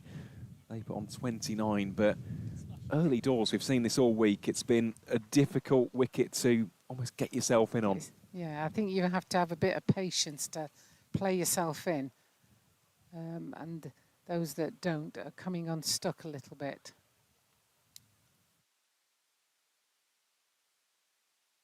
Nice delivery by Luke Robinson. Yeah, a little bit of lift, and it almost looked like you could swing your hands through that, but I think Benison has decided, no, I'll just have a look at it at this stage of the game, and I think that's the right thing to do. Got Marcus North in discussions there. Yeah, just to our right on the players' balcony.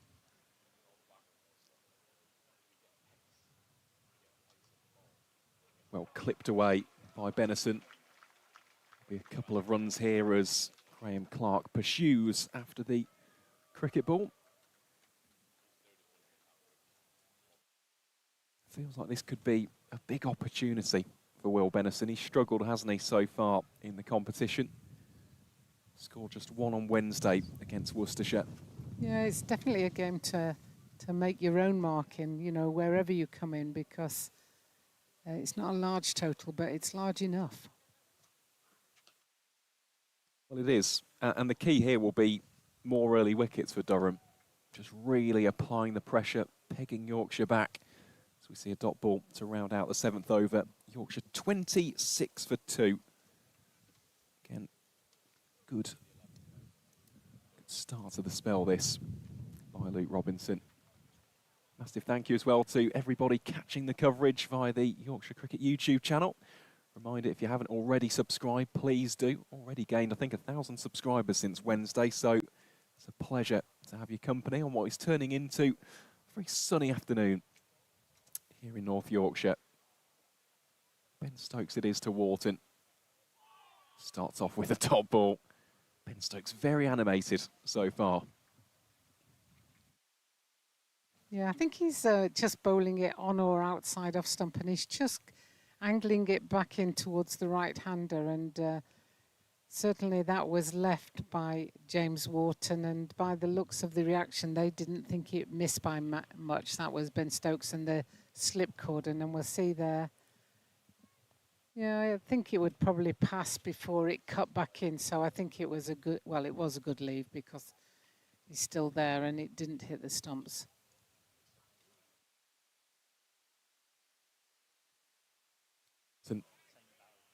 Playing defensively so far against Ben Stokes.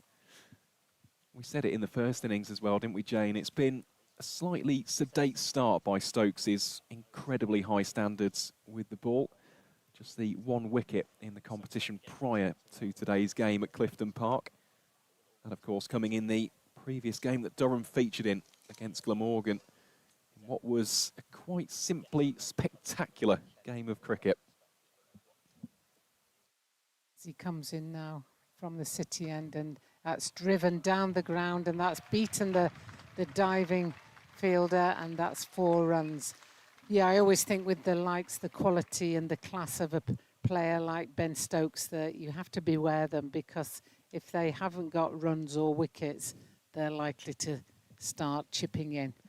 But that was a glorious shot from James Wharton, just punched it through a wide mid-off, and that just raced away to the boundary. Advances once more.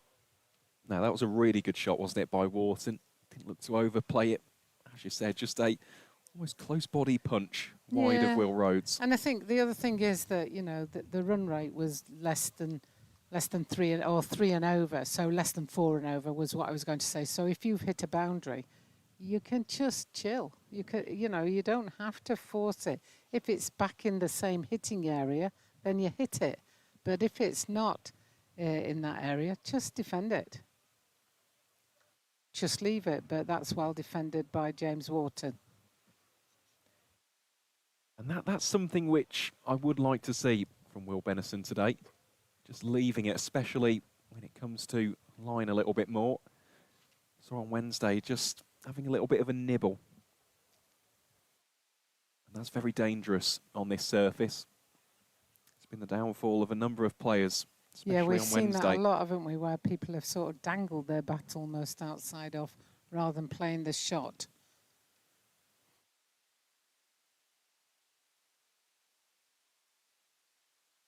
Still getting that lift from Ben Stokes as that climbs on James Wharton. Interestingly, it's looking like there's more lift from the city end when you're bowling. The rugby ground end, it looks like it's got the occasion to keep low. So it's quite an interesting pitch to have to bat on, because you've got to keep your wits about you. Well, you do. It's one of those difficult ones, even though just from our venture out there a little bit earlier this morning, it is a good-looking pitch, but there's just enough assistance, and that's the danger. You're constantly playing with that in the back of your mind. It's a seed of doubt. Vincent in once more, and that one just flies, and the square leg umpire is saying, no, that's okay, it didn't go over his head. It looked to me like that flew over his head, but yet again, I'm from a different viewpoint to that one of the umpire. What have you made of Robinson so far as well, Jane, just in terms of the raw attributes, the skill set that he possesses? I can see the excitement that people are talking about him, because he has got athleticism, he's got pure pace, and he's accurate. He's got a good line and length bowler. Well, he's one of a number of exciting prospects in and around the northeast. Of course, we saw in the last game against Durham, against Glamorgan even, that Durham played in. James Vinto, I must say I'm a very, very big fan of his game. He can bat, so too can this man Luke Robinson. Really is a seam bowler factory, isn't it, the northeast? You think of England as well, Mark Wood, Matthew Potts, a certain Ben Stokes. Great part of the country for cricket. Short and rifled away for 4. Dismissively struck really. Yeah, I'm not sure that's the direction he was intending, but it was a very good shot. Yeah, I think he was expecting it to go to the leg side, but it seemed to come off the toe end or the bottom third of the bat, and then it just came to the offside, nowhere near any fielder. So a very interesting and good shot. Moves Benison on to 13. That's a beautiful shot, though. The next one just leans into it through the covers. Yeah, that's a great shot. That's completely different to the previous one. That's where he intended to send it. He saw it coming, moved across well, kept his head over the ball, bent that front knee, and it was dismissed to the boundary for 4 runs. Such a nice-looking shot, isn't it? Especially when it's played in that manner. Just stroked really through the covers for 4. Robinson needs to respond here. Back-to-back boundaries conceded. Responds with a dot ball. Give Benison just a little bit more confidence as well. Admittedly, the first boundary, I completely agree, it wasn't where he was intending to direct it, but it's the outcome. That's all that matters. It went for 4, and then the follow-up. Well, that was majestic. Yeah, and you've just got to keep... You basically have to concentrate for the next ball. That's all you have to do in cricket, is just concentrate on the next ball. Good leave. Good leave to a solid delivery from Luke Robinson. Rounds out the 9th over with a dot ball. Yorkshire are 38 for 2. The 8th over, I think. It is, yeah. That's me getting a little bit overzealous.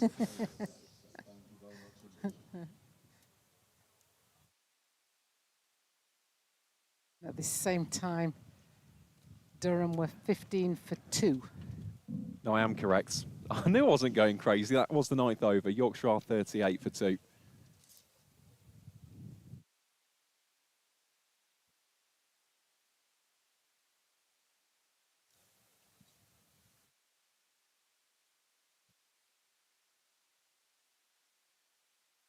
Stokes bowls here too. James Wharton really has to jam the bat down on that one. Sun continues to beat down on the outfield here at Clifton Park. It's a little bit cloudy this morning, wasn't it? A little bit breezy at times as well. Yeah, so it's funny, isn't it? I mean, it must have been about 18, 19 degrees, and I was saying it felt a bit cool, but that's in comparison to what it's been like over the last 5 weeks.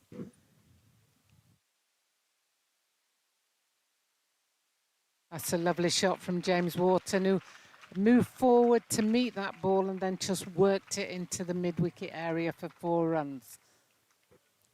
Just a simple clip, wasn't it, really, by James Wharton? Yeah, loving the footwork here. Ben Stokes not happy with that shot against his bowling.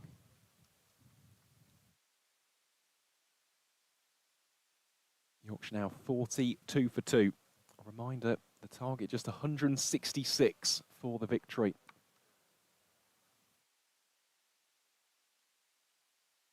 And played firmly back and picked up by Ben Stokes, all in the same follow-through almost. And Will Benison, I don't know if you noticed there, but he was quick to put his bat back because poor guy was out without facing a ball at Scarborough, came out as the non-striker. Change of overs, and it was struck straight back down the ground, ricocheted off the bowler's hand, and he was out without facing a ball. Yeah, there's you win or you learn, and I think he learnt then. The only losers are those who don't learn, so I'm pleased to say he's learnt.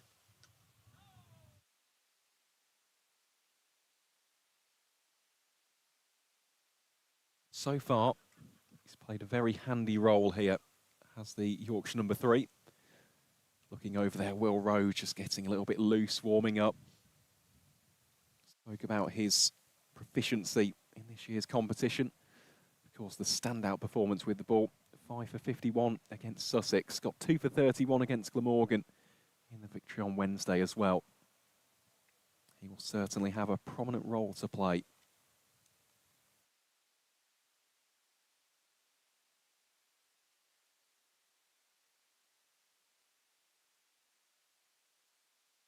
Yeah, it just seems to be getting a little bit of movement into the right-handed bats, does Ben Stokes. But then a player of this class, you'd expect him to be able to do something different with the ball. And he seems to be getting that angle back in quite nicely. And it's lifting a little bit. Final ball of the 10th over.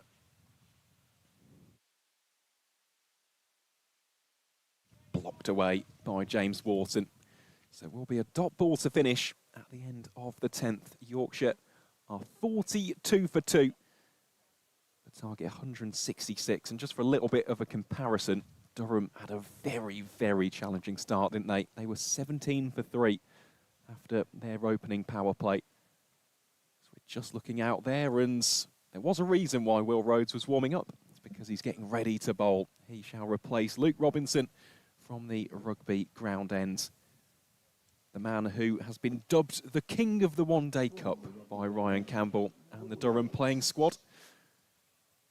Certainly has a reputation in 50-over cricket. Excellent leader as well. I know that Casey Aldridge is the captain for this Durham side, but Will Rhodes, he's always been a cricketer to lead by example, and let's not forget, he led Warwickshire to a county championship title as well, so he's got quite the resume. Yeah, he has certainly got that resume, and he'll be looking to make that breakthrough for Durham at this stage. I like this as well. Ollie Robinson stood up to the stumps. That's definitely going to be a good tactic against James Wharton. Here is Rhodes then. Starts off by bowling a wide. Well taken by the keeper, though. Some good hands.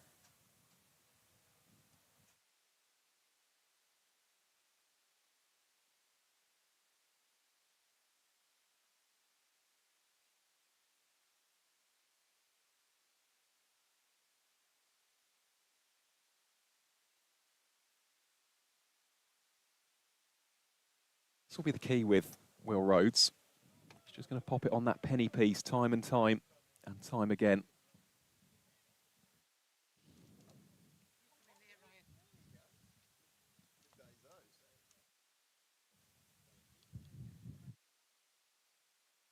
Defended by Will Benison.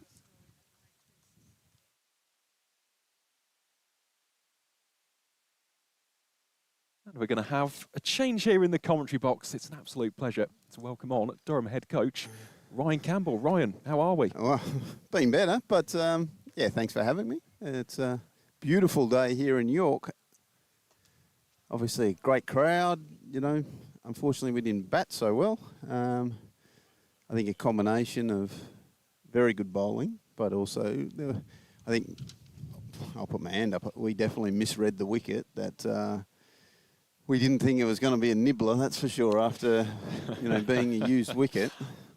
But yeah, it was a tough 10 overs.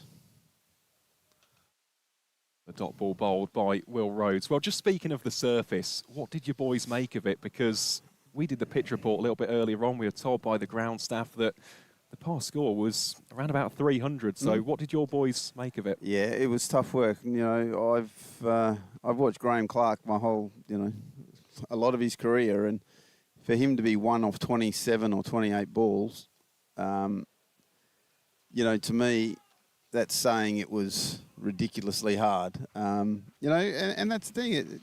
These things happen. It's we all looked at it. We all spoke, and I know Yorkshire looked at it and said they were batting as well, because of that. I guess the nature of it. Club wicket. It's been used on Wednesday. And generally at the back end started to spin, so you think, okay, well, we'll bat first, and then, hopefully it goes downhill from there. But yeah, the Yorkshire, we understand Yorkshire pretty much playing their, their whole red ball bowling lineup, and they're very good in these conditions, and, Code was outstanding, and so was Hill. Most definitely. Well, we're going to have a slight change in the commentary box. I shall make way for Michael McCann. Short but sweet, Short Ryan, but sweet. A pleasure as always. We'll catch up in a little while. Hope I haven't forced you out.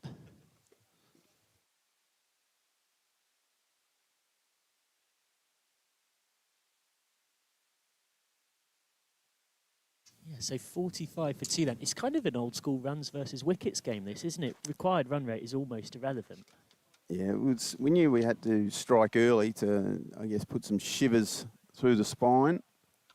Stokes looking to do so again. Interested to see how many overs more Stokes gets in this spell. He's already had 5, 1 for 19. Yeah, when we obviously took those early couple of wickets at 2 for 5, or 5 for 2, whichever way you're going to do it, obviously you think, oh, here we go. And you just, from there, you got to bowl good balls. You put the batsman under pressure. But these two have batted really nicely so far. looking at, not for the first time, just to open the face and kind of glide that away. And I guess particularly Benison, just his 5th professional game, a player like that you don't necessarily know too much about. And again, that's the beauty of this competition. It's, you know, our analyst team getting some late nights and pulling their hair out, trying to find vision of lots of people that are generally not in first team. But there is enough information out there, and you know, like I say, that's the exciting part of this competition. Oh, a bit of height probably the issue there against Wharton. Well, I guess as this week has shown with clicky punting, these days even second team club cricket there's video footage of if you know the right places to look. So. Yeah, you can't hide, that's for sure.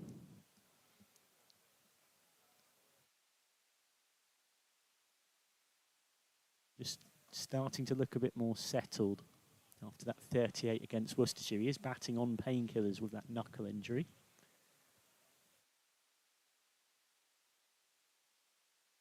And that's is a great example. When you're trying to, you know, win a game defending 160, it's almost like you can't afford any playing misses. They got to nick them, if you know what I mean. So, you know, you're trying, and then that's where you probably try a bit too hard and overstretch. Lukey Robinson, obviously, at opening spell was trying to bowl fast and swing the ball, but probably overpitched a couple of times. But again, that's the learning, I guess, for a young fast bowler who's you know, just starting on his journey, so to speak.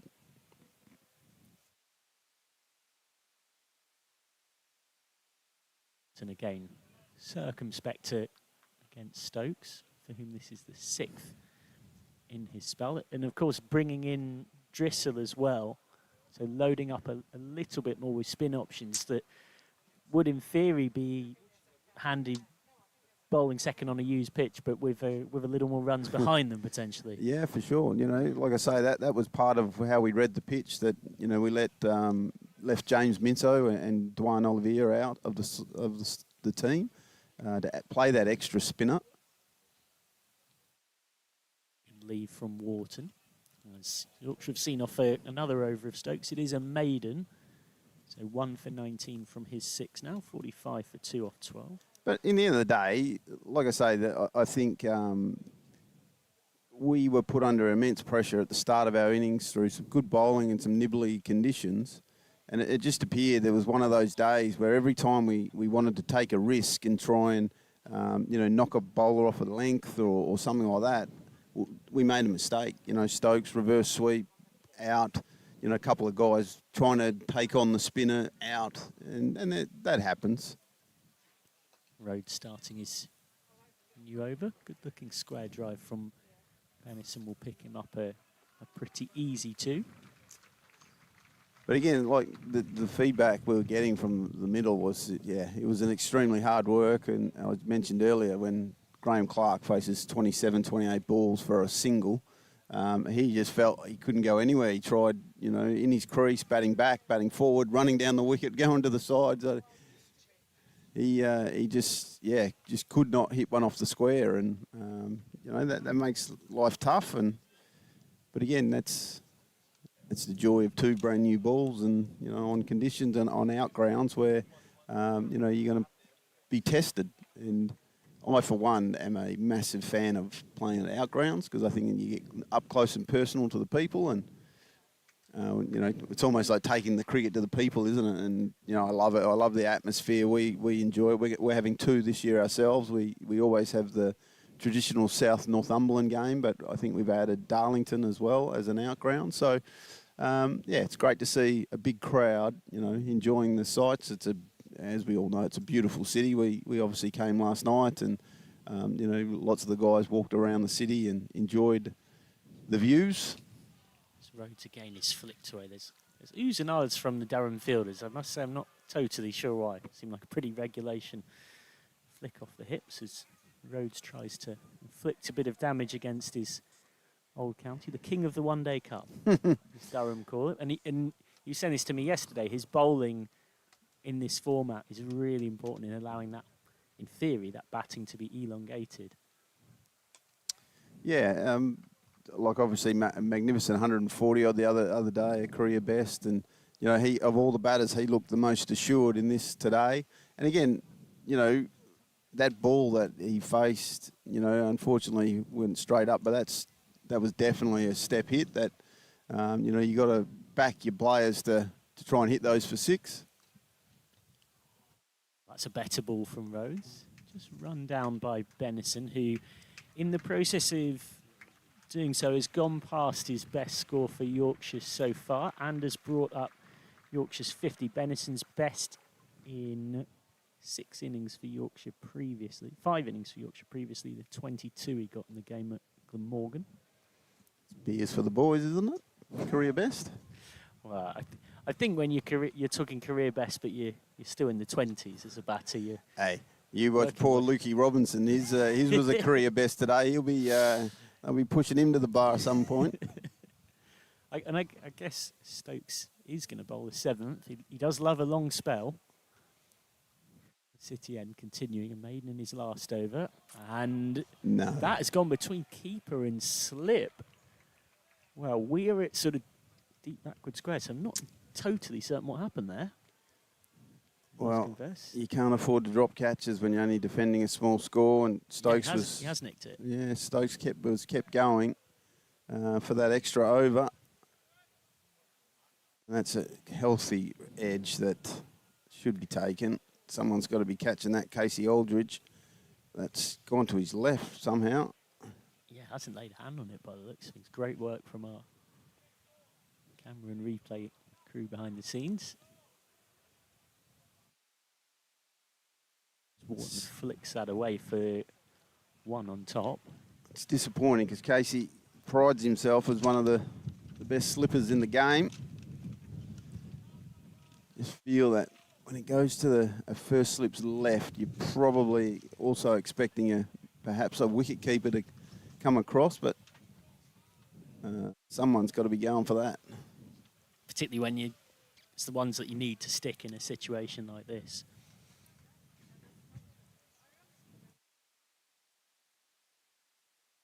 Just to say, I guess an inverse of what I said when we had Yorkshire batting coach John Sadler on for very generous 10 overs in the first innings. If you are hearing a lot of wheeze from one particular side and might be a little confused, it's Durham head coach Ryan Campbell, an old friend of mine from plenty of cricket fields across the years. He's got the pleasure of joining us, so you can't particularly blame him for having one particular perspective on this game. Sorry, I can't barrack for Yorkshire while I'm here. No. It's not about barracking for anybody.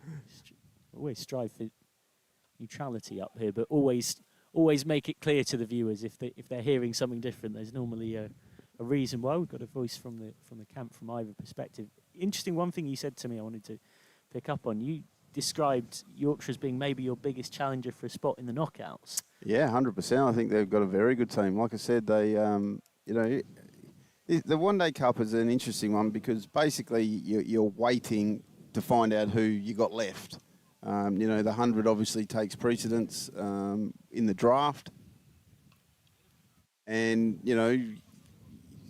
everyone's going to lose players. And, Yorkshire, Surrey lost 17 or something. Yep. God knows how that happens. But, and then, you assemble your squad and think, okay, what's the youngsters that you want to make sure are playing, some good cricket and give them an opportunity. But as well, you also want to try and win the competition. And, when we obviously stacked up the Yorkshire side, there's lots of their county championship and blast team in the batting side of things. And also, like you say, the whole, pretty much the whole red ball county championship attack is there as well. So, they got plenty of options. And put that together, plus probably one of the world's best spinners in the white ball game. And, that's assembled a pretty good team. 53 for 2 off 14, so Stokes unlucky there. Aldridge not able to lay hands on that one at the early part of the over, and I wonder whether that will be the end of Stokes' opening spell. Of course, it's now England are out of the picture. It's on you to try and manage that. Brendan McCullum once got asked the same question as Rhodes starts his new over. Are you trying to tell Ben Stokes not to bowl these mammoth long spells? How do you try and stop someone like that, you know? yeah. Or do you? Mate, you don't. You kind of have a word. But at the end of the day, he's a big boy. He knows his body as well as anyone, obviously. But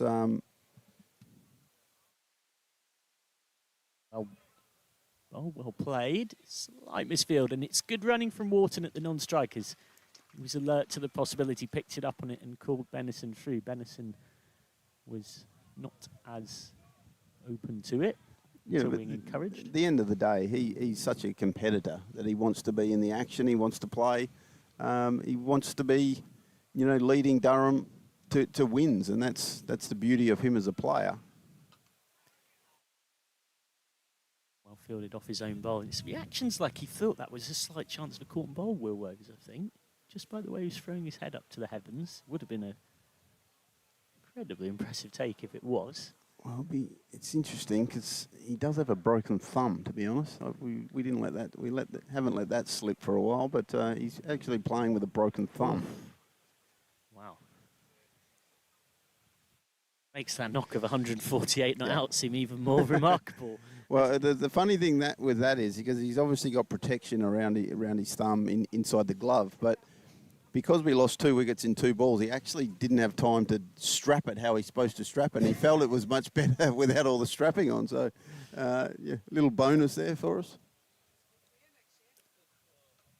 Funny situations you get with batting collapses, as if there isn't enough gear to put on without having to worry about taping up your thumb. Well, that shot just there, that I think is a great indication of how tough the wicket's been. Now, he's tried to, Wharton, who's been looking fantastic, has tried to work that to the onside and almost got a leading edge.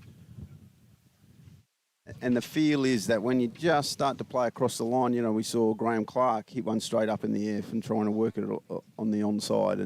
And that just says to you that it's just holding a touch and when the ball hits the seam, it's providing the bowlers with a little bit of encouragement. But again, once you get in, you just got to make sure you cash in. And I think in the back end of our innings, we were guilty of guys, getting to double figures and not then finishing out the innings, which we pride ourselves on. And unfortunately, we didn't bat the 50 overs. It will be an 8th over in the spell for Stokes. Going all in with his chips from the city end as Durham chase wickets. Well, I know there's a certain English selector sitting in the stands. Maybe he's come to watch him bowl. Yeah, an old friend of yours spotted in the lunch queue on the balcony at York, Marcus North. And, of course, that's meant that you've been kind of double jobbing this summer. Yeah. It's one of those things that, obviously we're never going to stop Marcus from doing that. He's been such an amazing director of cricket for over 7.5 years for us. When that opportunity came, well judged quick single. We were over the moon for him, and it's just I think England, and again I'm being parochial now, but I think England have got an amazing person and a great problem solver, and we'll work through the problems with what England have had, especially of recent times. I've no doubt he would have been helping Rob Key, find the coach and select the captain and all that sort of stuff. 50 partnership up between these two. It's been a sensible, steady rebuild from 2 of Yorkshire's own. Wharton very much the senior of the 2, of course.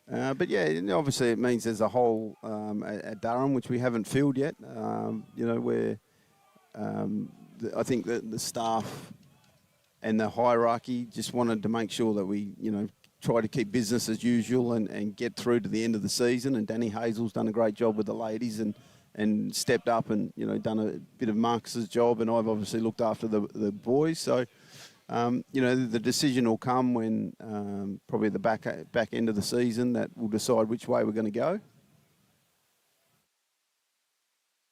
And keeps that one out. That looks like that might have scooted through and kept a little bit low. And so for those unfamiliar, you're sort of wearing the head coach hat and the DOC hat. So you might say you're wearing the good cop and the bad cop hat. You're doing the contracts and the negotiations, and you're also doing the one that's trying to keep the players' tyres pumped up. Well, it's funny. I sort of when the guys sort of asked me how I'm going with it and what do you see, I said, well, put it this way, when I used to walk into the room, I look around the room and I see our talent and, you know, the quality of what we've got and thinking about which piece of the puzzle will they fit and, you know, in the playing 11 and the bigger squad. Now I walk in and I feel like they've got a little price tag above their head because now I know. And I'm thinking, are you worth that? Are you worth that? Oh, yeah, you're underpaid. You're overpaid.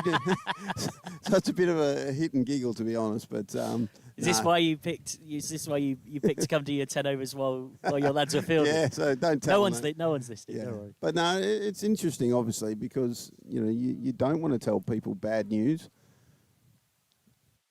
You know, the worst I've ever had to do basically is say, you know, you're not playing today, or you're not in the 11, or you've been dropped, and things like that. But you do get an appreciation for, you know, the work behind the scenes that Marcus has done. You know, making sure that players are, you know, in contracts, and you know, our best players are covered and are happy, and you know, that's been the case so far. And you know, and it's also there is an upside. You know, I'm bloody joyful when I, you know, get a deal across the line and think, yeah, you know, that's one of our players done for another 3 years. Speaking of deals, as Rhodes is a bit luckless there finding the outside edge. Rhodes and Ackerman and Stokes, it's fair to say 3 are very actively working on getting the pen on the paper. Yeah, 100%. Those guys are, you know, for those who don't know, the thing is that, you know, players, once they're in contract, basically, if you haven't signed them the year they're coming out of contract by the 1st of June, you know, everyone knows then that they're out of contract and the other clubs come circling. So, vultures. Oh, well, and especially some have got very big checkbooks nowadays that the old 100 has been sold. So, you know, it's tough for a county like us. You know, Matthew Potts is one of those players who comes out of contract next year. You know, I know his name has been bandied around. In fact, I think it's been bandied around up here.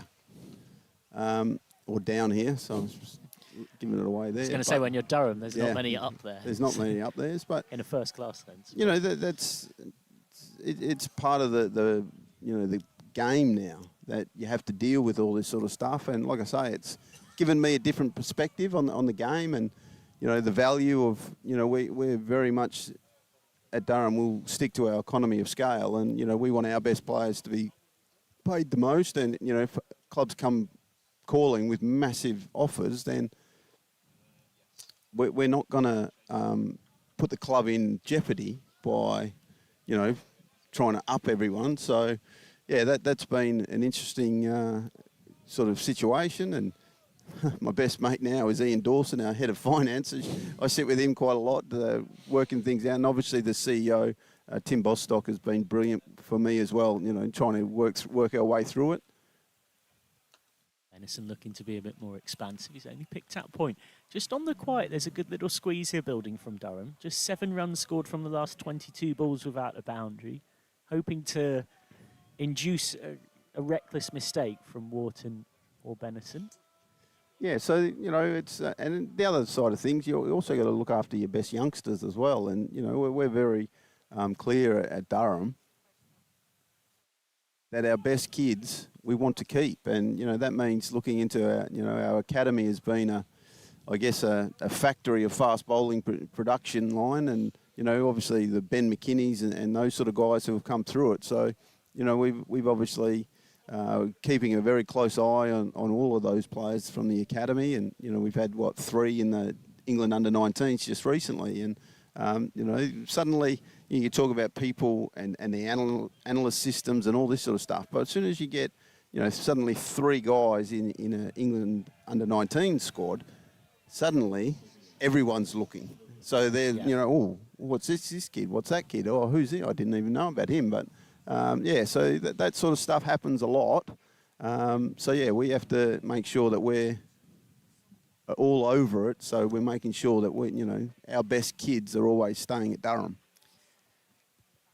Stokes' 8-over marathon is done. 1 for 23 off 8. And on come Shafiqullah Ghaffari, who's, speaking of stories, he's got to be right up there. Leg spinner from Afghanistan, played club cricket for Richmondshire in the North Yorkshire and South Durham Prem, and just took such a shed load of wickets that he caught Marcus North's attention and eventually played his way into a Durham shirt. That's a bit of a drag down though. Swatted away by Wharton like one might do with an irritable fly on a hot day. It's a decent bit of fielding on the bounce to keep it from going for 4 by Emilio Gay. Yeah, Shafi has been a great story for us. He, you know, when you talk to him about his past and, you know, what he's, I guess, endured to get here and to play cricket, it's a fantastic story.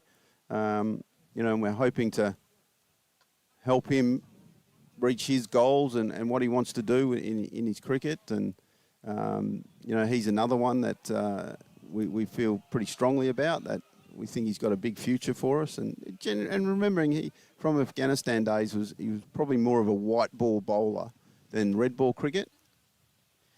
But part of our, I guess, our search for, you know, different layers is, you know, trying to work on his red ball game. And, you know, he tries to bowl a bit slower than what he has, worked incredibly hard on his leg spinner. But he has a very good googly and, you know, back spinner. For those wondering what Ryan exactly means when referring to his Afghanistan days, he played for Afghanistan at an under-19 World Cup in 2020. He's an Afghan refugee, but he signed for Durham as a local player ahead of this season after a successful asylum claim in the UK as a refugee, but did make his red ball debut for Durham at the back end of last season. Hasn't played any red ball this season. I guess that's the other tricky thing, of course, with Parkinson around. How often are you likely to necessarily fit both in? Yeah, it's always a tricky situation. It's you know, if conditions suit, we I guess with a couple of all-rounders that we have, we can sort of pull that switch if we want to.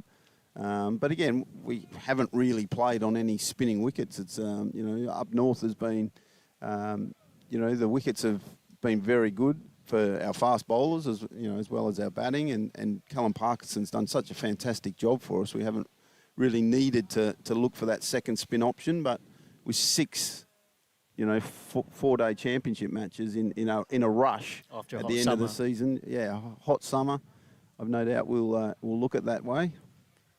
Rhodes continuing, has been economical so far, but it's driven by Wharton, who has just timed this. He didn't really push at it, and it is kept in play by Stokes, just flicking it back and then having to sort of do a bit of mini parkour off the Metro Bank advertising hoardings. Yeah, looking pretty rosy in the championship from a Durham point of view. They, you know, I know as a coach you don't want to count your chickens, but top of Division 1, very firmly clear of particularly that gap to third and promotion. Oh, that has leapt from Rhodes. The effort ball. Yeah, well, look, we obviously were extremely disappointed with what happened last year, you know, on that last day, and to be relegated by 1 point.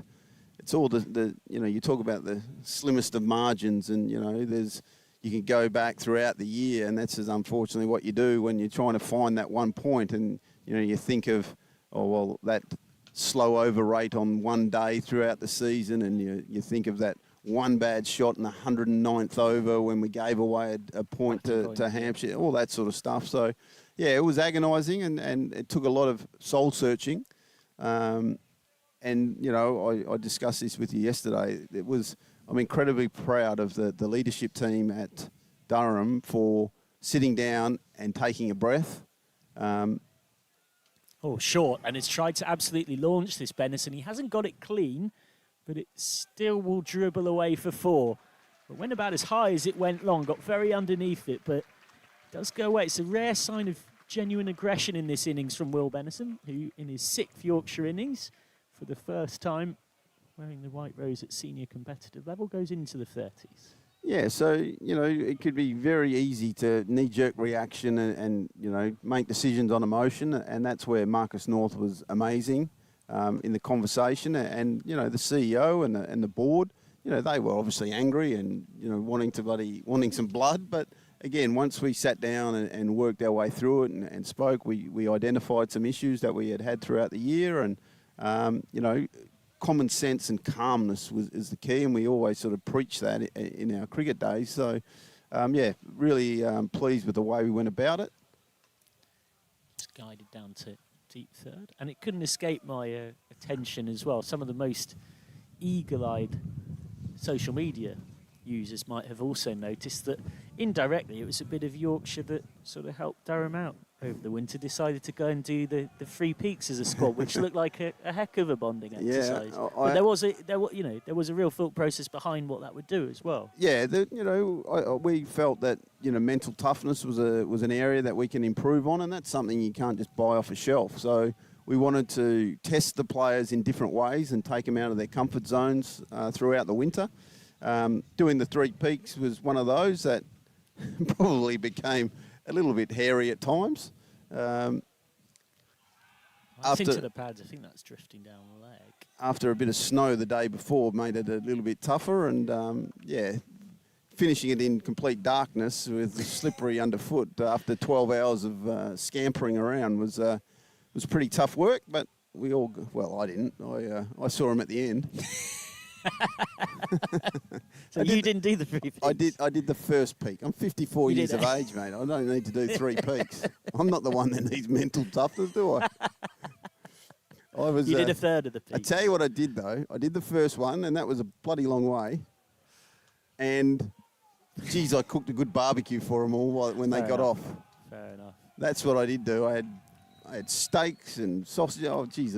Unfortunately, everyone was too tired to eat, so they just sat there in a corner. But, it's a fantastic thing to do. Everyone hated it, but within a week or two, everyone loved it and started to talk about the stories, and hopefully it's a little thing that bonds them when times get tougher on the field.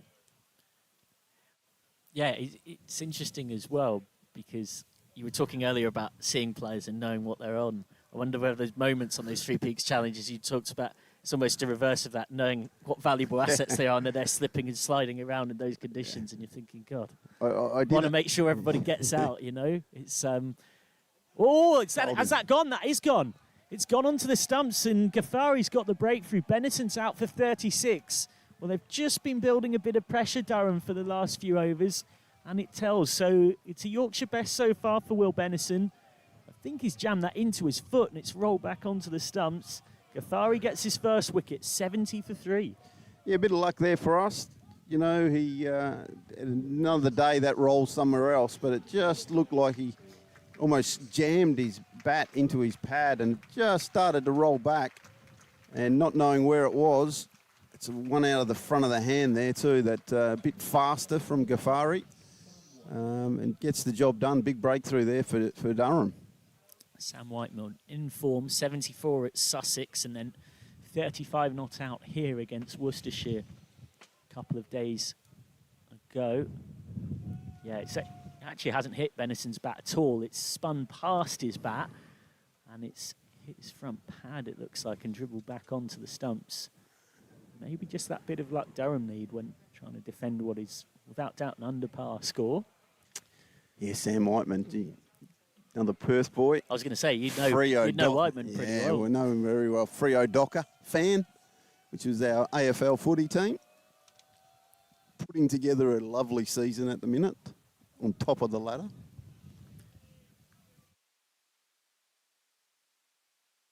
And a bit of a coup for Yorkshire as well to get him as a local player. Yeah, amazing.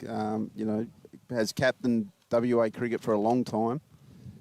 Opens the batting in 4-day cricket for him, and yeah, a very, very good player. Absolutely beautiful wicketkeeper, by the way.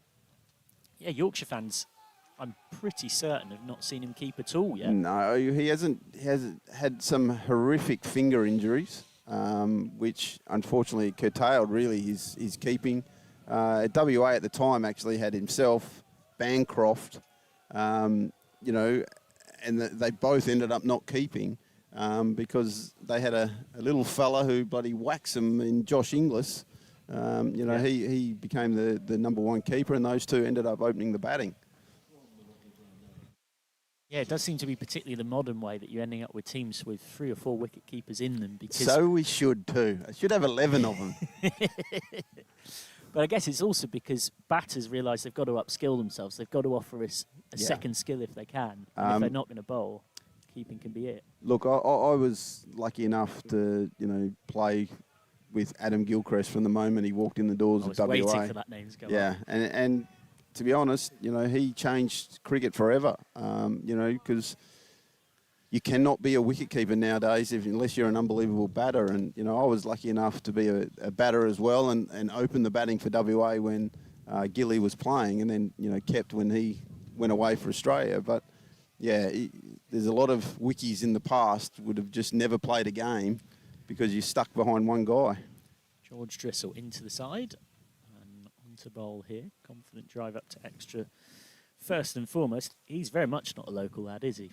From Bristol. Yes. Of course, initially made his championship debut for Durham as a concussion replacement for Liam Travaskis back in 2022. He's now very much settled into life at the other end of the country. Get one here. Yeah, it's a big few games for George, I reckon. That he's one of those ones who's been starved of opportunity. Was our number one in red ball last year after having an unbelievable pre-season. Went in front of Callum Parkinson with his batting and his bowling, and he's an excellent fielder as well. And just didn't quite nail that position, which opened the door again for Callum to take over. He needs to make the most of his opportunities. Yeah, product of the Gloucestershire pathway as well, and then came to Durham via a stint with Somerset. Kane Wharton going back and just nudging for a single. Wharton not looking like a man in a rush, and Yorkshire don't necessarily need to be in a rush here. No, time is definitely on their side. Yeah, so just getting the final bit about the Three Peaks, I did go into the HR department and ask the head of HR, what's acceptable losses? This reminds me. She said 10%. 10%. That is a genuine outside edge. Nice flight from Drissel. Bit of luck for Whiteman. So Whiteman gets his first boundary in somewhat fortuitous circumstances to finish off the over. 81 for 3, then off 21. So that over has gone for 10, which in the context of a low-scoring chase is quite a big over. This reminds me of that infamous camp, the John Buchanan one in 2007, which certain SK Warne was probably the most vocal critic of. They were talking about carrying these huge sacks around, and there was at least 3 or 4 quite significant injuries that came from it. Sometimes the coaches don't quite get it right. Sometimes. Although I remember you saying this to me before, your transition between the two has made you appreciate it's so much harder than you thought it was when you were playing. Yeah, of course. It's the thing about coaching is you're always learning, and you look back on your career and think of the good coaches that were around you and what made them a good coach in your eyes, and also making sure that you're not treating everyone the same, because in a squad of 20 you've got so many different individuals that you've got to make sure that you understand them and form great relationships with everyone. So then if you do have to give them bad news or good news, you've got that relationship to fall back on to help get through those periods of time.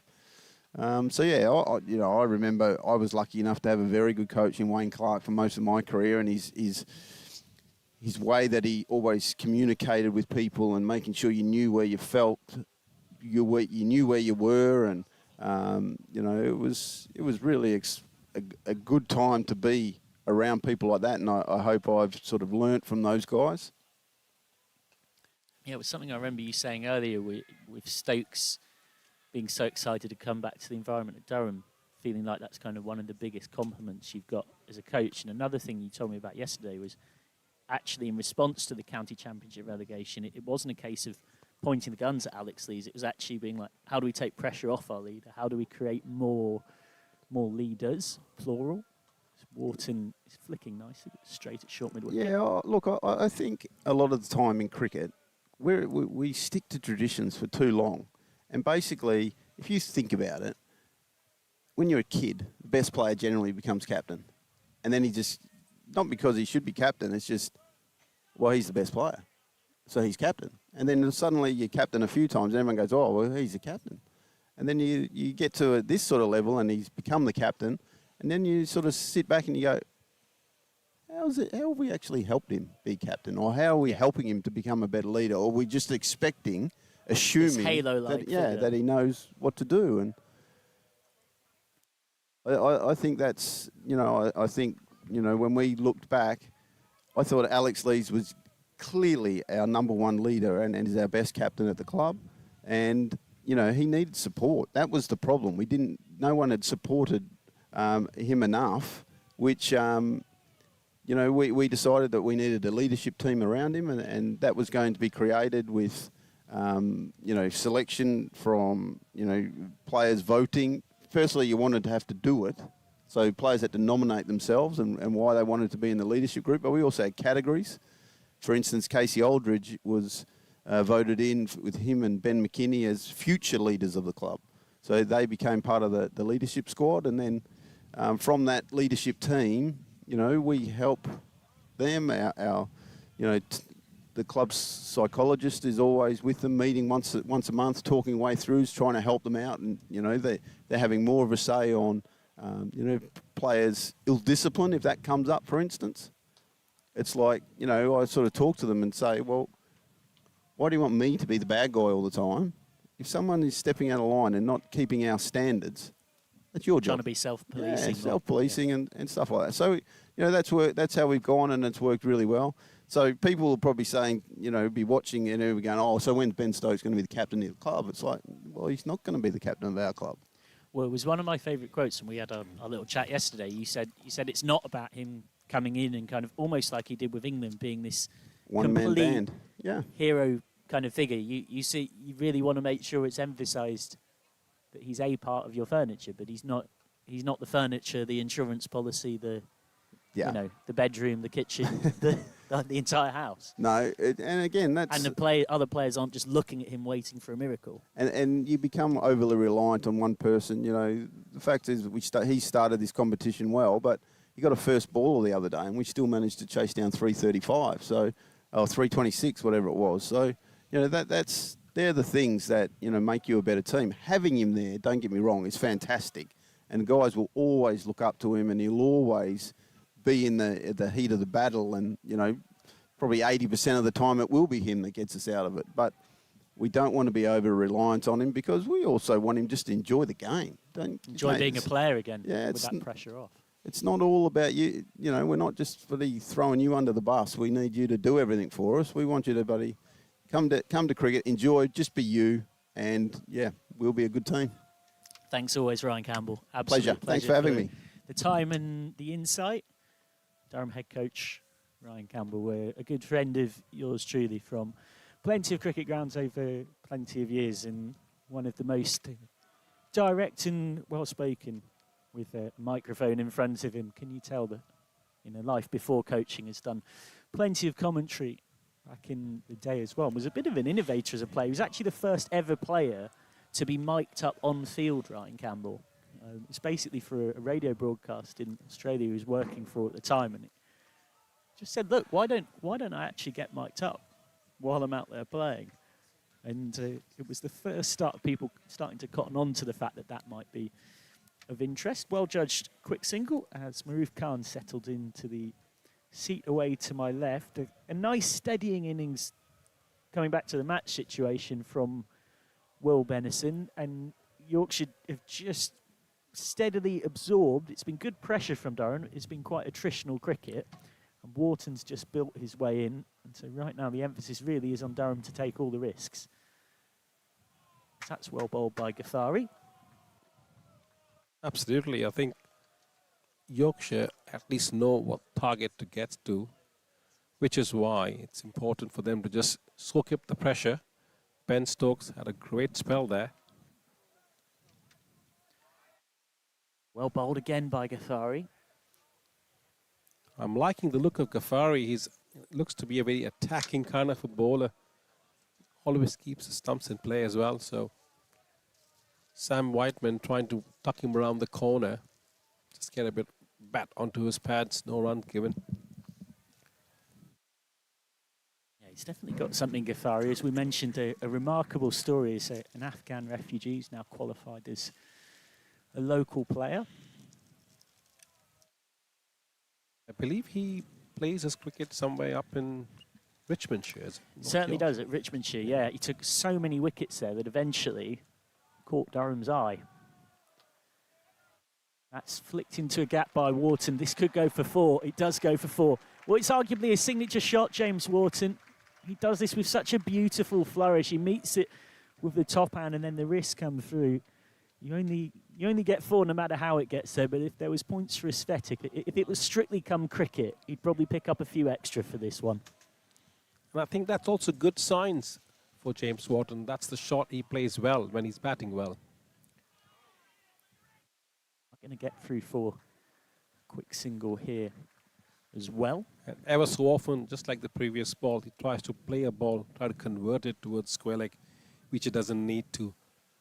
Typically, I think he's really soaked up the pressure, and as I was mentioning earlier as well, Ben Stokes really tested him in and out with a 7-8 over spell there, and he stuck to the task, and now he's reaping the rewards, batting on 37 runs. Yeah, Wharton just starting to get back to his best. Not easy when you're still playing on painkillers. Save Outcast Cricket Club. Once we have the last over before drinks, which Drissel will bowl. And whilst the players will be taking a drink, I'm delighted to say that I've got a particular form of refreshment and nourishment for the commentary box, because Marif Khan, alongside yours truly, likes to consistently talk about his desperate desire for an ice cream at the cricket.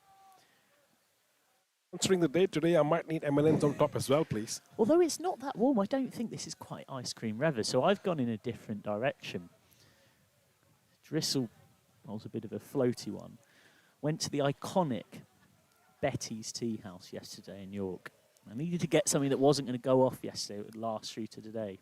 So I've got both you and the commentary team to share. Here's Drissel. Just guided into the gap for one. Some iconic Yorkshire gingerbread, made with both stem ginger and ground ginger. And I don't think you can really beat Betty's. So at a moment where, of course, not to be chewing on air, because that is one of the worst sounds that anyone can listen to, we'll be intrigued to get your thoughts in your reviews, possibly something for the drinks break as Aaron Viles joins you. Now, can Drissel nip one out before the drinks break? Can't quite there. Yeah, firstly, for me, Betty's, that's too posh. He's already got his frustration in before he's even tasted it. I'm not too sure how I'm supposed to eat that, you know. Is it take my time, chew on it a bit longer because it's from Betty's? Oh, you deserve all the nice things in life, Maruf. Thank you, mate. So I can't really bring you an ice cream. Which I'm quite disappointed about. All this hesitation here. And he is just about going to get back Whiteman, but Whiteman wanted it. Wharton was a lot less certain about the endeavour. All's well that ends well for Yorkshire. 94 for 3 at drinks then. Aaron Viles will step into my place as Maruf Khan gives you a few more thoughts on where this game is at and gets ready to try some of the finest Yorkshire gingerbread. Yeah, well, before I try my gingerbread, I think 25 overs done, 94 for 3. Yorkshire sitting pretty. Really hard graft from James Wharton. He's batting on 38 of 67 balls. Ghaffari, Robinson, Stokes, Drissel have really tested the Yorkshire batters today. And all in all, at this stage, 72 runs required of 25 overs with 7 wickets in hand. Yorkshire seem to have the upper hand. Welcome, Aaron Wells. Thank you very much, Maruf. Yeah, completely agree. I was just speaking with Jane about it off microphone, but as a batting side, Yorkshire are well ahead of the 8 ball here. And it's just one of those, a couple of big overs, especially once you get to around about 50 runs required. As a batting side, it does get easier. So I think Yorkshire, they'll be absolutely delighted. This was mostly set up by a phenomenal bowling display. Those bowling figures don't necessarily tell the entire story either. I know the likes of Ben Cliff, 4 for 38, Cordic Yadav, 2 for 23, but George Hill and Ben Code. Ben Code early doors bowled 7 overs, 1 for 5. 5 of them were maidens, so it was all set up by some incredible new ball bowling and throughout the entirety of the innings. Funny you mentioned that as well, John Sadler, when he was briefly speaking here, and he came off the microphone and I asked him, John, what was the idea behind, winning the toss and batting? And he said, Rufa, you mentioned that, but Yorkshire would have batted first as well. Yep. It's not that, on hindsight, but he did say that he was quite pleased to see how the bowlers had really reacted to that decision and really kept, the pressure on Durham all throughout. And at this stage, when you look at where the match summary is at, Durham at 165 all out, Yorkshire 25 overs halfway through, 94 for 3. They're sitting pretty, and I think at this stage, only Yorkshire could be the downside here in terms of how they approach the next 70-odd runs. Completely agree. It's going to take something either very, very special from the Durham bowlers, or it's going to take a few mistakes. As we saw in that first innings, a couple of the Durham wickets were somewhat cheap. Here we go then. We are almost ready to get the action back underway. Shafiqullah Ghaffari has ball in hand from the City end. I think we've just got a little bit of a wait on here for one of the umpires. Indeed, we do. It's umpire I was about Watts. to say, I was only seeing one umpire. I thought it was back to some league cricket where you have the batting team umpires on both sides of the wicket and no leg umpire. But I think sanity prevailed and we see umpire running on, charging his way on, which is great. Yeah, there he is. He's the standing umpire as well. Bilal Shafai at his square leg. Oh, Bilal is giving it a bit of a leg as well. He's charging his way to the other side, keeping himself warm as well. So I think all in all, we have fit umpires as well on the field. So all good. There we go. Let's do a take two then. So Ghaffari still has ball in hand. He's just getting ready then to resume the action.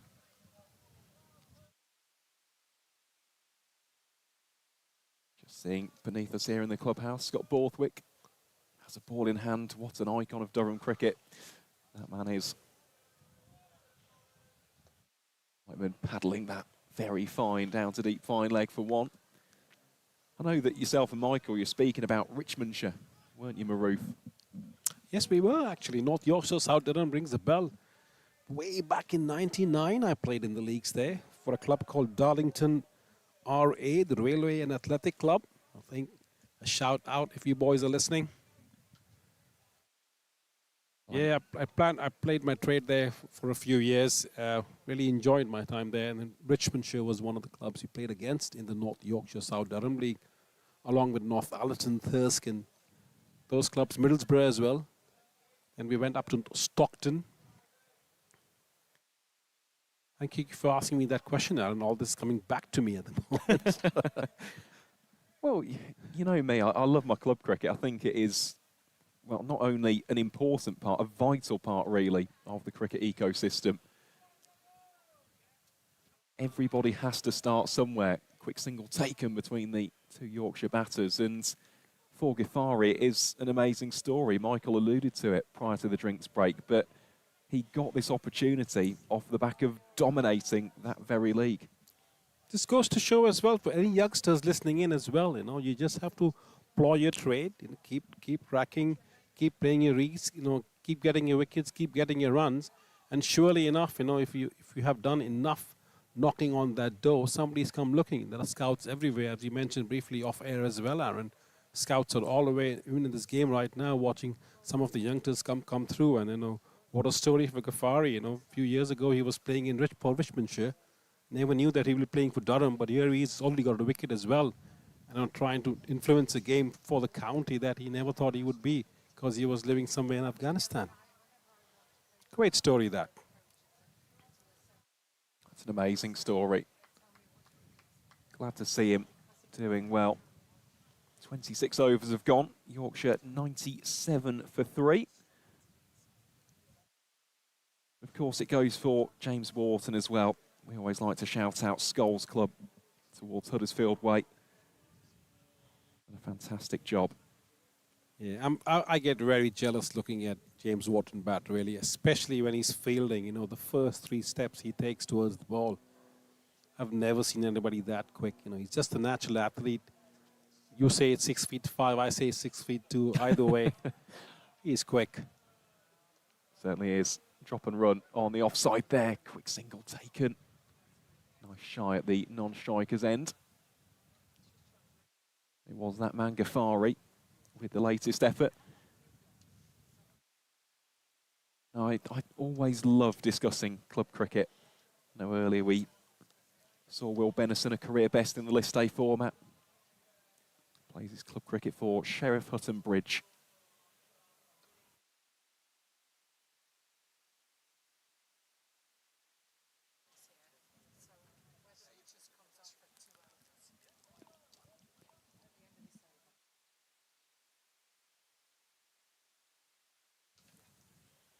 Nicely played by James Wharton.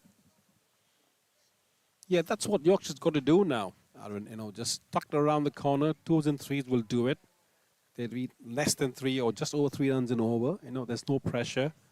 The game's settling in now, you know. One more run and the 100's on board. The countdown's already on its way down. All they have to do is be sensible, and Sam Whiteman needs to be the player who knows where the fields are, and, you know, he's just maneuvering that.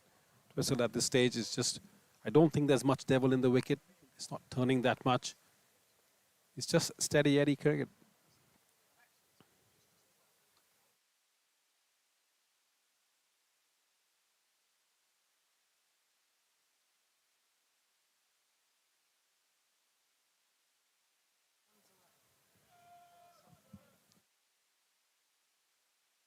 Whiteman striding into that latest shot, and this will bring the team 100 up for Yorkshire. Arrives in 26.5 overs. And so far, Maroof, they've done a very good job. Absolutely. I think they were, what, 5 for 2? Yep, indeed they were. Strong partnership with Will Benison, 50-odd runs, soaking up the pressure, and now reaping the benefits. Well left by James Wharton. End of the 27th over. Yorkshire are 100 for 3. We'll say a very short farewell to Maroof Khan, because we've got a very special interview indeed. Just looking out there, Ben Stokes going through the motions as we welcome back, not for the first time actually on Yorkshire Cricket TV, the wonderful Nick Kay. Nick, how are you? Yeah, really good, really good. Relaxed now. A lot of our hard work's finally finished, so I can enjoy the cricket, which, touch wood, is enjoyable. Well, it has. It's been a very, very enjoyable afternoon so far. Just seeing Shafiqullah Ghaffari with ball in hand from the city end. Whiteman welcomes him with a boundary. Dismissively struck through the covers for 4. And this man has been very impressive this week. He has, yeah. Well, they all have, to be honest.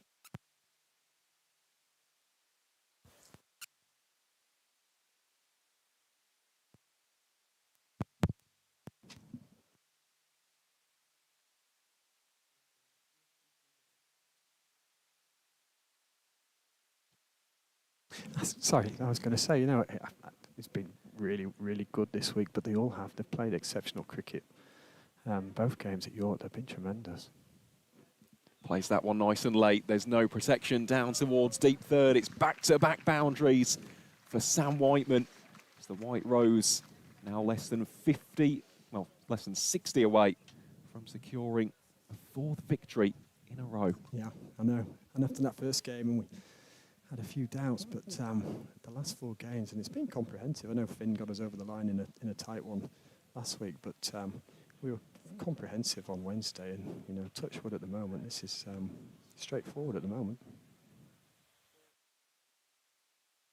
Next delivery, single down the ground for Sam Whiteman. And of course, Nick, for those who may be unfamiliar with your role, what you actually do here at York Cricket Club, just run us through the job itself. Yeah, my role is as secretary, which basically means I'm, amongst others, coordinating everything that everybody sees out there. So it's a big job. I can imagine. It's a dot ball. But it's incredibly rewarding. You know, when I get to see our home ground looking like this with 4,500 Yorkshire fans and Durham fans enjoying their day, then, you know, it makes it all worthwhile for us. We think over the course of the last 2 games here, over 8,000 fans in attendance. It was 3,960 something, wasn't it, on That's right. Wednesday against Worcestershire? It's at least 4,000 towards 4,500 today. The grandstand has been packed all day long. And if you don't mind me asking, when did your association with the club begin? 1995 I joined. Wow. And I've been secretary since 2004, so I'm 24 years, 22 years, my maths isn't very good, I'm a secretary, but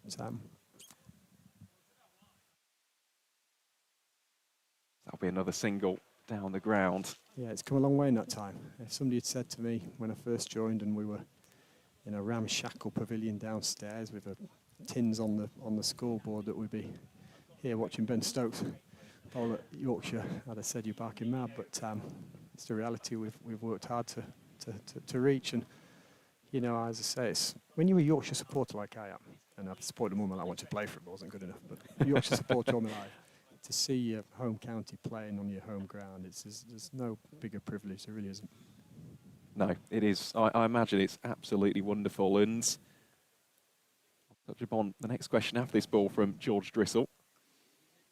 Well played through backward points and well stopped on the tumble by Ghaffari. Will just be a single. We've spoken about this a lot on Yorkshire Cricket TV, but if you were to summarise what Yorkshire County Cricket Club means to Nick Kay. Oh, I bleed it. You know, first result. First scorecard, you know, every 11 o'clock we're batting, we're bowling. You know, I just want them to win. It's you know, Yorkshireman, if you love cricket and you're from Yorkshire, you love Yorkshire cricket. Absolutely. Do you remember your first game as well as Wharton just beats the infield there, another single through deep mid-wicket? Very, very much so. It was a school game actually, but well, Darren Goff's my hero. I loved Darren Goff growing up, and I always used to watch through the night in the Ashes, and you know, managed to play Yorkshire under 15 when I was half decent, and you know, you put the badge on and you're proud as punch. Good stop. Ben Stokes it is, sticking out the right mitt. Yeah, and then you know, as you get older, you become a little bit more hardened to the difficult times and the losses, and it hurts still, but you know, that's why on days like today and on Wednesday, you get more enjoyment and you really appreciate it. We love winning. Don't we all? Wyman defending that latest one. And with regards to this week as well, what has this meant to you as secretary of York Cricket Club? We've spoken about the stronger tendencies. That in itself is great. We're seeing that trend across the country. But what have these last couple of games meant to you, Nick? Oh, look, I'm a massive fan of outground cricket anyway. I think Brilliant Scarve is one of my favourite grounds in the world, so I think that I'm not alone in that. But it's my favourite week of the year. I mean, this is a hobby. I actually have a job, which, you know, my wife doesn't always think I ever do any work. But the fact is, you know, we build up for this for 3 or 4 weeks before, and yeah, there's a few sleepless nights, and you're looking at the long-range weather forecast. But when it's here, it goes in a heartbeat. Then you realise, what am I going to do now? and then, God willing, you start looking forward to it for next year, and you start planning it, and you're hoping that Yorkshire will come back to York, and we've made the right impression again. So, yeah, I wouldn't say I live for this week, but it's high priority. I can imagine. We spoke about it last year, the countless hours, which not only brought in by yourself as the secretary, but volunteers, the staff. Incredible. I mean, it's a real collective effort, isn't it? It is, and we had a real, not problem, but the marquee could only go up literally on Tuesday. And so on Tuesday morning at 8 o'clock, there was 30 volunteers here getting the marquee ready. And, you know, it makes you proud. You think, God, it's not just me that feels like this. Here's Stokes to Wharton. Well played, deftly. Just runs it down to deep third for one. And I mean, look, obviously there's a lot of outgrounds that are run by clubs, and your clubs are only as good as your volunteers. And, you know, if I know I've got 30, 35 like-minded people to rely on, you've got a pretty good chance of making a success of it. If it's just 2 or 3, it's going to fall down at the first hurdle. So this isn't just about myself or Nigel Durham, our chairman. It's about our county crew that we call ourselves, that basically are here at 6 in the morning. We go home at 12 at night. We don't sleep, and we do it for 4 days. And we make sure that when Yorkshire leave, we've done our best. Smart cricket that by Sam Whiteman. Just drops some runs into the leg side. Well, I'll tell you what, the fruits of your labour really have been absolutely wonderful to see. Thank you. I mean, we say it every single year, but it's such a beautiful ground. It really is. And the city itself, there's so much to like about York, isn't there? Yeah, I mean, I've grown up here, known it all my life, and never moved away. And sometimes you take the place for granted, but I always know when people come and they see it for the first time, and they smile, you say, "I can't believe you live in York," and you realise just how lucky you are. I will give a shout out to our groundsman Ben Harris. I mean, it's the greenest grass in York, I reckon. The amount of hours he spent getting this ground ready for Yorkshire to come and play here. I mean, he's another one who's just relentless. He's a perfectionist, and we're very lucky to have him. Absolutely. He was brilliant to talk to as well, myself and Michael, just prior to doing the pitch report. He gave us so much insight. That man is an encyclopedia when it comes to preparing surfaces. Yeah. He's demanding. I mean, apparently we need pop-up irrigation all around the ground now, and many other things I've never heard of to make grass grow. But if he keeps producing this, then it's really hard to say no. We've just got to work a bit harder so we can afford it. Well, just speaking of the ground itself, again, it's great to have you here on Yorkshire Cricket TV. Are there any kind of interesting bits of trivia, any tidbits that you can tell us about Clifton Park? Yeah, I can. There's a big wall there, and joining the wall club is one of your proudest moments playing for York. I'll let Ben bowl. A single ran down to deep third. So it doesn't look necessarily a big hit over that wall. But if you hit a 6 and it goes over the wall and you join the wall club, you celebrate, because there's only a few people that ever do that. Now, I'm not, these lads are clear their eyes shut, but as club cricketers, that's it's a goal. When you play for York, the first thing you told, join the wall club. As soon as you said it, I had a feeling it would relate to sixes. Sixes, yeah. But it's a really strange ground for people who come here the first time, because there's lots of different angles, so you start to learn where your small boundary areas are. Played by Sam Whiteman, whips it away. Down deep square leg for 1 run. I mean, it does look a bit different on a Saturday where there's nobody here and it's just a vast space towards the river. Doesn't quite have the setting, but you get a nice view of the trees. But I actually wish we could leave, the stand in place all year round and play in front of even though nobody in it, just play in front of the stand. But we're obviously multi-sports club here. But we're very lucky. We have space. I think that's when you're trying to set up a game for county cricket, if you've got space and you can make it fit, then it's very easy to create. You see the picture and you can create it. If you're hemmed in, you can't get the flow of the ground, it's a lot harder. But yeah, if we've got nothing else here, we've got a lot of space to work with, which helps enormously. Well, it's a fantastic facility. Here is Drissel. Single, quickly taken down to mid-on. And in terms of the number of cricketers who play for York, what's the rough kind of figure?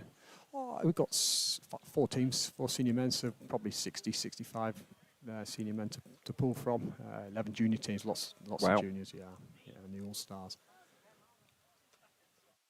And we've really tried to focus in on the girls and women's cricket. We've got a new structure in place, two women's teams, trying to build up the junior women. I'm a cricket coach for Oosburn, where my daughter plays. Yeah, so I coach for Oosburn, which I get a lot of stick about, but I'm really passionate about women and girls cricket. It's the fastest growing sport, and I love it. And my daughter plays, so I have to get involved.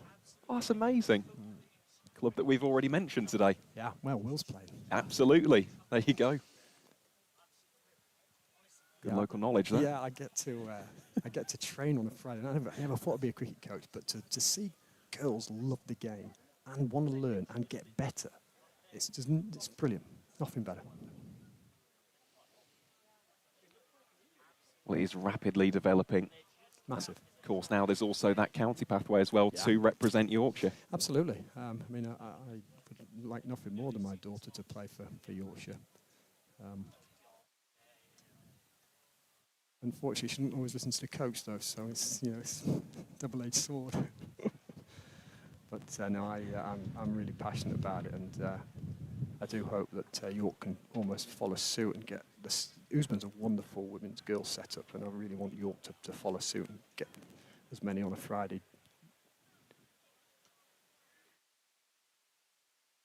As many girls training on a Friday as we have boys, that's the ambition of York. It should be the ambition of every club, frankly. But if you've got 90 boys training on a Friday night, let's have 90 girls as well.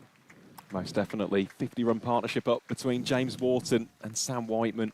Arrives off just 67 deliveries. It's been a terrific, terrific afternoon for these two so far, especially James Wharton on 44, Whiteman on 32, and they've just batted very sensibly, haven't they, Nick? Yeah, it's that sort of pitch, actually. I don't think it's a wicket that you maybe ever always feel in, but if you're sensible and you bat time, the runs are there. If it's in the slot, you hit it for 4. It's quite a traditional York wicket, but I feel that 166 wasn't representative of the wicket that they're playing on. I think maybe a few short there, Durham, but Yorkshire did bowl well. Fair play, they did bowl well. They bowled exceptionally well, especially Ben Code. Yeah, it's unplayable.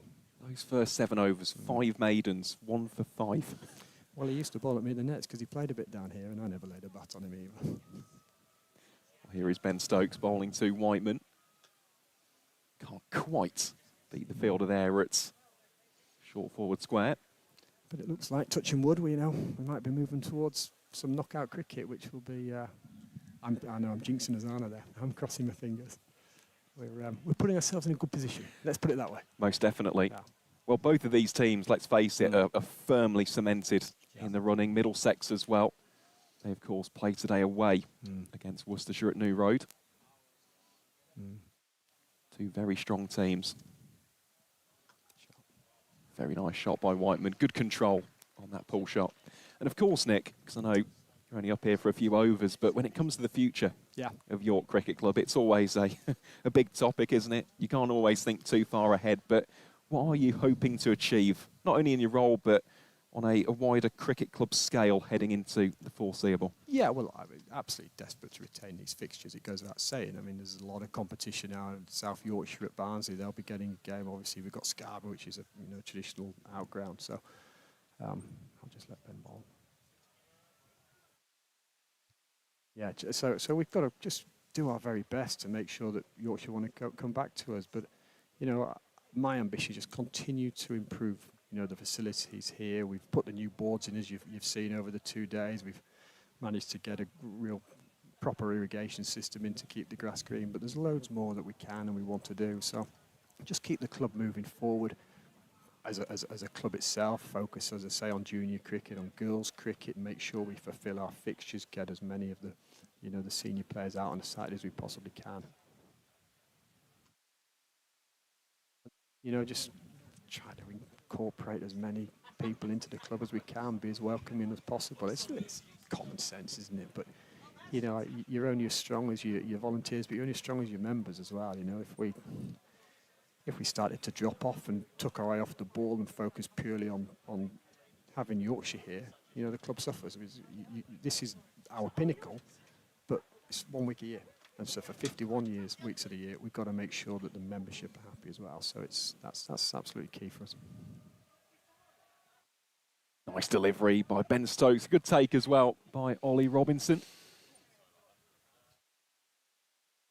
It's been sustainable as well. Absolutely, yeah. Listen, that's the hardest thing for clubs around the country, making sure that you can generate enough income to continue to function properly. And we have our challenges like every club. We are lucky, because we're in York, it's an affluent city, we've got a very strong membership base, but you can't take it for granted. You can't stand still because people go past you very quickly.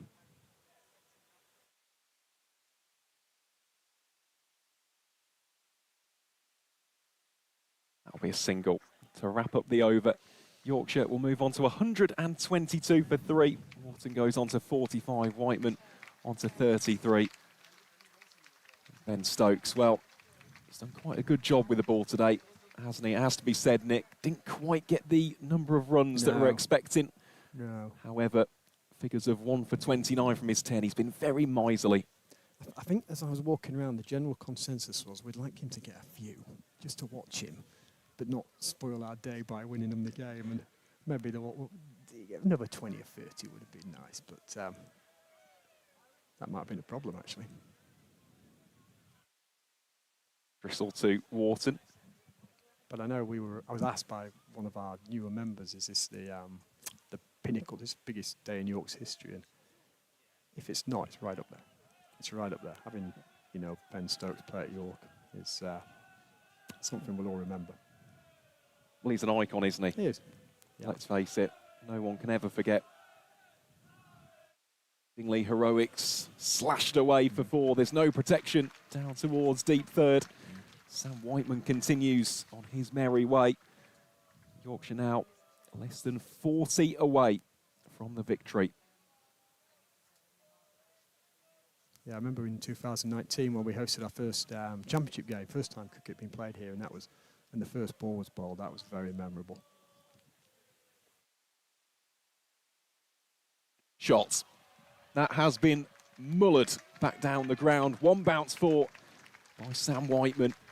Back-to-back boundaries. And here's a man in impeccable touch right now. Incredible, isn't he? Yeah, he's in a rush as well. He's getting this over in a hurry, which is great. But as you said earlier on, he's just last 3 or 4 games have been tremendous. He's got real elegance. I always find left-handers really, really good to watch. Graham Thorpe back in. I'll never forget Graham Thorpe, bless him. But yeah, there's something about left-handers that they do. When they hit it, it just looks tremendous.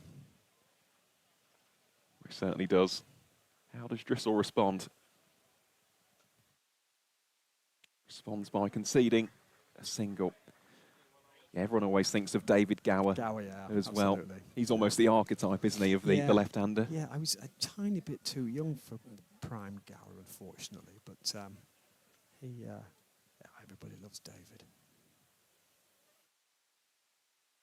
Wharton tucks that away on the leg side for 1 more.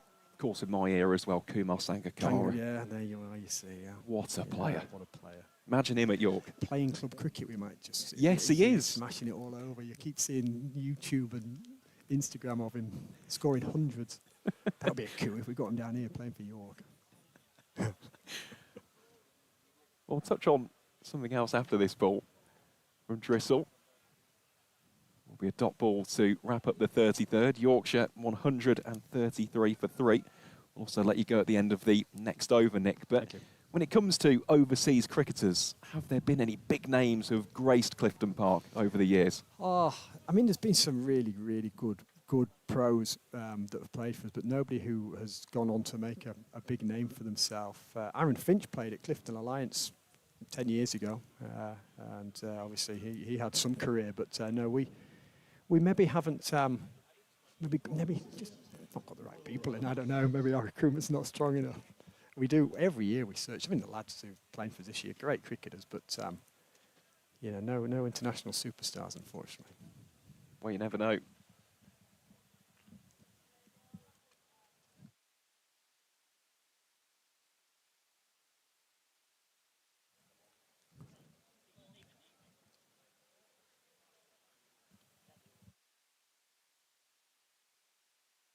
Will Rhodes, of course, coming on to replace Ben Stokes. We've played against more than we've had, actually. In the old Yorkshire League 15 years ago, like Sherwin Campbell would played for Cleethorpes once, and and Sinclair from New Zealand as well. We've played 3 or 4 test players, but no, we've never brought one over ourselves. See, it's stories like that which make me absolutely love club cricket, because you don't get that as much in recreational football. Yeah, you're coming to play on a Saturday and suddenly Sherwin Campbell, who's got 15 test centuries to his name, is stood at the other end and you're bowling 60-mile-an-hour length balls and he's teeing it up into the housing estate, and it's going to be a long afternoon. Good player, Sherwin Campbell. Good player. James Wharton just guiding that off the bat face for 1. But no, I've always loved just the ecosystem of club cricket. It doesn't matter whether you're playing in the Prem or Div 10. No, exactly right. You turn up on a Saturday because you love the game, and you play at the standard that you're capable of playing, and you're with your teammates on Saturday and you're out of the house, and it's just it's a wonderful tradition.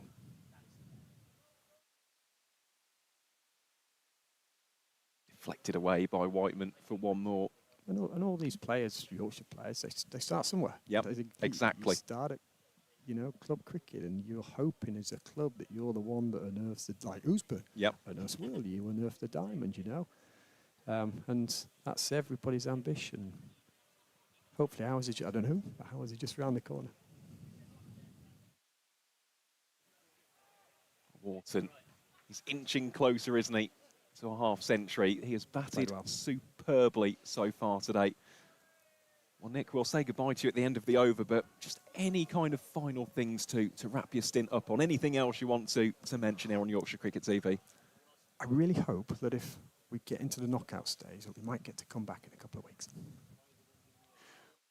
Honours wrap the gloves of James Wharton. It will be a dot ball to finish the 34th, and Yorkshire are 135 for 3.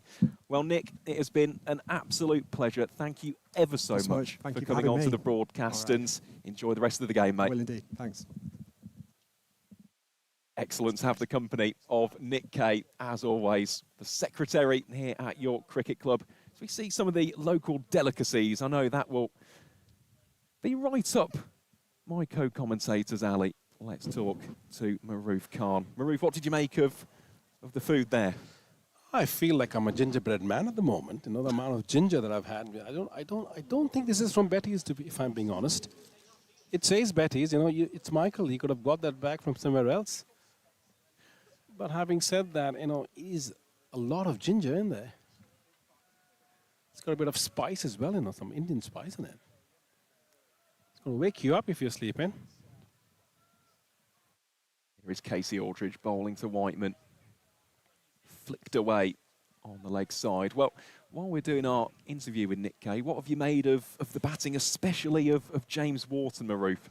Yeah, I think it's good to see him get among the runs again, really. I think, you know, he had a couple of innings where he was searching for it and, you know, just a couple of runs and, you know, chewing up a few balls, which is all right in 50-over cricket. But just to see him come at a stage when 2 early wickets were lost and, you know, he hung in there. And now, you know, looking good on 48, you know, really happy for him, really. And he's done so well. You know, he's now moving the ball around. He's come to pace and settled down, you know, and with the pace of the wicket, etc. as well. I think for me, at the moment, I think, you know, he's done a remarkable job, especially when Yorkshire were 5 for 2. Most definitely. It's been measured. It's been well timed, hasn't it, by James Wharton so far. Sam Whiteman as well. Quintet of boundaries, 5 so far to his name. It's a man in fine form at the minute. Strays down the leg side. Yeah, Sam Whiteman comes onto his own. I mean, the last time we were commentating, he was subbed out in the T20 game. If you remember. Was, yeah, yes. Retired out. And now from there, you know, it hurts a lot of players, you know. I mean, people, our listeners as well, you know. No matter how you're batting and how you're doing, you know, to be subbed out doesn't go well with you personally as a player. It speaks volume of the person and the personality that he is, that, you know, it's fine. I'll take one for the team. That's what he's done. And he's come back in this 50-over cricket, and he's come into his own, really, and he's actually played a brilliant knock at 48, you know. Wherever he's seen width, he's gone for runs. He's tickled the ball around the corner, late cuts, square cuts, you know, pulls and sweeps, etc. as well. Come on to us and made life very easy for James Wharton as well. So I think credit should be given to Sam Whiteman for the way he's come back from that. And looks like, you know, a partnership of 70-odd runs at the moment. His credit is given to him and it's well deserved. Well, here he is, looking for a half century. Won't get it on that delivery. Remains on 49.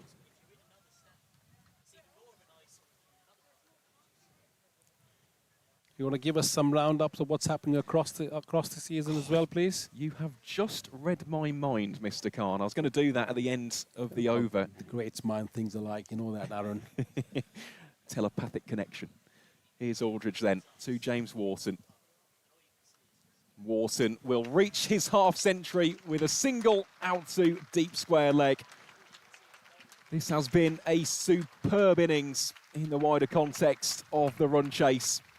At a time where things could have been very difficult indeed, James Wharton has stood tall. He's chipped and grafted away. He's played some delightful shots for this 50. And he has got Yorkshire well and truly on track to make it 4 wins on the spin. Well batted, James Wharton. Yeah, beautiful ball there. Just come onto his hips, tucked around the corner.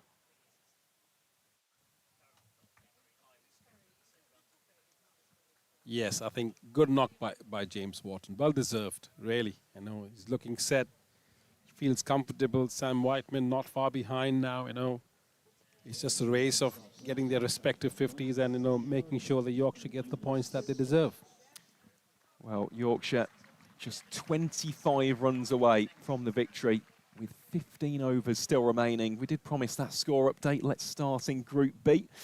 Let's go to New Road. Middlesex, they finished 293 for 7 from their 50 overs. In response, the home side, Worcestershire, 99 for 2 in the 22nd over. As for the game taking place at Repton School, Derbyshire racked up 315 for 5 in response.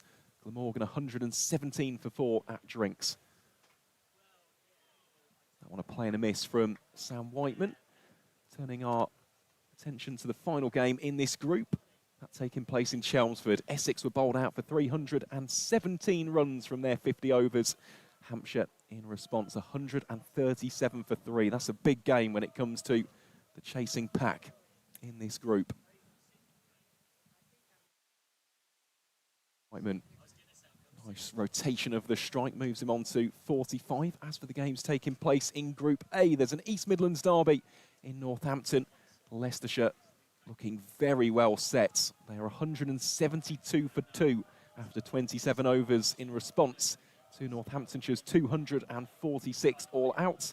As for the game taking place in Canterbury, Kent 112 for 1 in response to Somerset's 313. A reminder as well that is Joe Denley's final game for Kent County Cricket Club. Huge congratulations to Joe on what has been a wonderful professional career. And in the game which started a little bit later at Seat Unique Stadium in Bristol, Surrey, 218 for 2 in the 40th over. So those are the scores on the doors. Of course, here at Clifton Park, Yorkshire, 143 for 3. Yeah. Quick word on Joe Denley. What a servant for the game. He's done well for so many years, you know, decades of hard work and the runs and know his contribution to the game should not be forgotten. We wish him well for his second innings. It's definitely feels like he'd be a very good coach, Joe Denley. Let's not forget an England international as well. True servant, an icon really of Kent County Cricket Club. I think everybody wishes him well heading into the next stage of his career.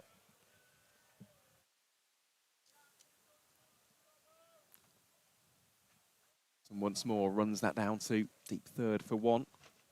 That'll be the end of the over. Yorkshire 145 for 3, just 21 runs. That is all that separates the White Rose from making it 4 wins in a row. And Marif, I was speaking to Nick Kay, the secretary here at York Cricket Club, and we spoke about the importance of club cricket.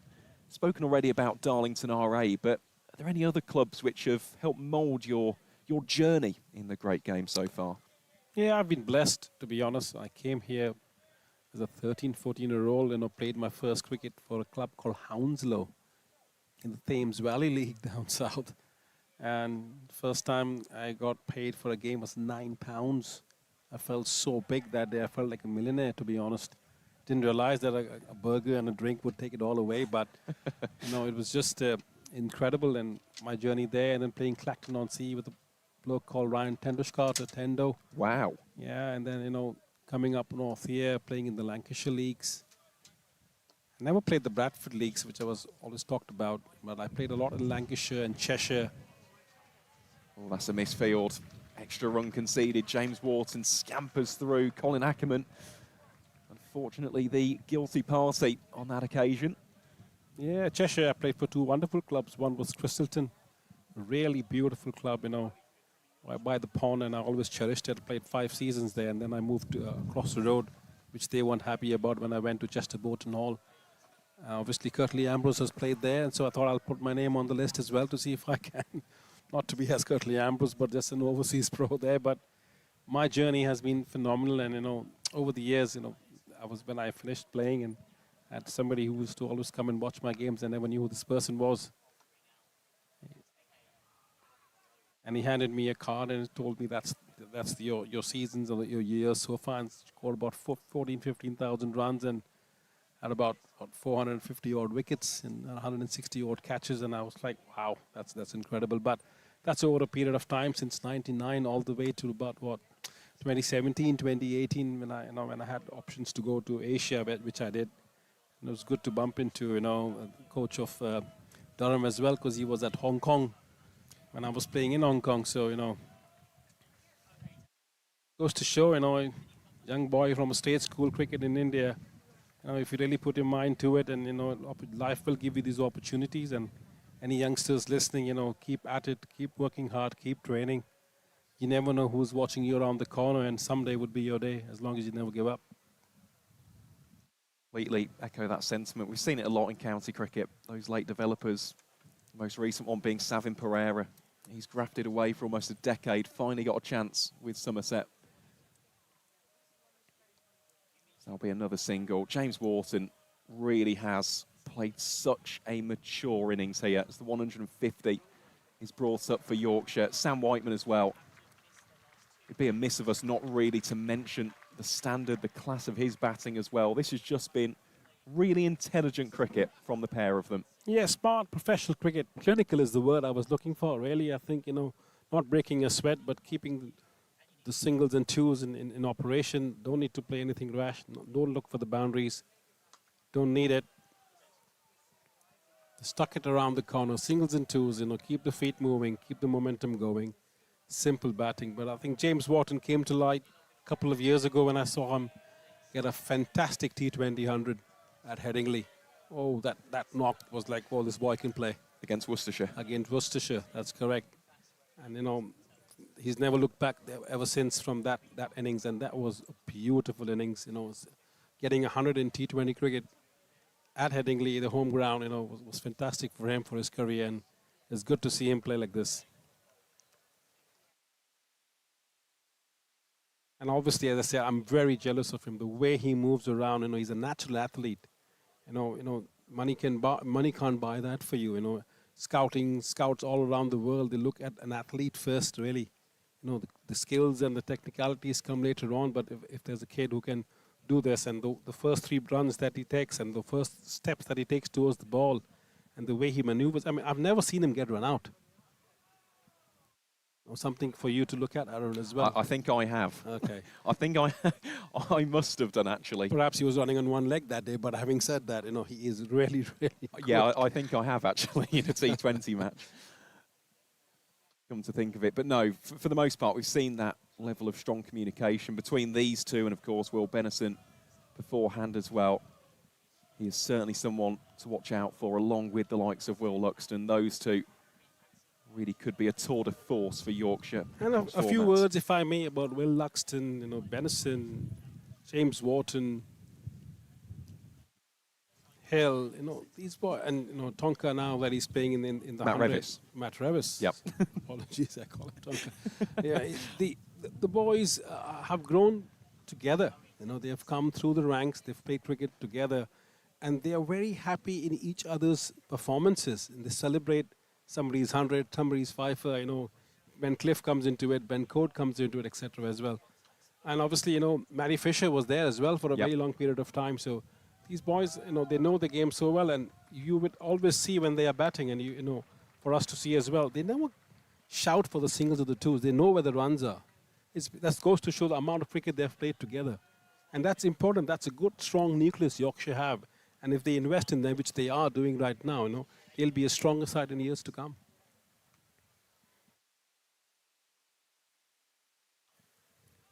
Well, the exact same thing can be said about Durham. I know that this necessarily hasn't been their day, has it, at Clifton Park? But again, the pathway in the northeast, I could sing its praises all day long, whether that is Durham, their academy, the age groups, and of course the club scene up in the northeast is wonderful. Seeing the likes of Luke Robinson, James Minto, Ben McKinney, to name but a few.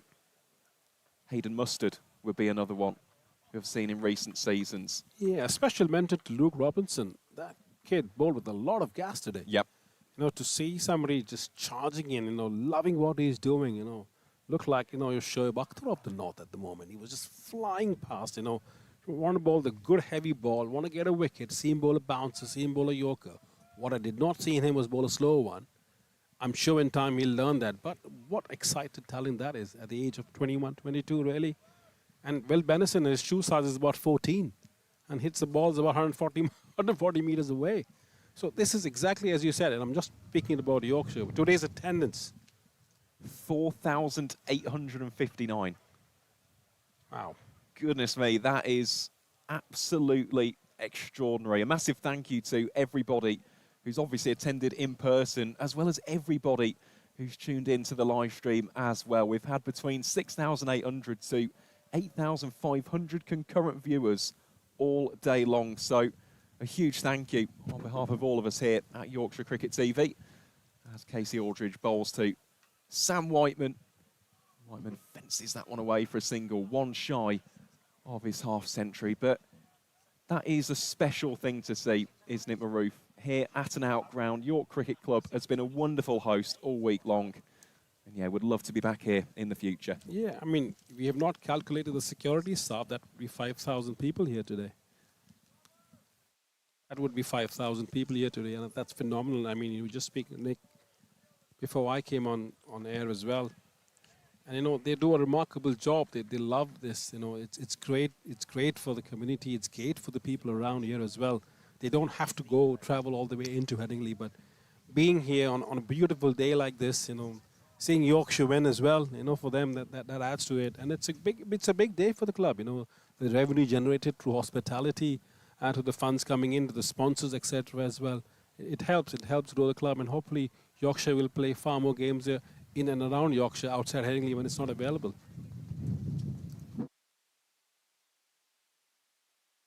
Well, it is class to see. The same could be said on Wednesday here at Clifton Park, and of course for Durham in that game at South Northumberland. That was packed to capacity. Got to see a really good game of cricket. It's so good for these clubs.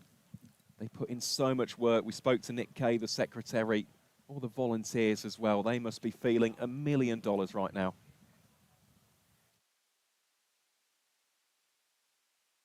A lot of hard work goes behind the scenes, which we don't see really, you know.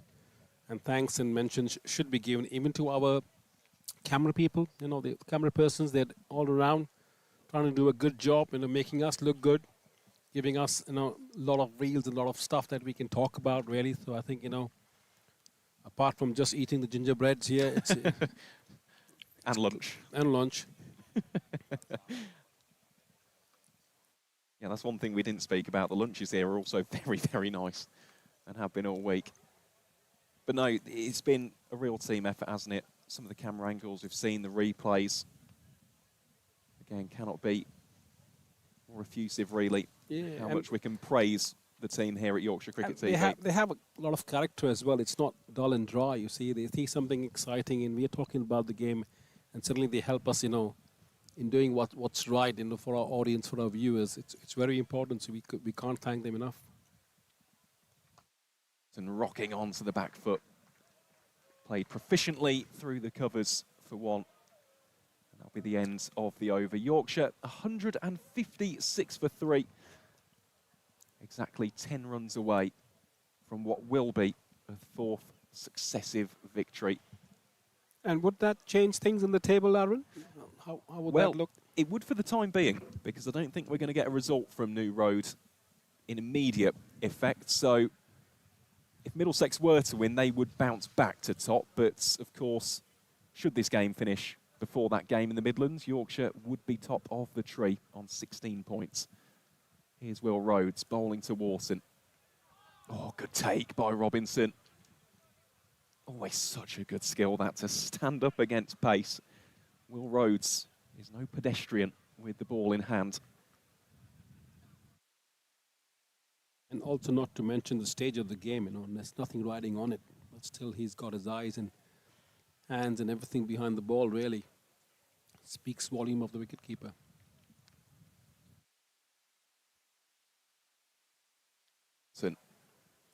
Deflecting it down to deep third again. Has been a real area of strong scoring, that, for the Yorkshire number 4. Yeah, apart from a bit of scare early on in the first 5 overs when Yorkshire were 5 for 2, they really weathered the storm nicely. Durham have kept at it. A fantastic spell of bowling from Ben Stokes. Yeah, it was high standard, wasn't it? And this has been equally high standard from Sam Whiteman. A 50 of a very, very good quality and calibre from the Western Australian. Born, of course, in the county in Doncaster. He has batted magnificently today. His half-century arrives from just 52 balls. It's included 5 fours. And he has been a perfect accompaniment to James Wharton. That one ran again by Wharton down to deep third. He's gunning back for a second. Really sharp intent shown by Wharton to get back, and Yorkshire now just 6 runs away. They could win it with one lusty blow of the cricket ball. I hope not. I would like to see 6 more balls being played, to be honest. I'm really enjoying this cricket. It's not boring cricket, it's very effective. It's telling the batters, like the batters are telling the bowlers that they're in control and they're maneuvering the balls whenever they feel like. And this puts them in good stead for the next game as well. Aaron, you know, just having that red ink alongside your name makes you feel better, you sleep better, you feel better, you train better. That's important. It is. It's a big game as well, isn't it, on Sunday? Yorkshire make the long journey down to North London to take on Middlesex. It is just nudging and nurdling here by Sam Whiteman and James Wharton. This has been some comeback, really, from Yorkshire. They were well and truly under the cosh, 5 for 2. It's one of those situations where you go, this could get a little bit interesting. And since then, Benison with 36, Wharton, he's in the 60s. Sam Whiteman, of course, in that over, bringing up his 16th career list A 50. Of course, for Durham, yes, it has been a disappointing day at the office, but they are well and truly entrenched in this battle for the top 3. Yes, it will be naturally an underwhelming display, one which they'll have to learn from, but this team have got an awful lot of promise. Aldridge starts off with a dot here. Yeah, absolutely. I think Durham should be not shy of what they've been doing. You know, they've won 3 out of the 4 games anyway, so it's one odd day and one bad day in the office, and it doesn't define them or doesn't define the season. I think there's enough in there for Durham, you know. If they had just got a few more runs, who knows? But having said that, you know, these things do happen. But as a nucleus and a side, I think they are very competent and they have the right skill sets, the right players, and I'm sure in time, you know, they won't give this away. I must say, I do think they are one of the favourites for Group B, just to make that top 3. Alongside the likes of Middlesex, of course, Yorkshire. Well, it has been a storming reply, hasn't it, since that opening day defeat at North Marine Road against Hampshire.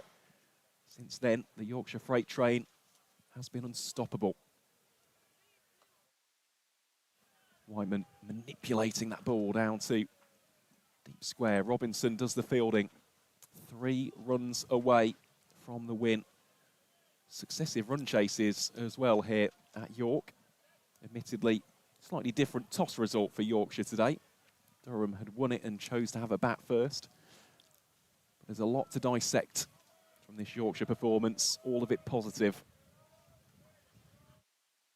Very start to finish, the standards in the field were top-notch. Yeah, I cannot stress that enough. From ball 1, Yorkshire were on the money. They knew exactly what the game plan was. They knew exactly what the strategy was. They stuck at it. Dom Best should be mentioned here as well. He maneuvered the players and the bowlers around quite well. When he felt that they were getting used to the pace, he got himself on. He got Kuldeep Yadav on, who had a great spell of 10 overs again. And then when it requires the fast bowlers to come on in, you know, he maneuvered the feet quite well. Had a great cotton ball catch as well, Dom Best. I think that's not easy when you bowl running backwards with the wind against you. So, you know, all in all, in a very, very clinical performance by Yorkshire. It has been. Thoroughly, thoroughly professional. Mature display with the bat in hand following up an irresistible performance with the ball, especially from Code Hill. Kuldeep Yadav.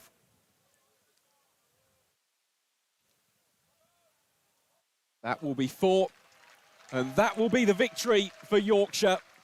It's 4 wins on the spin for Don Bess's men. And rather fittingly, it is James Wharton who wins the game, secures the W with a 4-arrow straight down the ground. It's a 7-wicket win for the White Rose, and for the time being, they will take their place at the top of Group B. That could change a little bit later on, depending on the results at New Road. This has been a thoroughly clinical display from the home side, taking apart a very strong Durham team with relative ease. Maroof Khan, walk me through it. What have you made of today's action here at Clifton Park? Yeah, it's fantastic to see the way Yorkshire played this game, you know, twice in 3 days. They have won the game in the 40th over, which tells that, you know, they are really in control. Really, you know, an attendance of about 5,000 people watching them play as well. Yorkshire strong, really committed to the game plan today. Didn't give Durham any chances. Durham did try their best to do something differently, but they caught in that spider's web of Yorkshire. Whenever they did something, they lost their wickets, etc. as well. But having said that, nothing to be ashamed of. Durham did try their best, but Yorkshire were clinical, they were smart, and they were up for the game, and well-deserved victory. It really is. Just to run you through those key performances in the run chase then, it was a very difficult start for the White Rose. They were restricted to 5 for 2 within the opening 3 overs. Adam Live trapped LBW by Luke Robinson after Will Luxton, the informed man, was dismissed by Ben Stokes for 4 in the second over of the piece. Will Benison and James Wharton then combined very well, those two putting on 65 runs for the 3rd wicket, before the former was clean bowled by Shafiqullah Ghaffari for a List A career best of 36. But from that point onwards, it was one-way traffic. The men in blue dominating proceedings, courtesy of an outstanding 97-run stand for the 4th wicket between James Wharton, he finished on 68 not outs, and Sam Whiteman with an unbeaten 52. So that brings to an end our coverage from today's Metro Bank One-Day Cup encounter. A reminder that Yorkshire are back in action on Sunday against Middlesex before returning to North Marine Road in Scarborough next Friday. If you can't be there in person, do join us here on the live stream via the Yorkshire Cricket YouTube channel. On behalf of myself, Aaron Viles, Maroof Khan, Dr. Jane Powell, Michael McCann, and all of our wonderful special guests today, we thank you ever so much for your company, and we wish you all a very safe and enjoyable weekend ahead.